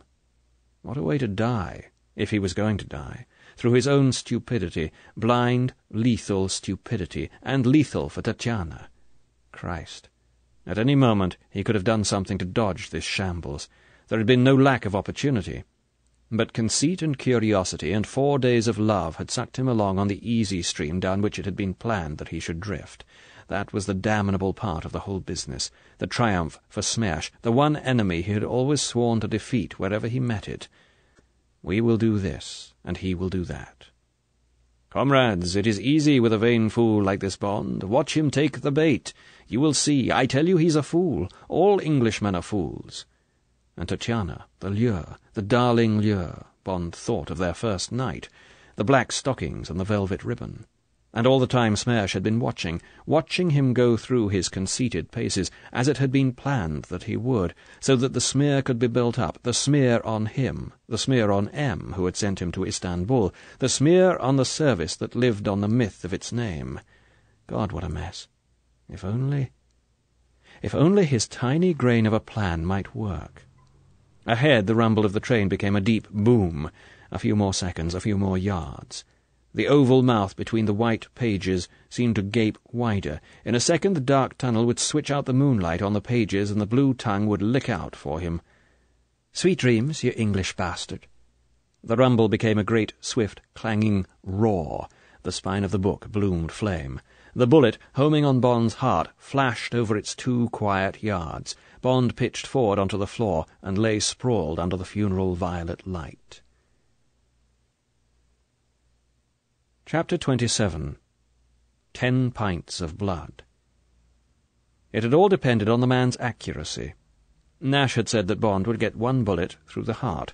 Bond had taken the gamble that Nash's aim was as good as he said it was, and it had been. Bond lay like a dead man lies. Before the bullet he had recalled the corpses he had seen, how their bodies had looked in death. Now he lay totally collapsed, like a broken doll, his arms and legs carefully outflung. He explored his sensations. Where the bullet had crashed into the book, his ribs were on fire. The bullet must have gone through the cigarette case and then through the other half of the book. He could feel the hot lead over his heart. It felt as if it was burning inside his ribs. It was only a sharp pain in his head where it hit the woodwork, and the violet sheen on the scuffed toe-caps against his nose that said he wasn't dead. Like an archaeologist, Bond explored the carefully planned ruin of his body. The position of the sprawled feet, the angle of the half-bent knee that would give purchase when it was needed. The right hand that seemed to be clawing at his pierced heart was within inches, when he could release the book, of the little attaché case, within inches of the lateral stitching that held the flat-bladed throwing knives, 2 edged and sharp as razors, that he had mocked when Q Branch had demonstrated the catch that held them, and his left hand, outflung in the surrender of death, rested on the floor, and would provide upward leverage when the moment came. Above him there sounded a long, cavernous yawn. The brown toe-caps shifted. Bond watched the shoe-leather strain as Nash stood up. In a minute, with Bond's gun in his right hand, Nash would climb onto the bottom bunk and reach up and feel through the curtain of hair for the base of the girl's neck. Then the snout of the Beretta would nuzzle in after the probing fingers. Nash would press the trigger. The roar of the train would cover the muffled boom. It would be a near thing. Bond desperately tried to remember simple anatomy. Where were the mortal places in the lower body of a man? Where did the main artery run? The femoral. Down the inside of the thigh. And the external iliac, or whatever it was called, that became the femoral, across the centre of the groin. If he missed both, it would be bad. Bond had no illusions about being able to beat this terrific man in unarmed combat. The first violent stab of his knife had to be decisive. The brown toe-caps moved. They pointed towards the bunk. What was the man doing? There was no sound except the hollow iron clang as the great train tore through the Simplon, through the heart of the Wassenhorn and Monteleone. The tooth-glass tinkled. The woodwork creaked comfortably. For 100 yards on both sides of the little death cell, rows of people were sleeping, or lying awake, thinking of their lives and loves, making little plans, wondering who would meet them at the Gare de Lyon. And all the while, just along the corridor, death was riding with them down the same dark hole, behind the same great diesel, on the same hot rails. One brown shoe left the floor. It would have stepped half across Bond. The vulnerable arch would be open above Bond's head. Bond's muscles coiled like a snake's. His right hand flickered a few centimetres to the hard stitching on the edge of the case, pressed sideways, felt the narrow shaft of the knife, drew it softly halfway out without moving his arm. The brown heel lifted off the ground, the toe bent and took the weight. Now the second foot had gone.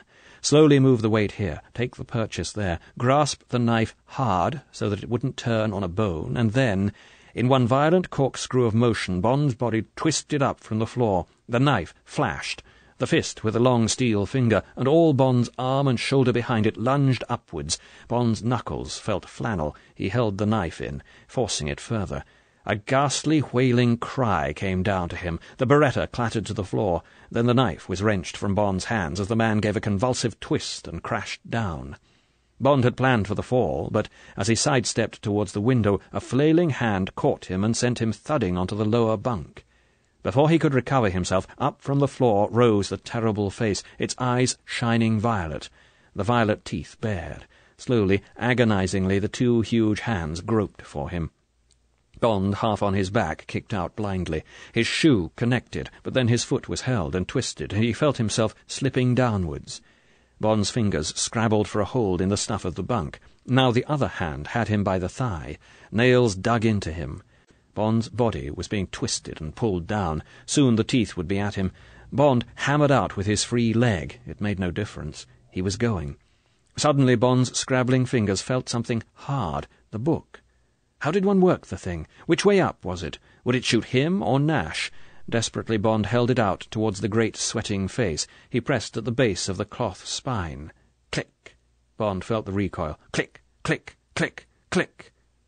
Now Bond felt the heat under his fingers. The hands on his legs were going limp. The glistening face was drawing back. A noise came from the throat, a terrible gurgling noise. Then, with a slither and a crack, the body fell forward onto the floor, and the head crashed back against the woodwork. Bond lay and panted through clenched teeth. He stared up at the violet light above the door. He noticed that the loop of the filament waxed and waned. It crossed his mind that the dynamo under the carriage must be defective. He blinked his eyes to focus the light more closely. The sweat ran into them and stung. He lay still, doing nothing about it. The galloping boom of the train began to change. It sounded hollower. With a final echoing roar, the Orient Express sped out into the moonlight and slackened speed. Bond lazily reached up and pulled at the edge of the blind. He saw warehouses and sidings. Lights shone brightly, cleanly on the rails. Good, powerful lights, the lights of Switzerland. The train slid quietly to a stop. In the steady, singing silence, a small noise came from the floor. Bond cursed himself for not having made certain. He quickly bent down, listening. He held the book forward at the ready, just in case. No movement. Bond reached and felt for the jugular vein. No pulse. The man was quite dead. The corpse had been settling. Bond sat back and waited impatiently for the train to move again. There was a lot to be done. Even before he could see to Tatiana, there would have to be the cleaning up. With a jerk, the long express started softly rolling. Soon the train would be slaloming fast down the foothills of the Alps into the Canton Valais. Already there was a new sound in the wheels, a hurrying lilt, as if they were glad the tunnel was past. Bond got to his feet and stepped over the sprawling legs of the dead man and turned on the top light. What a shambles! The place looked like a butcher's shop. How much blood did a body contain? He remembered. 10 pints. Well, it would soon all be there, as long as it didn't spread into the passage. Bond stripped the bedclothes off the bottom bunk and set to work. At last the job was done, the walls swabbed down around the covered bulk on the floor, the suitcases ready for the getaway to Dijon.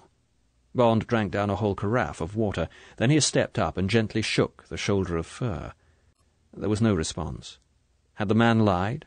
Had he killed her with the poison? Bond thrust his hand in against her neck. It was warm. Bond felt for the lobe of an ear and pinched it hard. The girl stirred sluggishly and moaned. Again Bond pinched the ear, and again. At last a muffled voice said, "Don't." Bond smiled. He shook her. He went on, shaking, until Tatiana slowly turned over on her side. 2 doped blue eyes gazed into his and closed again. "What is it?" The voice was sleepily angry. Bond talked to her and bullied her and cursed her. He shook her more roughly. At last she sat up. She gazed vacantly at him. Bond pulled her legs out so that they hung down over the edge. Somehow he manhandled her down onto the bottom bunk. Tatiana looked terrible, the slack mouth, the upturned, sleep-drunk eyes, the tangle of damp hair. Bond got to work with a wet towel and her comb. Lausanne came, and an hour later the French frontier at Valorbe. Bond left Tatiana and went out and stood in the corridor just in case. But the customs and passport men brushed past him to the conductor's cabin, and after 5 inscrutable minutes went on down the train. Bond stepped back into the compartment. Tatiana was asleep again. Bond looked at Nash's watch, which was now on his own wrist. 4:30. Another hour to Dijon. Bond set to work. At last Tatiana's eyes opened wide. Her pupils were more or less centred. She said, "Stop it now, James." She closed her eyes again. Bond wiped the sweat off his face. He took the bags one by one to the end of the corridor and piled them against the exit. Then he went along to the corridor and told him that Madame was not well, and that they would be leaving the train at Dijon. Bond gave the conductor a final tip. "Do not derange yourself," he said. "I have taken the luggage out so as not to disturb Madame. My friend, the one with fair hair, is a doctor. He's been sitting up with us all night. I've put him to sleep in my bunk. The man was exhausted. It would be kind not to waken him until 10 minutes before Paris." "Certainement, monsieur." The conductor had not been showered with money like this since the good old days of travelling millionaires. He handed over Bond's passport and tickets. The train began to slacken speed. "Voilà que nous y sommes." Bond went back to the compartment. He dragged Tatiana to her feet and out into the corridor and shut the door on the white pile of death beside the bunk. At last they were down the steps and onto the hard, wonderful, motionless platform.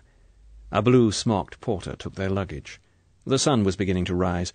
At that hour of the morning there were very few passengers awake. Only a handful in the third class, who had ridden hard through the night, saw a young man help a young girl away from the dusty carriage with the romantic names on its side, towards the drab door that said Sortie. Chapter 28. The last chapter. La Tricoteuse. The taxi drew up at the Rue Cambon entrance to the Ritz Hotel. Bond looked at Nash's watch. 11:45. He must be dead punctual. He knew that if a Russian spy was even a few minutes early or late for a rendezvous, the rendezvous was automatically cancelled. He paid off the taxi and went through the door on the left that leads into the Ritz bar. Bond ordered a double vodka martini. He drank it half down. He felt wonderful. Suddenly the last 4 days, and particularly last night, were washed off the calendar. Now he was on his own, having his private adventure. All his duties had been taken care of. The girl was sleeping in a bedroom at the embassy. The Spectre, still pregnant with explosive, had been taken away by the bomb disposal squad of the 2e Bureau. He had spoken to his old friend René Matisse, now head of the 2e, and the concierge at the Cambon entrance to the Ritz had been told to give him a pass-key and to ask no questions. René had been delighted to find himself again involved with Bond in une affaire noire. "Have confidence, cher James," he had said. "I will execute your mysteries. You can tell me the story afterwards. 2 laundrymen with a large laundry basket will come to room 204 at 12:15. I shall accompany them dressed as the driver of their camion. We are to fill the laundry basket and take it to Orly and await an RAF Canberra, which will arrive at 2 o'clock. We hand over the basket. Some dirty washing, which was in France, will be in England, yes?" Head of Station F had spoken to M on the Scrambler. He had passed over a short written report from Bond. He had asked for the Canberra. No, he had no idea what it was for. Bond had only shown up to deliver the girl and the Spectre. He had eaten a huge breakfast and had left the embassy saying he would be back after lunch.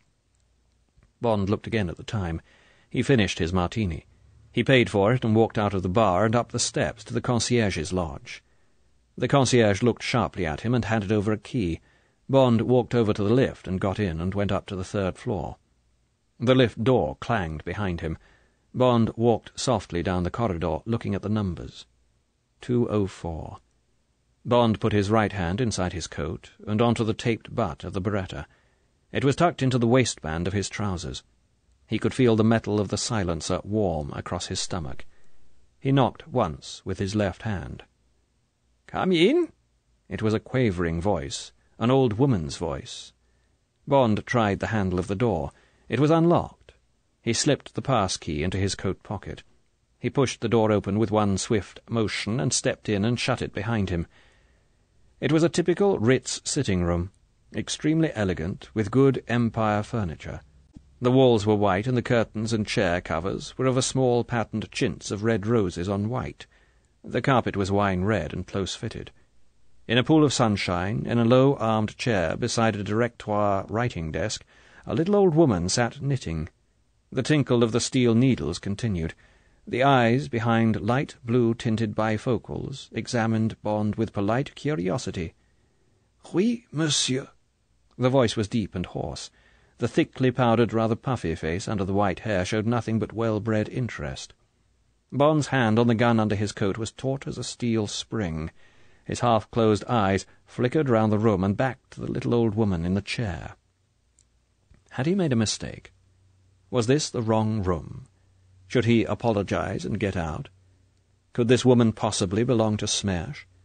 She looked so exactly like the sort of respectable rich widow one would expect to find sitting by herself in the Ritz, whiling the time away with her knitting.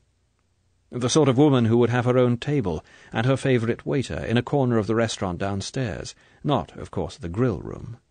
The sort of woman who would doze after lunch and then be fetched by an elegant black limousine with white side-walled tires and be driven to the tea-room in the Rue de Berry to meet some other rich crone. The old-fashioned black dress with a touch of lace at the throat and wrists, the thin gold chain that hung down over the shapeless bosom and ended in a folding lorgnette, the neat little feet in the sensible black button boots that barely touched the floor. It couldn't be Klebb. Bond had got the number of the room wrong. He could feel the perspiration under his arms, but now he would have to play the scene through. "My name is Bond. James Bond." "And I, monsieur, am the Comtesse Metterstein. What can I do for you?" The French was rather thick. She might be German-Swiss. The needles tinkled busily. "I'm afraid Captain Nash has met with an accident. He won't be coming today, so I came instead." Did the eyes narrow a fraction behind the pale blue spectacles? "I have not the pleasure of the captain's acquaintance, monsieur, nor of yours. Please sit down and state your business." The woman inclined her head an inch towards the high-backed chair beside the writing desk. One couldn't fault her. The graciousness of it all was devastating. Bond walked across the room and sat down. Now he was about 6 feet away from her. The desk held nothing but a tall, old-fashioned telephone with a receiver on a hook, and within reach of her hand an ivory-buttoned bell-push. The black mouth of the telephone yawned at Bond politely. Bond stared rudely into the woman's face, examining it. It was an ugly face, toad-like, under the powder and under the tight cottage loaf of white hair. The eyes were so light brown as to be almost yellow. The pale lips were wet and blubbery below the fringe of nicotine-stained moustache. Nicotine? Where were her cigarettes? There was no ash-tray, no smell of smoke in the room. Bond's hand tightened again on his gun. He glanced down at the bag of knitting, at the shapeless length of small denier beige wool the woman was working on. The steel needles. What was there odd about them? The ends were discoloured, as if they had been held in fire. Did knitting needles ever look like that? "Eh bien, monsieur." Was there an edge to the voice? Had she read something in his face? Bond smiled. His muscles were tense, waiting for any movement, any trick. "It's no use," he said cheerfully, gambling. "You are Rosa Klebb, and you are head of Otdiel II of Smash. You are a torturer and a murderer. You wanted to kill me and the Romanov girl. I am very glad to meet you at last." The eyes had not changed. The harsh voice was patient and polite. The woman reached out her left hand towards the bell-push. "Monsieur, I am afraid you are deranged. I must ring for the valet de chambre and have you shown to the door." Bond never knew what saved his life. Perhaps it was the flash of realization that no wires led from the bell-push to the wall or into the carpet. Perhaps it was the sudden memory of the English "come in" when the expected knock came on the door. But as her finger reached the ivory knob, he hurled himself sideways out of the chair. As Bond hit the ground, there was a sharp noise of tearing calico. Splinters from the back of his chair sprayed around him. The chair crashed to the floor. Bond twisted over, tugging at his gun. Out of the corner of his eye he noticed a curl of blue smoke coming from the mouth of the telephone. Then the woman was on him, the knitting needles glinting in her clenched fists. She stabbed downwards at his legs. Bond lashed out with his feet and hurled her sideways. She had aimed at his legs. As he got to one knee, Bond knew what the coloured tips of the needles meant. It was poison. Probably one of those German nerve poisons. All she had to do was scratch him, even through his clothes. Bond was on his feet. She was coming at him again. He tugged furiously at his gun. The silencer had caught. There was a flash of light. Bond dodged. One of the needles rattled against the wall behind him, and the dreadful chunk of woman, the white bun of wig askew on her head, the slimy lips drawn back from her teeth, was on top of him. Bond, not daring to use his naked fists against the needles, vaulted sideways over the desk. Panting and talking to herself in Russian, Rosa Klebb scuttled round the desk, the remaining needle held forward like a rapier. Bond backed away, working at the stuck gun. The back of his legs came against a small chair. He let go the gun and reached behind him and snatched it up. Holding it by the back, with its legs pointing like horns, he went round the desk to meet her. But she was beside the bogus telephone. She swept it up and aimed it. Her hand went to the button. Bond leapt forward. He crashed the chair down. Bullets sprayed into the ceiling and plaster pattered down on his head. Bond lunged again. The legs of the chair clutched the woman round the waist and over her shoulders. God, she was strong. She gave way, but only to the wall. There she held her ground, spitting at Bond over the top of the chair, while the knitting needle quested towards him like a long scorpion's sting. Bond stood back a little, holding the chair at arm's length. He took aim and high-kicked at the probing wrist. The needle sailed away into the room and pinged down behind him. Bond came in closer. He examined the position. Yes, the woman was held firmly against the wall by the four legs of the chair. There was no way she could get out of the cage except by brute force. Her arms and legs and head were free, but the body was pinned to the wall. The woman hissed something in Russian. She spat at him over the chair. Bond bent his head and wiped his face against his sleeve. He looked up and into the mottled face. "That's all, Rosa," he said. "The 2e will be here in a minute. In an hour or so you'll be in London. You won't be seen leaving the hotel. You won't be seen going into England. In fact, very few people will see you again. From now on, you're just a number on a secret file. By the time we've finished with you, you'll be ready for the lunatic asylum." The face, a few feet away, was changing. Now the blood had drained out of it, and it was yellow, but not, thought Bond, with fear. The pale eyes looked levelly into his. They were not defeated. The wet, shapeless mouth lengthened in a grin.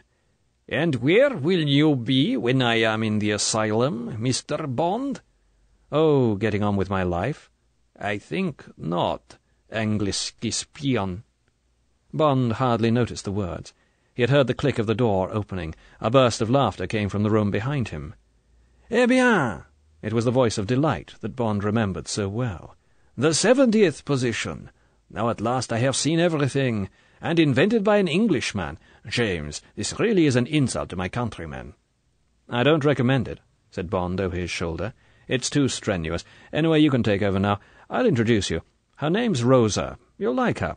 She's a big noise in Smash. She looks after the murdering, as a matter of fact." Mathis came up. There were 2 laundrymen with him. The 3 of them stood and looked respectfully into the dreadful face. "Rosa," said Mathis thoughtfully. "But this time a Rosa Malheur. Well, well. But I am sure she is uncomfortable in that position. You two, bring along the panier de fleurs. She will be more comfortable lying down." The 2 men walked to the door. Bond heard the creak of the laundry basket. The woman's eyes were still locked in Bond's. She moved a little, shifting her weight. Out of Bond's sight, and not noticed by Mathis, who was still examining her face, the toe of one shiny buttoned boot pressed under the instep of the other. From the point of its toe there slid forward half an inch of thin knife blade. Like the knitting needles, the steel had a dirty bluish tinge. The 2 men came up and put the big square basket down beside Mathis. "Take her," said Mathis.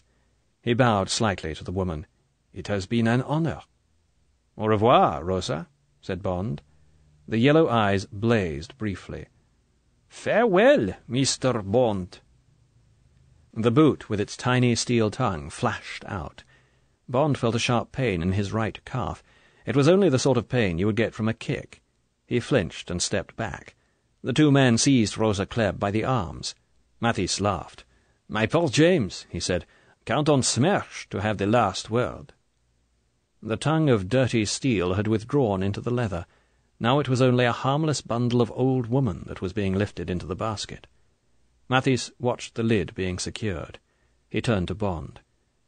"It is a good day's work you have done, my friend," he said, "but you look tired. Go back to the embassy and have a rest, because this evening we must have dinner together, the best dinner in Paris, and I will find the loveliest girl to go with it." Numbness was creeping up Bond's body. He felt very cold. He lifted his hand to brush back the comber of hair over his right eyebrow. There was no feeling in his fingers. They seemed as big as cucumbers. His hand fell heavily to his side. Breathing became difficult. Bond sighed to the depth of his lungs. He clenched his jaws and half-closed his eyes, as people do when they want to hide their drunkenness. Through his eyelashes he watched the basket being carried to the door. He prized his eyes open. Desperately he focused Mathis. "I shan't need a girl, Renee," he said thickly. Now he had to gasp for breath. Again his hand moved up towards his cold face. He had an impression of Mathis starting towards him. Bond felt his knees begin to buckle. He said, or thought he said, "I've already got the loveliest—" Bond pivoted slowly on his heel and crashed headlong to the wine-red floor. This concludes the reading of From Russia with Love by Ian Fleming. This book was read by Robert Whitfield.